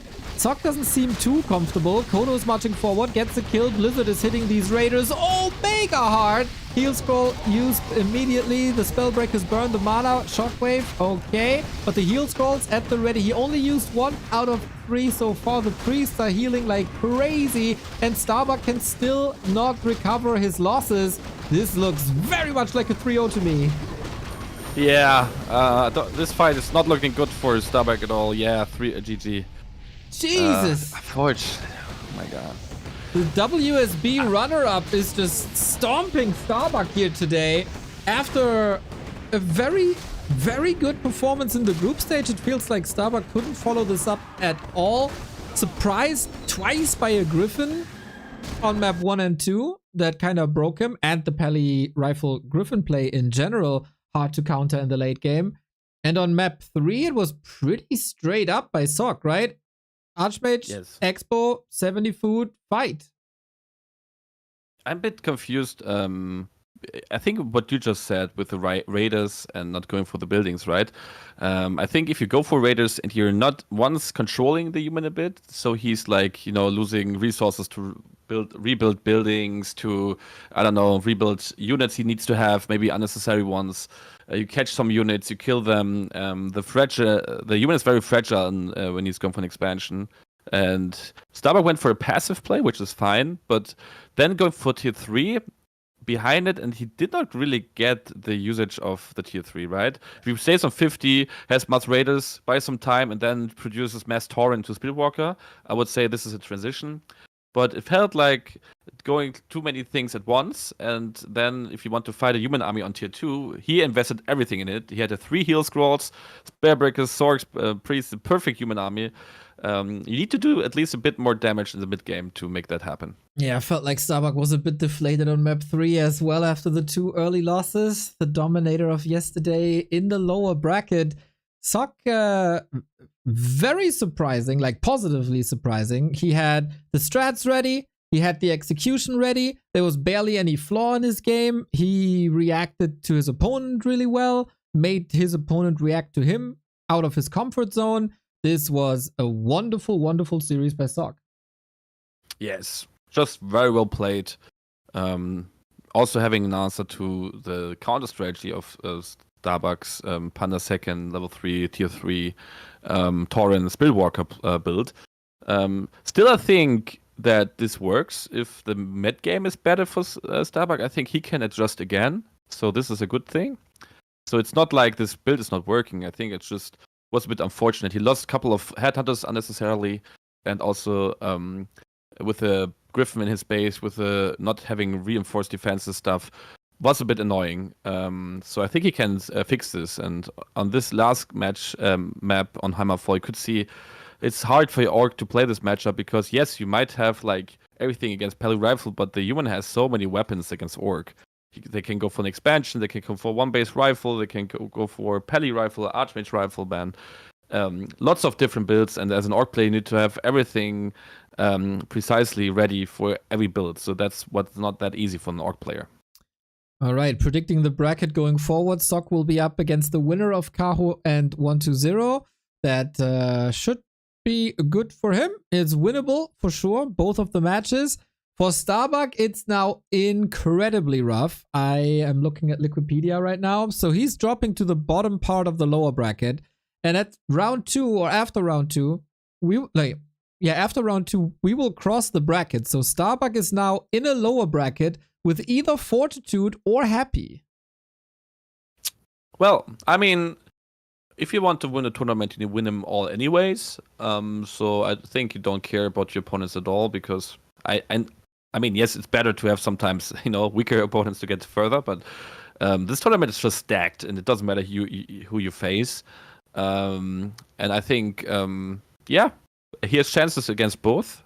Starbuck proves he can win against everyone if he wants to.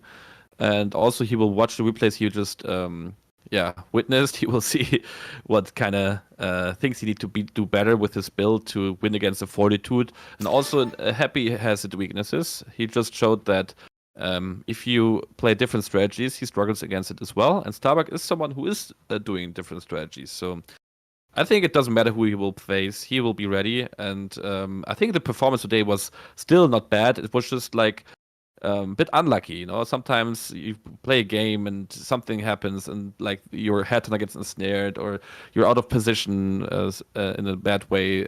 Sometimes messes up with your mentality, but I think he will come back and he will be better. Hopefully. All right, Leon, you want to stay for 1-0 in Kaho, or do you go back to ladder? I won't grind now, you know. Will fuck them all up, you know. Let's go. Thank you very much for your expertise and the good vibes, Mr. Leon. And good luck on the ladder. Thanks for having me and have some fun with Kaho and so on. I wish you the best. Thanks, Neo, for the opportunity. Much love to you guys in the chat. Thanks for all the support and yeah, have a good time. Bye-bye. Take care. Bye-bye. Take care. Bye-bye. I thank my subs. Korayo, thank you for the 5-month. X7 Heavy, 6 Metal, 6X. Thank you for the 14-month. Woody Wood Bull Gaming coming in for 12-month. You guys are amazing. Thank you. We go back to KK, where unfortunately our overlay isn't working today, as there was an update that ruined it. But we got to take a look at the match that's coming up, because it's the last winner bracket quarterfinal of the day. It's going to be a short day, most likely. We got the winner of Group C in Kaho. He had, on paper, the easiest group, walked over Fly, and also had a good performance versus Life, winner of the group there. 1-0 was in the Undead group with Happy and Colorful. Lost at first, but had a super strong run through the lower bracket. If we get this lower bracket 1-0, he has very good chances, especially after the match against Colorful, where he showed his prowess versus Night Elf before, but Colorful also invited him a bit to this. This is probably the second and third strongest player in China right now. It is Kaho as the Chinese DWCC winner against 1-0, who is at the moment very hit or miss. Which 1-0 will we have today? That is the question that we have to answer. We need Sock's opponent for the upper bracket, and we need Starbuck's opponent for the lower bracket. Let's get it on. My bracket prediction is completely ruined already, in utter shambles. Where is this matchup standing with the new patch 2.02? We sum up the changes once again real quick. On the Night Elf side, we gather lumber faster. We got the heavy armor Huntress that we have not seen in this matchup so far. We got a little bit of a nerf on the Orb of Venom, but barely noticeable, I would say. Keeper might see a resurgence with a buff to Treants, but on the Undead side, lots and lots of changes. Ritual Dagger, only 1 charge instead of 2. Wand of Negation, 4 charges instead of 2. Lich range reduced for Nova. And Worms have higher range. So will we see an uptick there? We'll see. So far, Demon Hunter rushes over immediately. DK... Wait, did he get that? Oh my god. He's close to level 2. I'm not sure. No, this was the first one. Okay. I was a bit confused. But no. 1-0 secures the kill. Abandons the expansion for now, though. This is a net win already for Kaho disrupting this. Games between the two should be skill-wise very even. Acolyte falls. This must queue attack usually.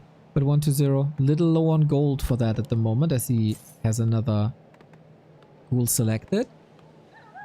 One backup Acolyte in the mix. Kaho traps 1-0 in his own base. Did they meet each other in the DWCC before? Let me look it up. It was a 2-0 for Kaho. The match before a 1-2 at WSB. Kaho defeated 1-0 in a best of 5. So this is where it stands right now. Kaho maybe slight advantage in recent shape. Sick detonate. So no possibility for a Ziggurat right now, huh? Trying to bait some immolation while freeing up the expansions. Not falling too far behind. Demon Hunter's getting closer and closer to level 2. Burning so much HP on the DK. Rod of Necromancy used. We don't have a dagger anymore, but finally level 2 and a surround. But level 2 on the DH as well. Oh, careful, buddy. We got the Unholy Aura to run away. That opens up the field for the DH a little bit at least. But with the normal damage of ghouls, it should be fine. What happened? Oh, 1-0 engaging again. Does he have the necessary chip damage here? Could run into a trap, maybe. Oh, score. Yeah, this is not the overlay experience we want you to have. Sorry about that.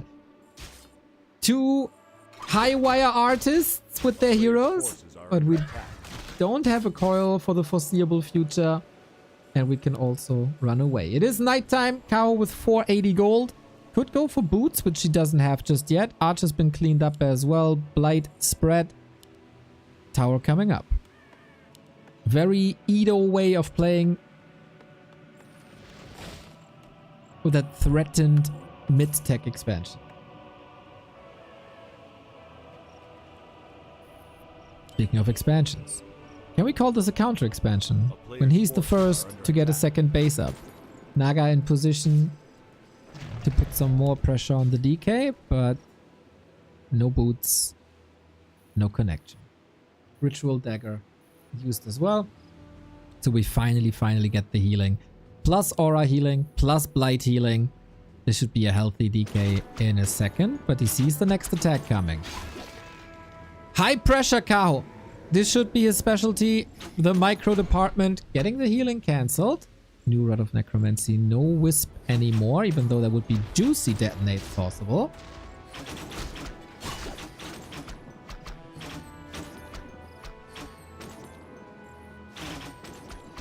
And in the base, we don't see much.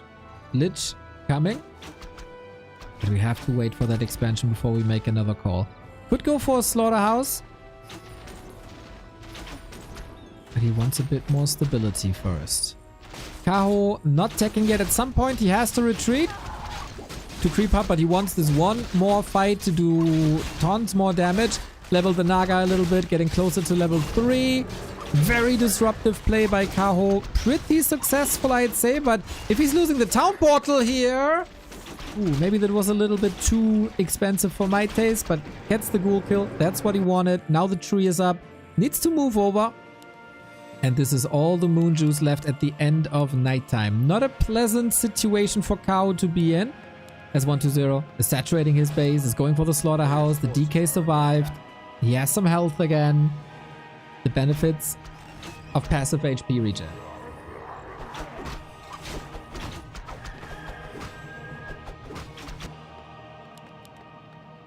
This of course delays the tech. A couple of weeks ago, 1-0 has always been a timing player.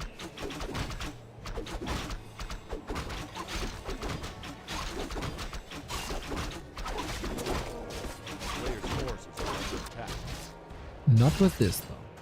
No 9-minute 30 ghoul pushes anymore. Maybe that doesn't work too well with the lumber buffs that we got.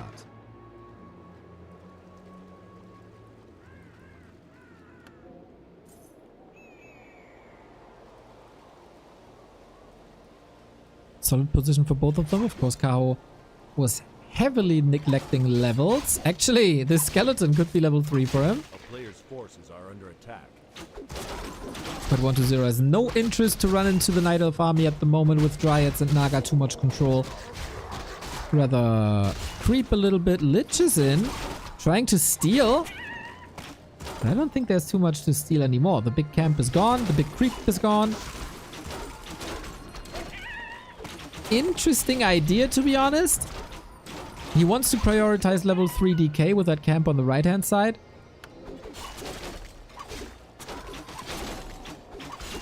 But not sure if it had the effect that he initially wanted.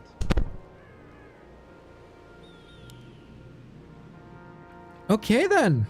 We get a second slaughterhouse. We go fiends. We go bears. Everything as it was before. Expansion starts mining. Slowly but steady. 120 is already on 2 bases. Kaho at the shop, but no wind yet. He has the resources to do it.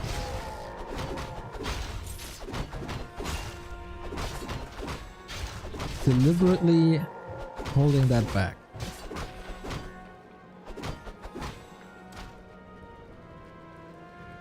Bears it is. Upgrade is coming. You need a lot of expenses at the beginning of tier 3, of course, for all the upgrades, for the Orb of Venom. We've even seen some third heroes.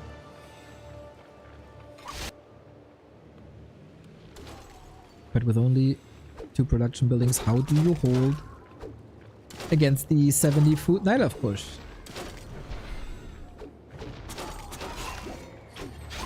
This is the strength of Night Elf at that stage in the game. When you're out in the open, you have to fight. Otherwise, the Night Elves are gonna wreck you. Gotta keep your distance. Very smooth second base for Kaho, I gotta say. Could have moved it over a bit quicker. Could have saturated it a bit quicker maybe, but overall, good economy. Good levels. And some upgrades coming. Can't really see 120 pushing across. Like, he's just banking. He's still got 700, 800 gold. He pulls ghouls even though he's rather low on them. Not optimized ghoul position. And he's running into Kaho once again for some cheap burns. One bear forgotten. Cheap in terms of he's not losing any HP for it. Or any reju for it.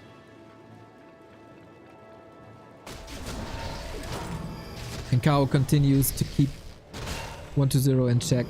Lich level 1 is a tragedy. Also, no access to the tavern. This positioning is gold for Kaho right now. Who has been incredibly impressive the past couple of weeks. Since the Chinese DWCC qualifier. He's just tearing nerds apart left and right. 3 destroyers. Big bust. Actually, with 900 gold in the bank. Are you kidding me? No third hero, no level up. Ghouls already mostly dealt with, and they are the big threat on the ground. We got 1 bear here. We don't have an Orb of Venom actually, right? So that's a big upside. Kaho's micro is insane! Holy smokes! The only threat are destroyers, and you can somewhat easily build an Ancient of Wind against it.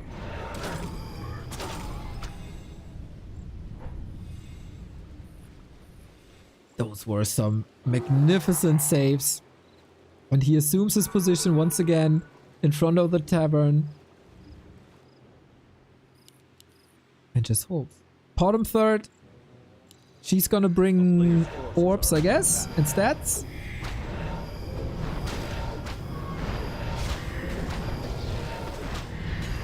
Creep check though. 120 has no TP. He had an Invo Potion last fight. This is not the case. Naga is trailing behind, but Dryads are doing the necessary anti-air damage and also controls the DK super well. Mana burn, amazing. Right clicks, amazing. What can you do against these Dryads? The Fiend is of course a source of damage. The Lich as well. But the Fiend is gone. The Lich might just follow, to be honest. Trying to counter nuke. The Naga slithers away, has an Invo Potion. Still, no staff. Bottom still far away. Mana Potion into Coil. That could be an issue for this Naga to come if Kaho overextended here. Naga, the level up saves the Lich for a bit. Are you kidding me? The last Dryad shot. We would have needed boots here. Big... Oh, doesn't even need it. Okay, gets the kill. In the meantime, Fiends are falling apart. It is basically mass range. No bear on the ground. No A-bomb anymore, right? Not in the fight, at least. One is there, but no disease cloud, so it doesn't really matter. Bottom doesn't bring items. Feels like a bit of a mistake. Kaho also broke. Oh, he was shocking for that abomination.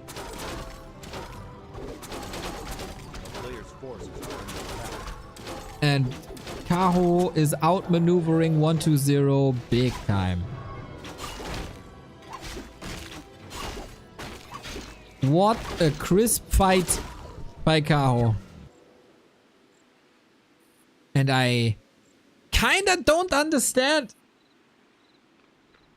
120 not spending gold. Maybe he wanted to. Maybe he wanted to go for the tavern, wanted to go for the shop. But Kaho just simply didn't allow it. And then he thought, okay, I might use my timing with the Destro bust now. Otherwise, time is running out anyway.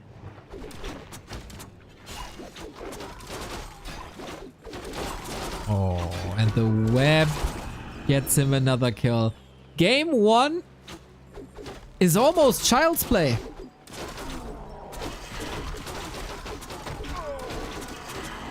Bottom already level 2. Are you kidding me? This is something that Kaho is appreciating lots more. We've also seen it versus Orc. Owl first. True Shot second. A player's forces are under attack. Is this recoverable? 120 has no lumber. Can switch it up. Only 3 ghouls for an expansion play. That's usually 4. But the big investments have already been done, so maybe you just need 3. And Demon Hunter's having the time of his life. Look at him. The rings, the belt. Not even sure who got the kill here. No indicator, unfortunately. Naga finally out, but level 1 Naga is so fragile. Gotta support her with all the potions she can get. Also frost armor. Nice touch. Dryads are getting a bit more damage. Demon Hunter against Dryads are getting a bit more damage. No, this spell. Ouch, that hurts. Free healing on the demon pretty much the entire time. 400 HP fully go through. And now he's pummeling the hero. Kaho on fire. Invo potion at the very, very last second, but on the cost of that useless Naga. Statues completely ignored. The wind transition is coming. Do we have a staff? Don't tell me he's losing the demon like that. No, we do have a staff and the bottom level 3 speed run map 1. No question. Who had the better game here? 120 struggling to get this expo up. Recovers.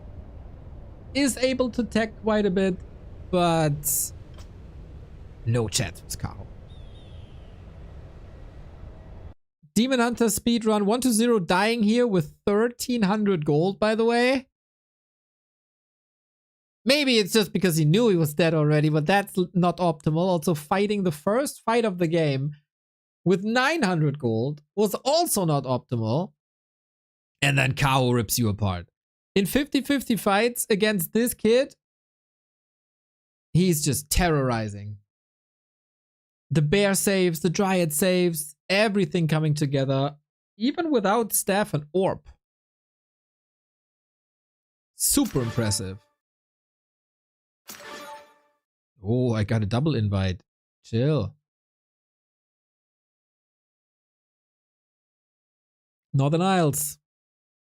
Swiftly going to Kaho.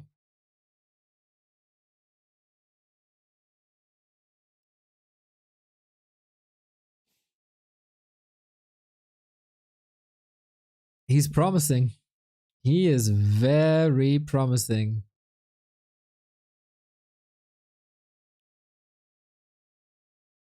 But it's kind of a meme, but it's kind of also true. 120's first map is always the weakest. By far the weakest.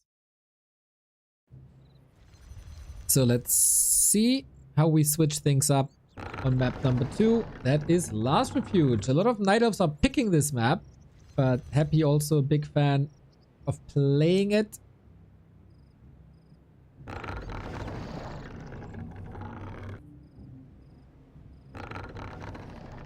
This looks like the sole purpose is an expansion once again.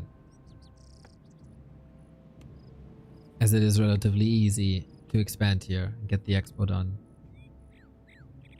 I would expect Demon Hunter Dryad Bears by Kaho throughout the entire series. But maybe he starts to surprise us.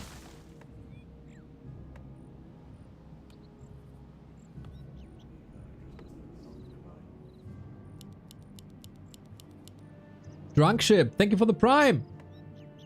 12th month, my dude. Thank you.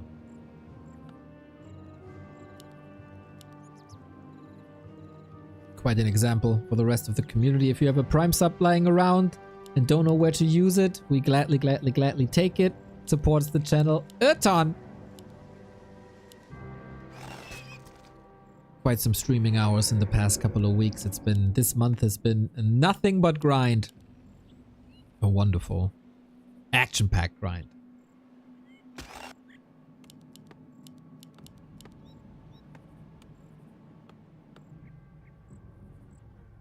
We sent the Acolyte scouting to confirm that it's a Demon Hunter. We have a defensive Ancient of War. Nothing greedy like a Merc camp first. Mikkel! Thank you for the Prime. Appreciate it.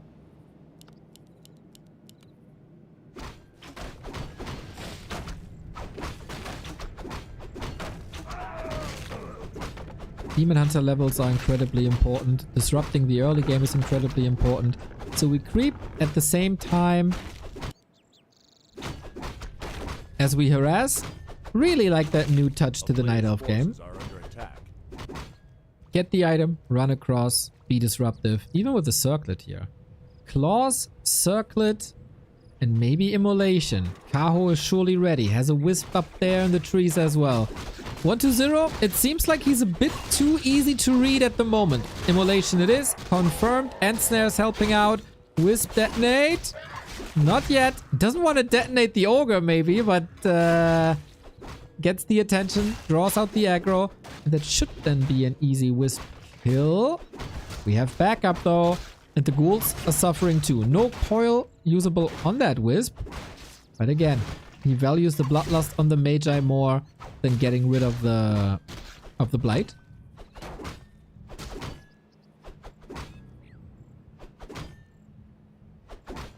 And we continue our dance. This is already a win for Kaho. It's already time. Lots of time.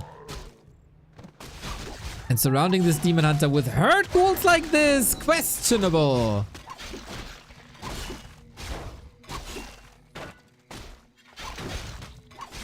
Oh, the Acolyte cannot fall.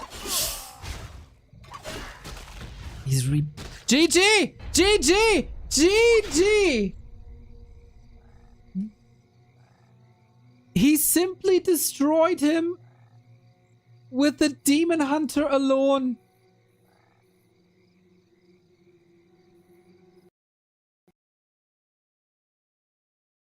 Oh my god.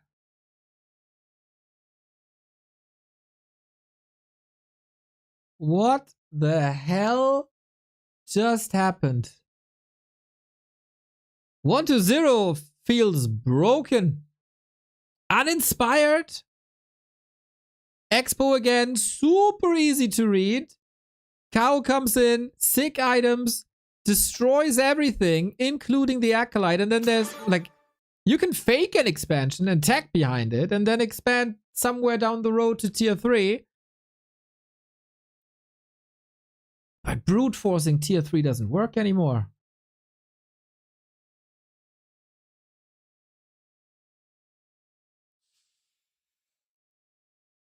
Holy smokes. I thought this would be a back and forth between two evenly skilled opponents in tip-top shape. Pasta! Thank you for the gift subs, mate. That is freaking amazing. Pasta is very good. Pasta is very good. Zahnpasta, for example. Awesome. Where would we be without it? Freaking awesome. Less than 3 right back.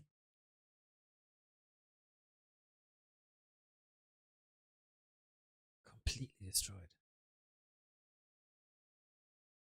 1-0 had some legendary reverse sweeps, and it's totally time for that now.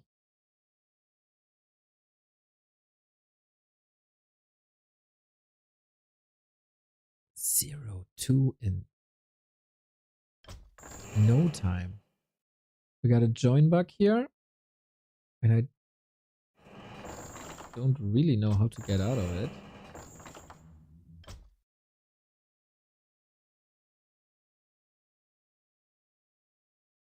There we go. This refuge just destroyed him. When other players play an aggressive game, pull creeps together, disrupt creeping, etc.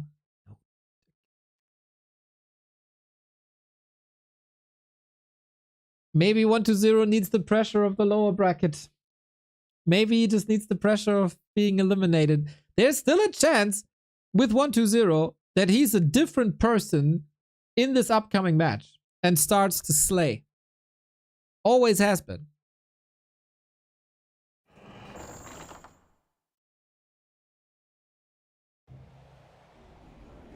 Not here, not now, just yet. Last chance for 1-0 in the winner bracket after, what was this? 20 minutes?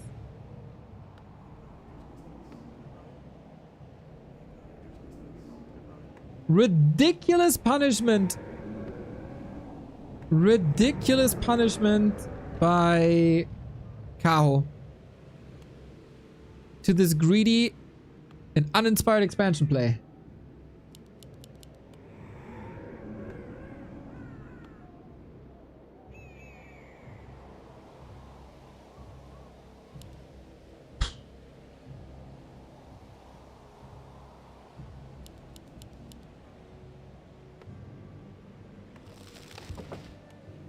Can he switch up his game now?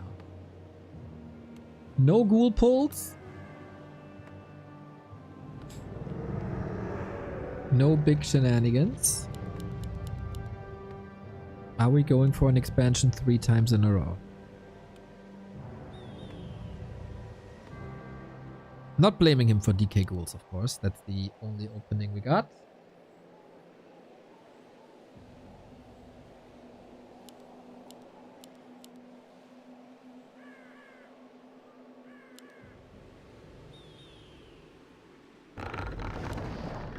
And I wouldn't be too surprised to see another opening like this from Kaho. Why not? A player's forces are under attack.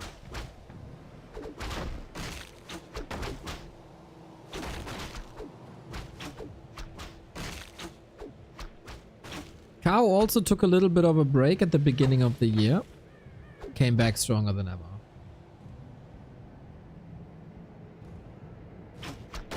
He was the dominant force in the qualifier. He was the dominant force in the group. This time we only have 1 sacrificial skull. So maybe a faster transition to attack if this doesn't.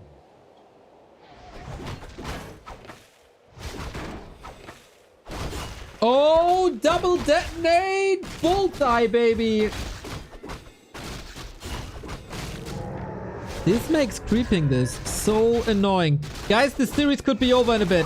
The Demon Hunter has arrived. There's no skeletons here. We got another wisp to the new skeletons. And Demon Hunter going ham sandwich with the Ring of Protection. Detonate. Big one. Creep still up. Clock is ticking. And it's doomsday for 1-0. Conservative immolation. Still has the mana. Good mana management.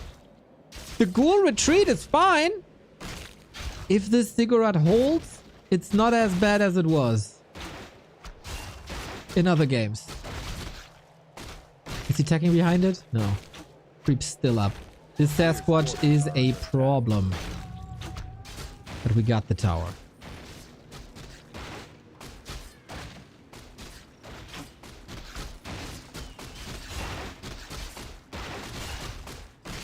Crises averted.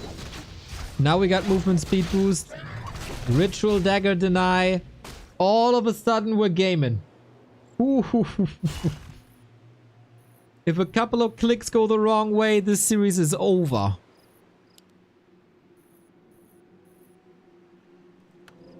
No lumber for that second base.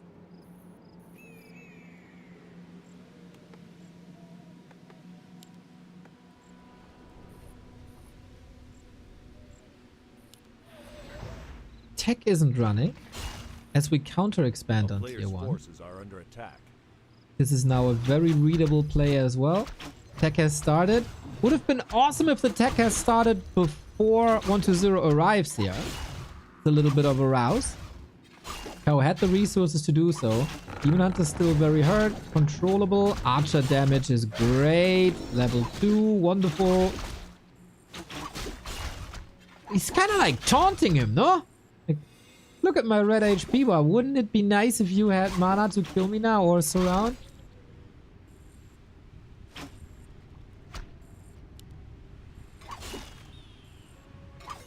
Oh, 120 sold the shop for extra lumber. Wait, what? Does he not need a new rod of necromancy? A player's forces Wait, are Expo under is attack. running soon. Wait, there's a shop. What do you mean, chat?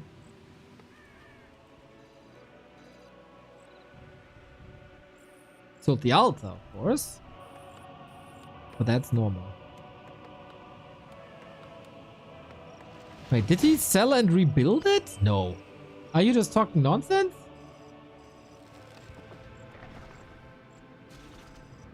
Chat. Why you do this to me? 120 knows what's up.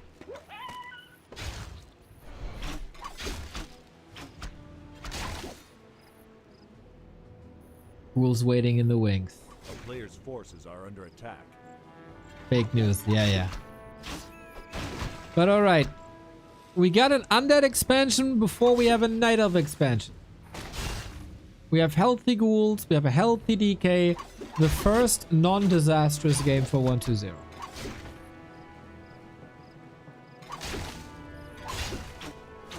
Kaho waiting for tier 2. It should be finishing any second. And then Naga and go.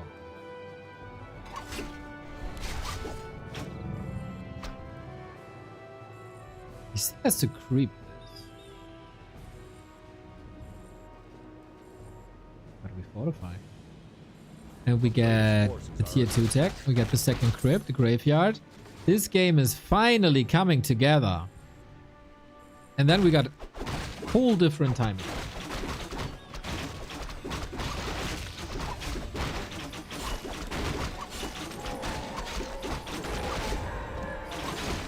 Demon Hunter needs level 3. Naga ideally needs level 3 as well. Gets lore. Rushes tier 3. Not even catching up. He's just getting ahead.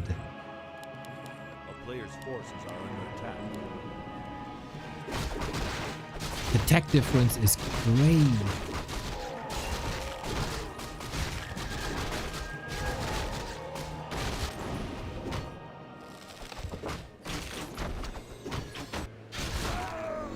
How is he catching up with that? What the hell?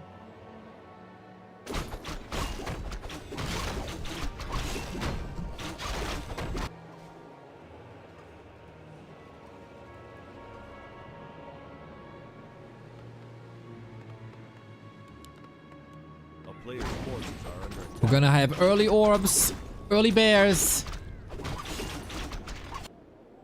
and a functioning expo. And still 300 gold.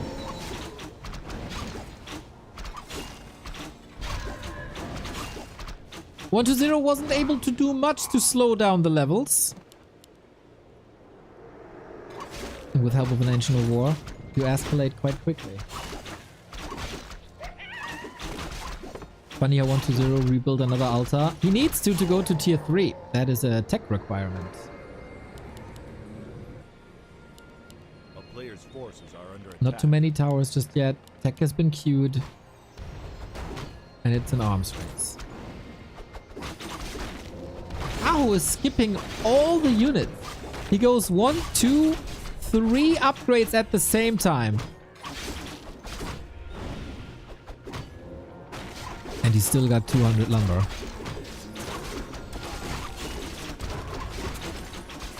That's mental. Demon, what? DK! Ooh, sacrificing the big potion. was willing to dive in for the tracker. That looked a little odd. Nuke, strong, Naga, dead. Demon Hunter, all of a sudden, 1-2-0 has the moment of the series, reclaims his creep spot. And that was a big jump start. Kaho, maybe a bit overconfident. He is playing this incredibly greedy. Wasn't home again. No staff. No bears yet.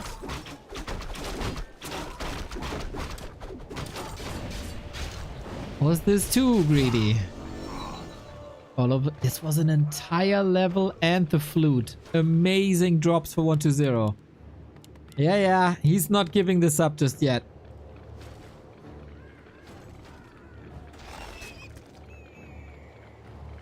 Demon Hunter full HP, of course. Uses the mana before it gets burned. Creeps getting involved. Things are being weird now. Naga, back. Bear, back.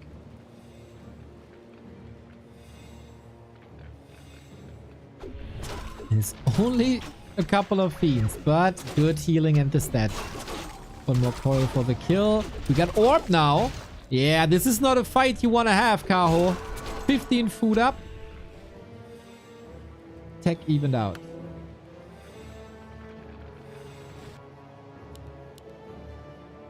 A player's forces are under attack.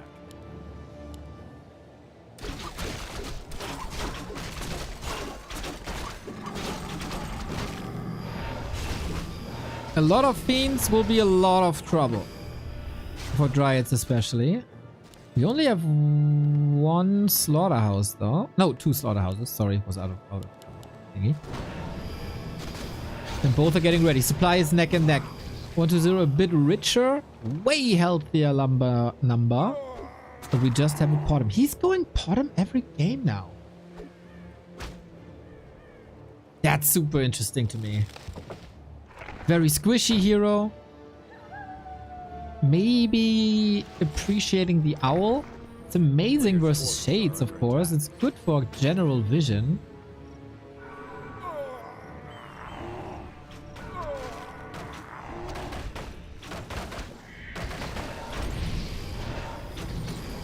And the timing hit. This caused some trouble for Kaho before. We have a way better developed army this time than in the middle of Northern Isles. The focus fire is looking strong. Do we have staffs? Oh, not on the Naga. We don't, right? Maybe the bottom is bringing some. DK level 4 doesn't. Only the second orb, which is great damage, but no survivability really. And the bears have all disappeared. Too greedy for a staff. He has the resources. Kind of unnecessary to play that way. But focus fire with double orb. Dryad is looking really good. Demon Hunter got the potion still. And an invo potion and a heal scroll. Kaho's army has nothing but disappeared. And I feel like this the strongest game by 1-2-0 so far. The most stable game by 1-2-0 so far. Invo potion transfer from the Naga to the DH. Stays alive for a couple more seconds, and that is free damage. 1-2-0 could easily fall apart here if that coin is just a second later. He's losing the damage dealer, but on the other side, we kill the demon in a spectacle of a fight.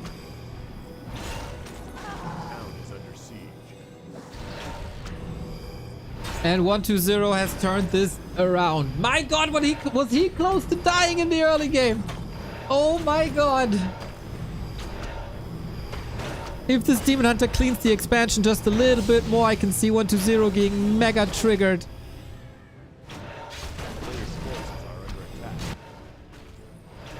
And just tap out. But now Kaho donating bears into this army. Not what you want. And what a coil timing it was. We got an A-bomb to replace the ghouls in terms of building damage. Big repair. This should be unwinnable for Kaho. But he's called Wonder Boy for a reason. Without an orb though. That's the second Demon Hunter kill, and that is way too much. GG! 1-2-0 has arrived. It took some time. The first two games were quite a disaster. But Necromancer is online. Kaho is playing some experimental builds when it comes to heroes, I feel.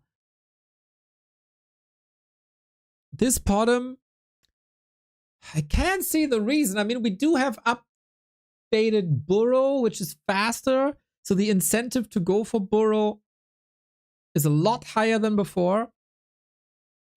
Having the Bottom Owl ready for that, sure. As Dust is not freely available. I think there's probably a deeper thinking process behind it than what I can make up in my mind. But it leads to lower level Demon Hunter Naga.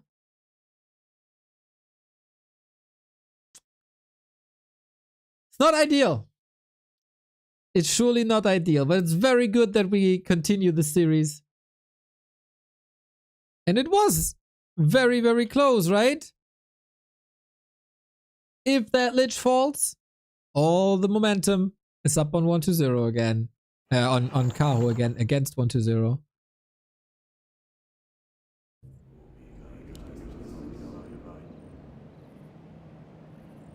It's still match points. It's still advantage Kaho. It's still great games by Kaho. But we have two competitors now. Autumn Leaves is the map. 1-0 has to win 2 more.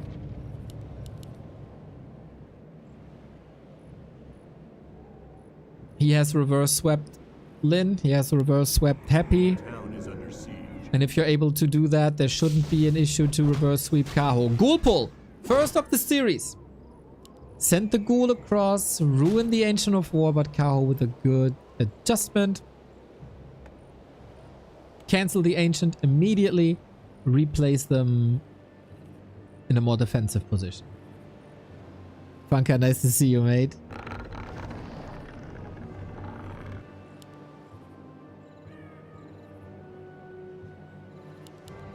Kaho has emerged in 2023.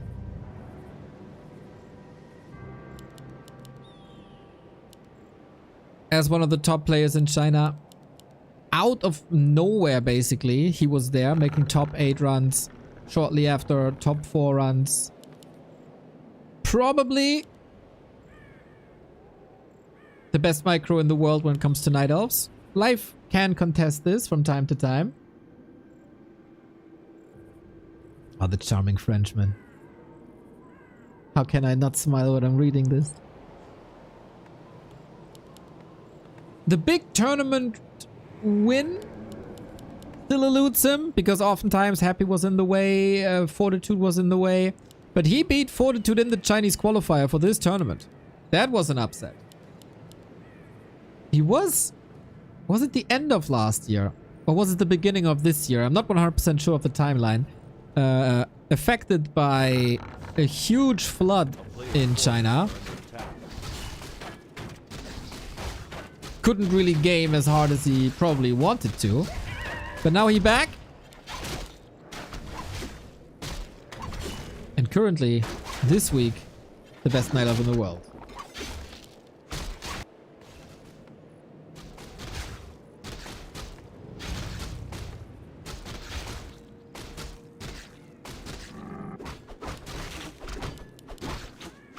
What do we got?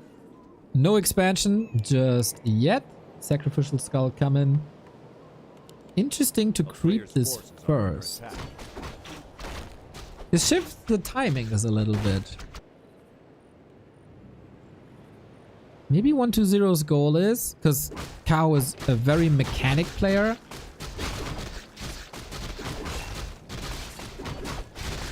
To make things odd. To go away from the norm.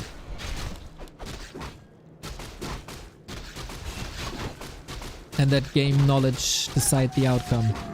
We don't have a Wisp in position. There's already a difference compared to the last game. Full camp 1-2-0. Aura unlocked.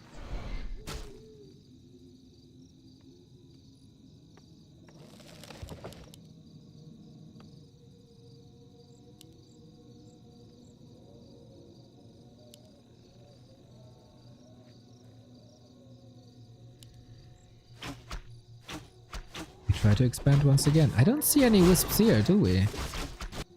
Demon Hunter on the right-hand side. We got boots, we got circlet. Circlet and ring is amazing. And he comes in. Wisp, Detto. Gets it off, but there's still space here. It's not the end of the world, but the DK being stuck next to the Magi is really bad. Fixes it. Salvage with full pressure, but they run straight into the immolation once again. Skeletals XP sacrificed. Ghouls sacrificed. Such a fragile early game. On both sides, that is. Mr. Buttcrumbs, you're absolute legend. I welcome you. I hope you had fine Easter holidays. Hunter's Hall, Tree of Life. But this time a way faster tech by Kaho in favor of a delayed expansion.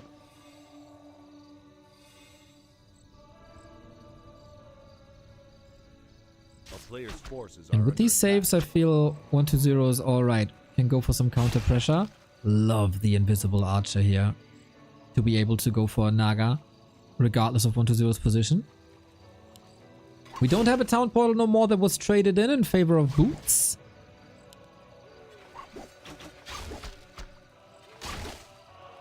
Despot, thank you for the gift sub. J Celorex, thank you for the gift sub. And Naga is out. Alright. Tons and tons of crowd control, but we got the Naruk tower up. Defensive position as we said. And Kaho, not as powerful as in game 1 and 2. 1-2-0 still waiting for the tech, of course. Dryads coming. Expo needs time. This Naga play didn't accomplish much. Very, very sweet retreat by 1-2-0.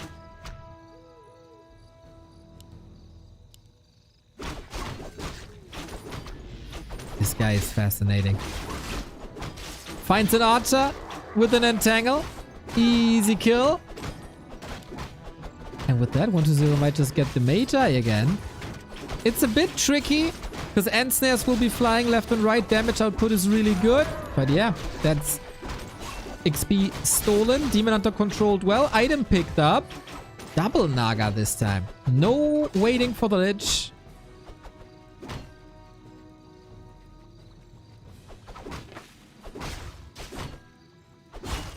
Instant pressure. Fight fire with fire kind of situation.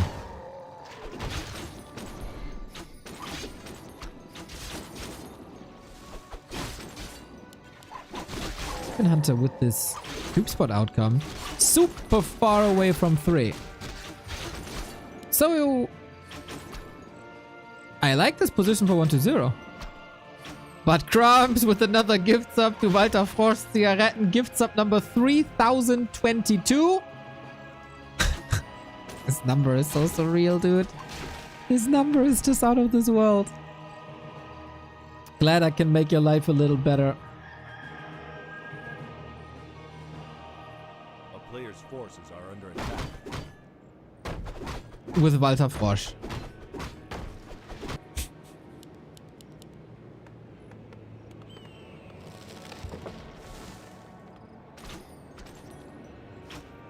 Maybe one day I'm gonna do a Walter Frosch cast for you, Buttcrumbs.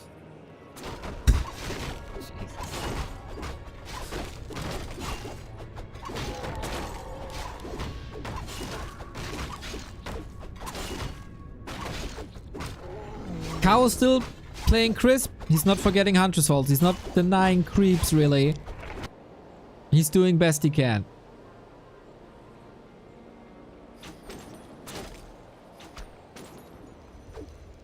And of course his power spikes will come.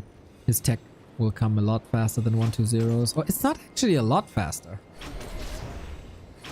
Kaho denies level 3 for the DK.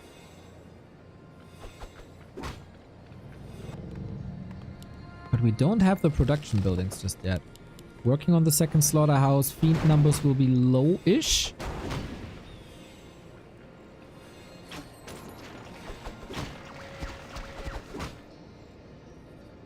Both are a lot tamer. a lot tamer than in game 3. Forces are under attack. It's always a dance, right? The middle of the map is so juicy. One of the biggest combat items, one of the biggest consumable items.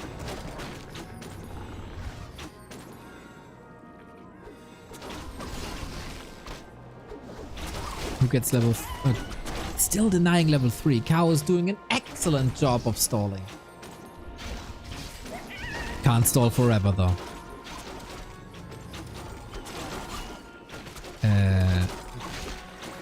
Was about to say, is he prioritizing more stat use over the Lich? We got it now though. No more mana, rejuice kicking in, destroyer upgrade not cute. Oh, from downtown stealing that creep. Demon Hunter couldn't get closer for a while for the mana burn. Love to see it.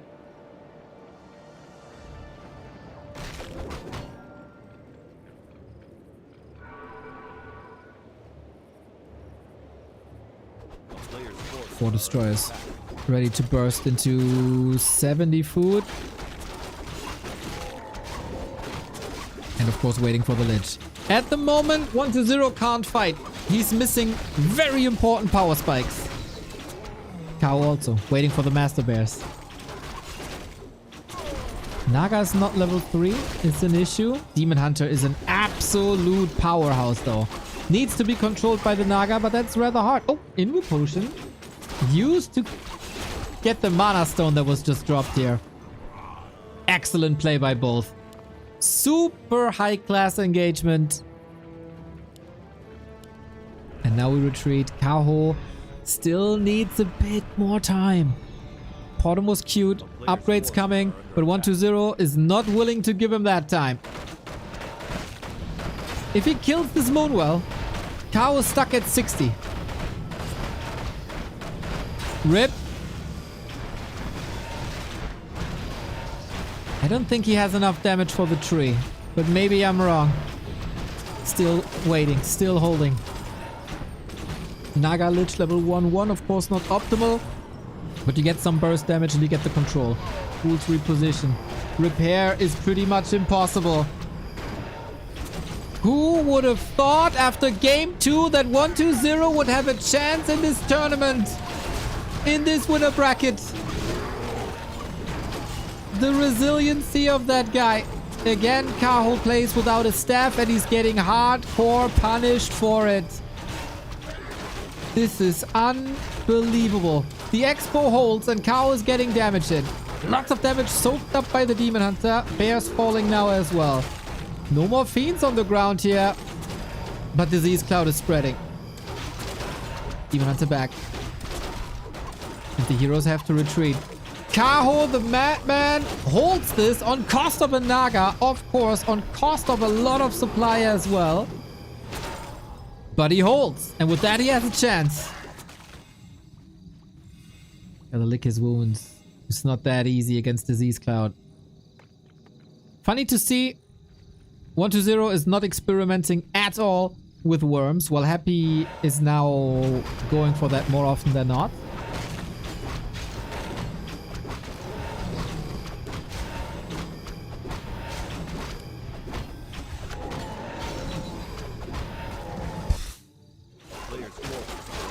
We got a staff. Is this the first staff of the series?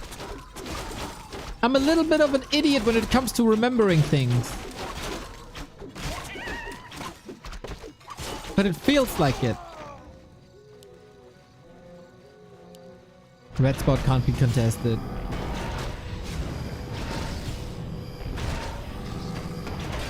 And so it goes to 1-0. Naga level 3 with that.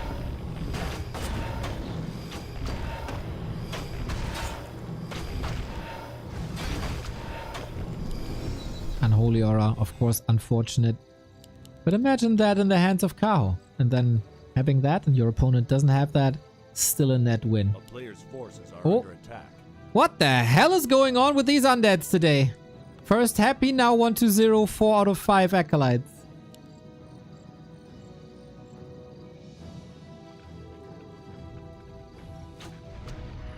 Next push. This time, no ghouls that usually ravage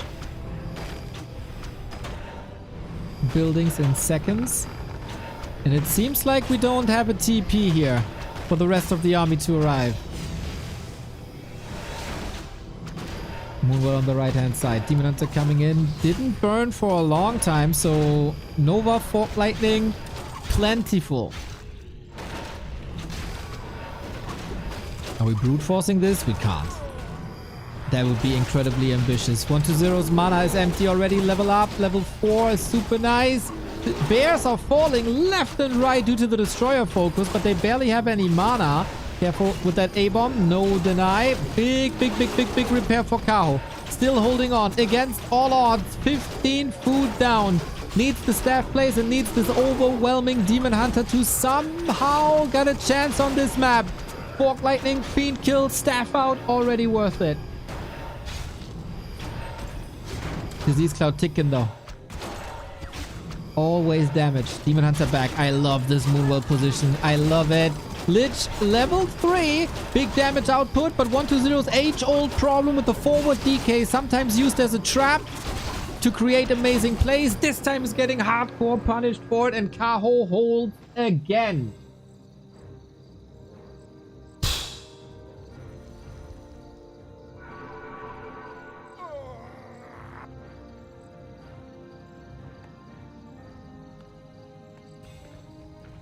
These defenses look like miracles.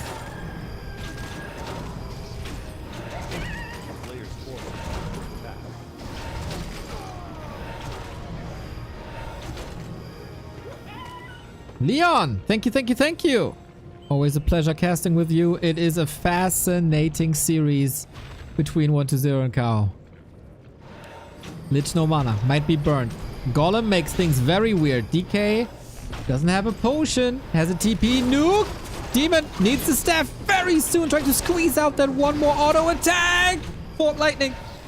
A little bit too strong. The coil from downtown! The staff was on cooldown, wasn't it? It's hard to see in this overlay, but he had an invo potion and a heal scroll that could have probably saved him, but 1-0 smelling blood in the water. Big tavern revive necessary just to get the Naga back while the disease cloud is ticking and ticking and ticking and ticking. That was a Steph Curry coil.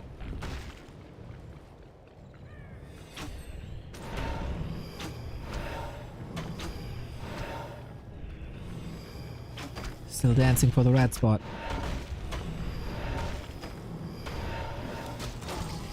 Demon back, Naga back. Everything hurt though.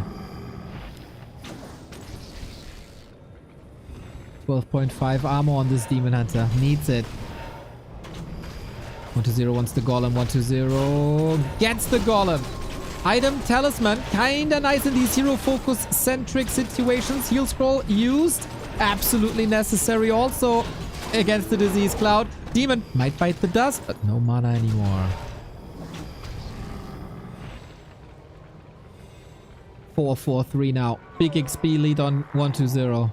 Is this madman seriously forcing game 5? That'd be unbelievable after last refuge. DK again far forward. Don't get punished twice for this. Fork Lightning mega strong. Potom also. Demon is out of the fight now. Staff was good, but everything else is melting. Good luck running away from this.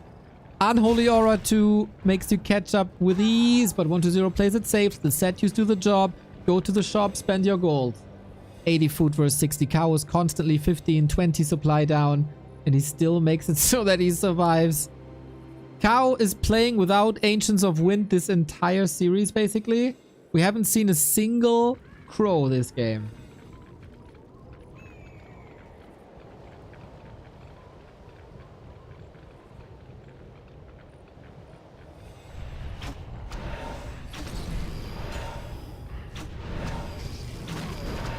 This series.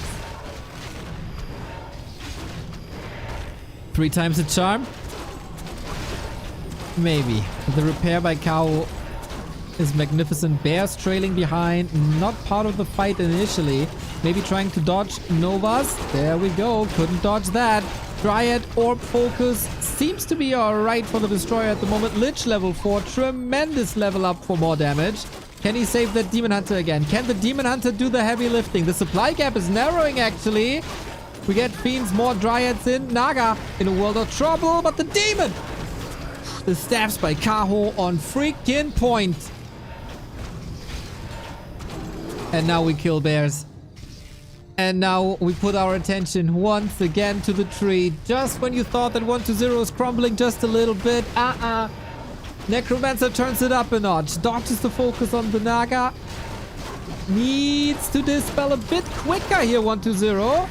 Level 5 Demon Hunter is still a possibility, but the tree is down at the most crucial moment.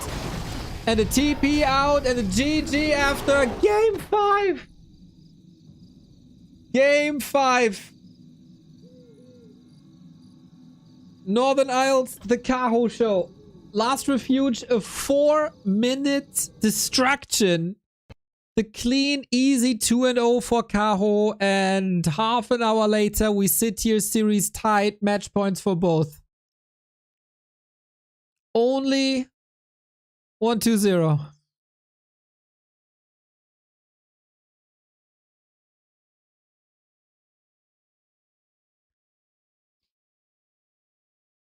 Who starts this bad into a series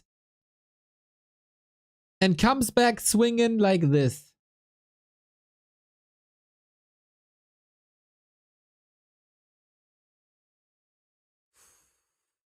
What is there surely more tournament experience than Kaho does? Can the young Night Elf keep his nerves together?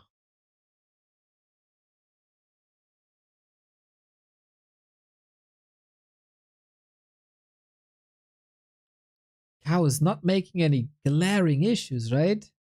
Just here, 1-0 outperforms him. And I mean, you can't call not playing Crows a glaring issue. He fixed the staff issues earlier. Insolent, thank you for the 21 month, by the way. Fantastic. If he gets Crows now on the last map, which is Hammerfall, he's in a solid spot. The Destroyers are truly an issue. And these lumber buffs were supposed to bring Night Elf closer to an Ancient of Wind earlier.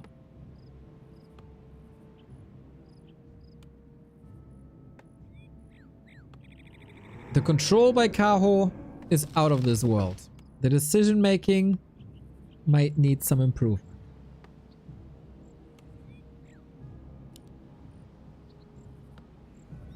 2-2. 2-2.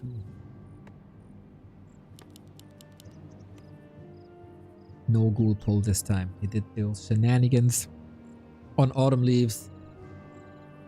It did work, but he also saw the cow is not committing. It's not worth it. I delay my tech for that as well. So let's play it straight down the middle. Who's the better player here today?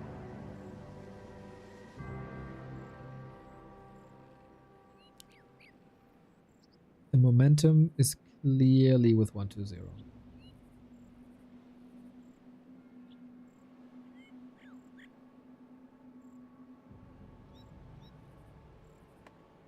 Hammerfall has been one of the strongest Night Elf maps for life, for colorful, against undead, especially for life.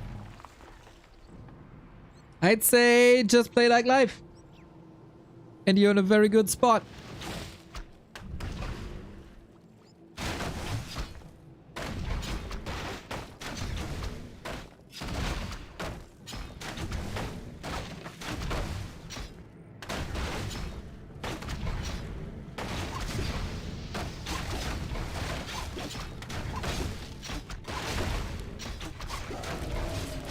Very clean creeping. We grab up the item. Gloves of Haste for once. Not that great.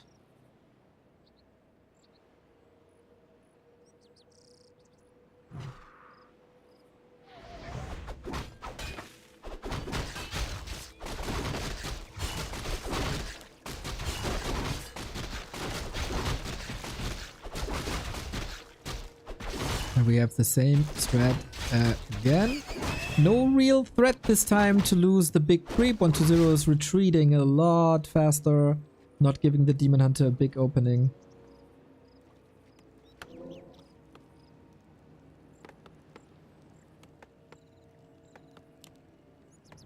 Now we have a stalemate with a bit of healing. A town is under siege. I like that 1-0 is less stubborn than before.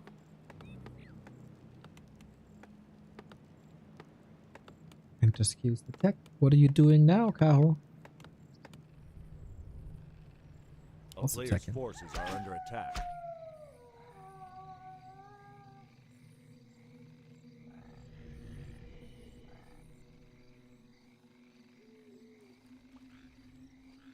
No chance for immolation, really. No chance for detonates. 1-0 still has the chance to expand. Kaho also starting the tree now, while not under attack.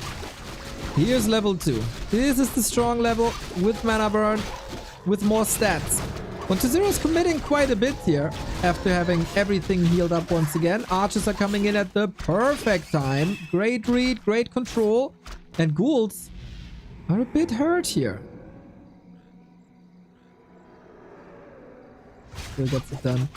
Doesn't want to overcommit. So how strong is the comeback? A Ideally, player's forces are under you kill attack. this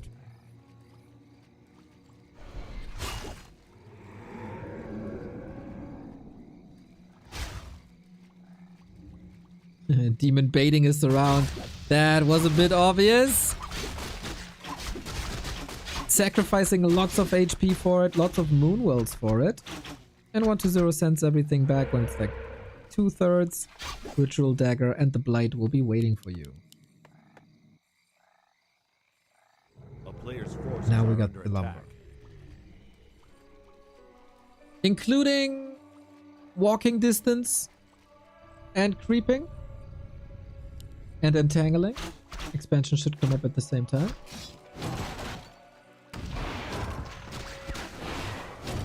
Love the detonate against the skellies once again. This camp manipulated to the fullest. Ghoul falls but denied. No additional XP, and slowly but steady I start to worry a bit about the Demon Hunter level. Player's forces are under attack. But the natural expansion will give him the necessary boost.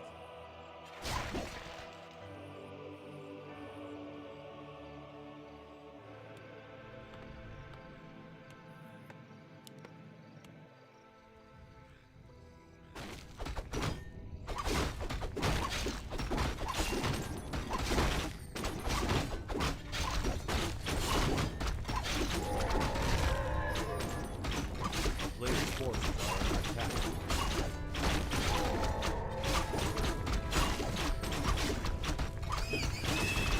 Is this the closest game so far?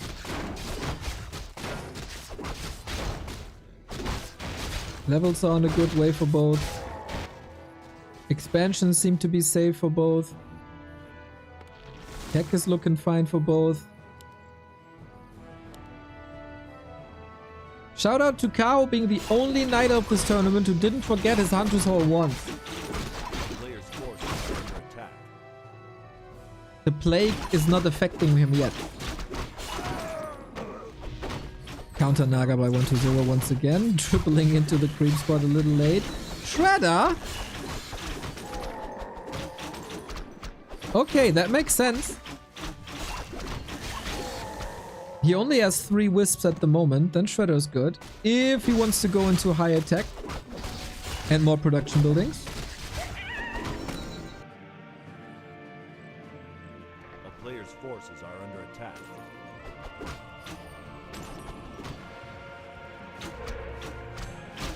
Quite some tension in the air.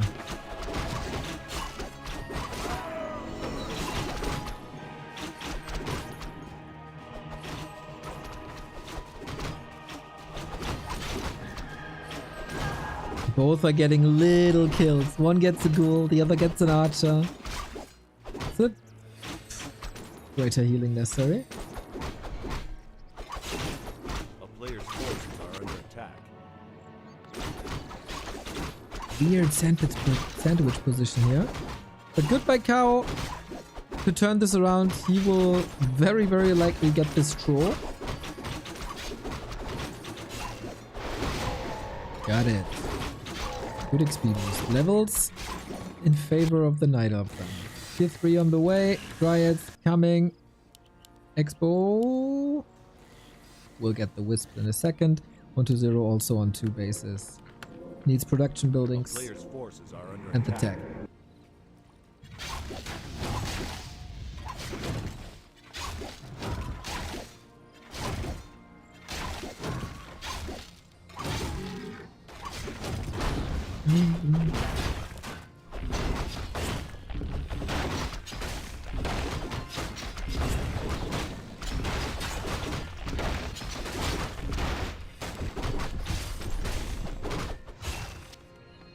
Players' forces are under Both are sticking with their builds. We again see no Ancient of Wind. We again see no signs of a boneyard for production buildings. It's just about execution.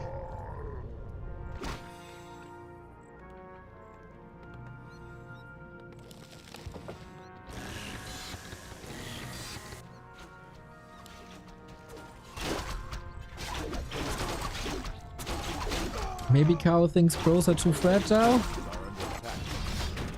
But then at least you can get some hippos. I don't know.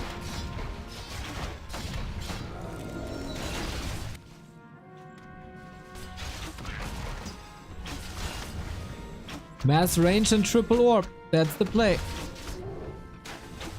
For now. Lich third. I wouldn't be too surprised to see Potom again.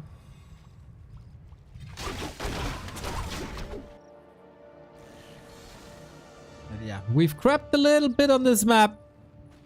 Now it's time to build the army for the first big decisive push of the game. And 120 is surely a bit closer. Red spot for both. Mana stones ideal. Health wards ideal.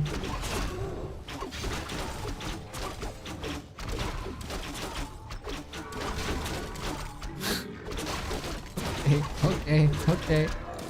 TTV Criticism, thank you for buying a piece of merchandise. Best community. Thank you. Nice you want to represent us. 120 gets an Ankh. Mana Stone for Kaho. Big invul available as well. Lich out. Lich no orb?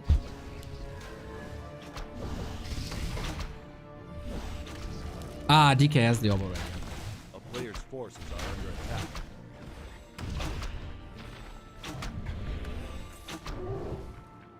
That's the call. A-bombs, statue, fiends, 70 food, go.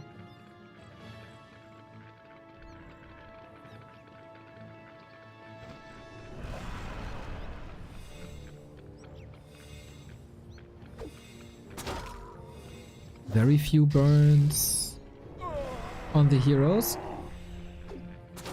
120 not even putting them to the back to save them. Demon Hunter has quite some opportunities here. Pot him out. One orb, no staff, I think. Potom doesn't bring his staff either. He had the resources easy. Maybe that will bite him. Destroyer FoCuS is sick though, but the coil is there to the rescue. Big moment for 120, but everything is hurt. Kaho is having a grand fight so far. Bears falling. Naga 3 gets the Fork Lightning out with another bear melting. Fiends are focusing on the front line, not on the Dryads or Archers. Naga out of the fight. Destroyers! One falls, the other is safe, but for how long as he sends them back in? Fiends also falling. Lich! Info potion last second. Both are trading so hard. Do we have anything to save that? Naga, heal scroll, anything? Zap! Naga on Naga action. What about the Demon Hunter? Did he just point blank dodge the coil? Are you mad? GG! Kaho keeps his nerves together. Loses 2 games in a row, but the third will not be 120. The full reverse sweep did not go through. GG! What a series between 2 incredibly talented Warcraft players. Kaho is really, really, really strong in the mechanic department. And imagine, like, he probably thinks, I can't get the crows up. Let me go for a strong range army. Archers, dryads, boost them with the bottom. And go. 1-0, not with the cleanest execution. Good game plans. I think he loses the series on Northern Isles and especially Last Refuge. Completely overrun by Kaho there. Got better. Game 3 and 4 was tremendous Warcraft. But Kaho is in the winner bracket semifinal. We got... Oh my god, these days are going to be incredible. The upcoming days are all going to be incredible. The bracket is so mental.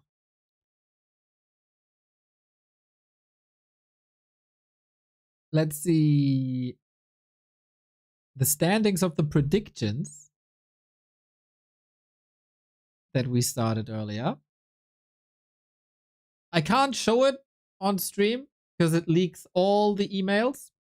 Currently, 3 people with the perfect score, I think.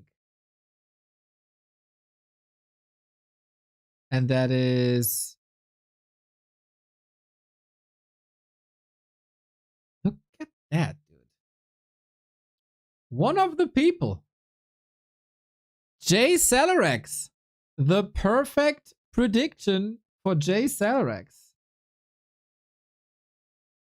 Not bad, not bad, not bad. Congrats to you, my dude. Not taking any risks, of course. But predicting a long lower bracket run for LawLiet. That is interesting. Also, Johannes and Bennett with perfect predictions. Then a lot of people with almost perfect predictions.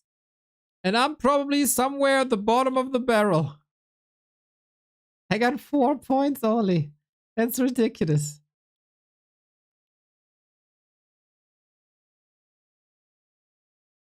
Well, we'll see. The rest of the bracket, everybody, it's not updated on Liquipedia, but here it is. This is what we will watch in the upcoming days. Today was to set the tone, and the tone was set. Fortitude played an incredibly dominant series versus LawLiet. There was a few Huntress shenanigans. Fortitude was overwhelmed once, defended it 3 times.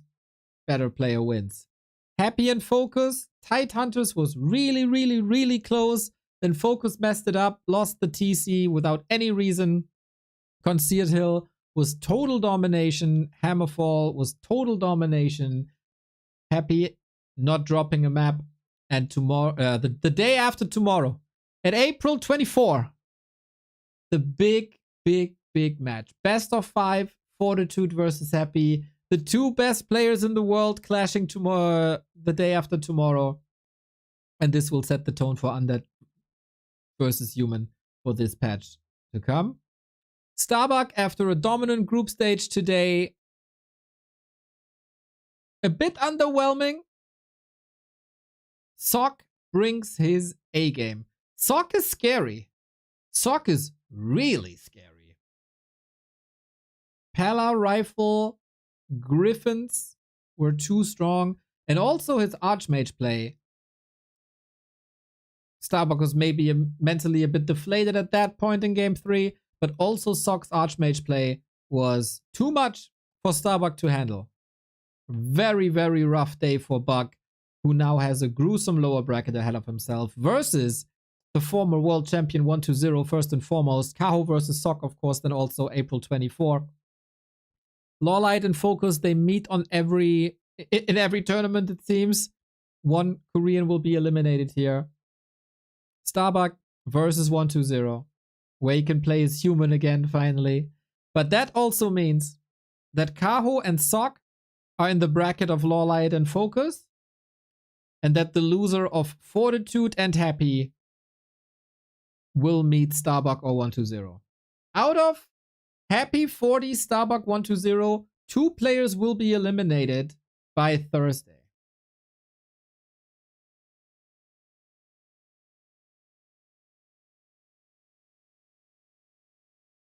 And that's the bottom line.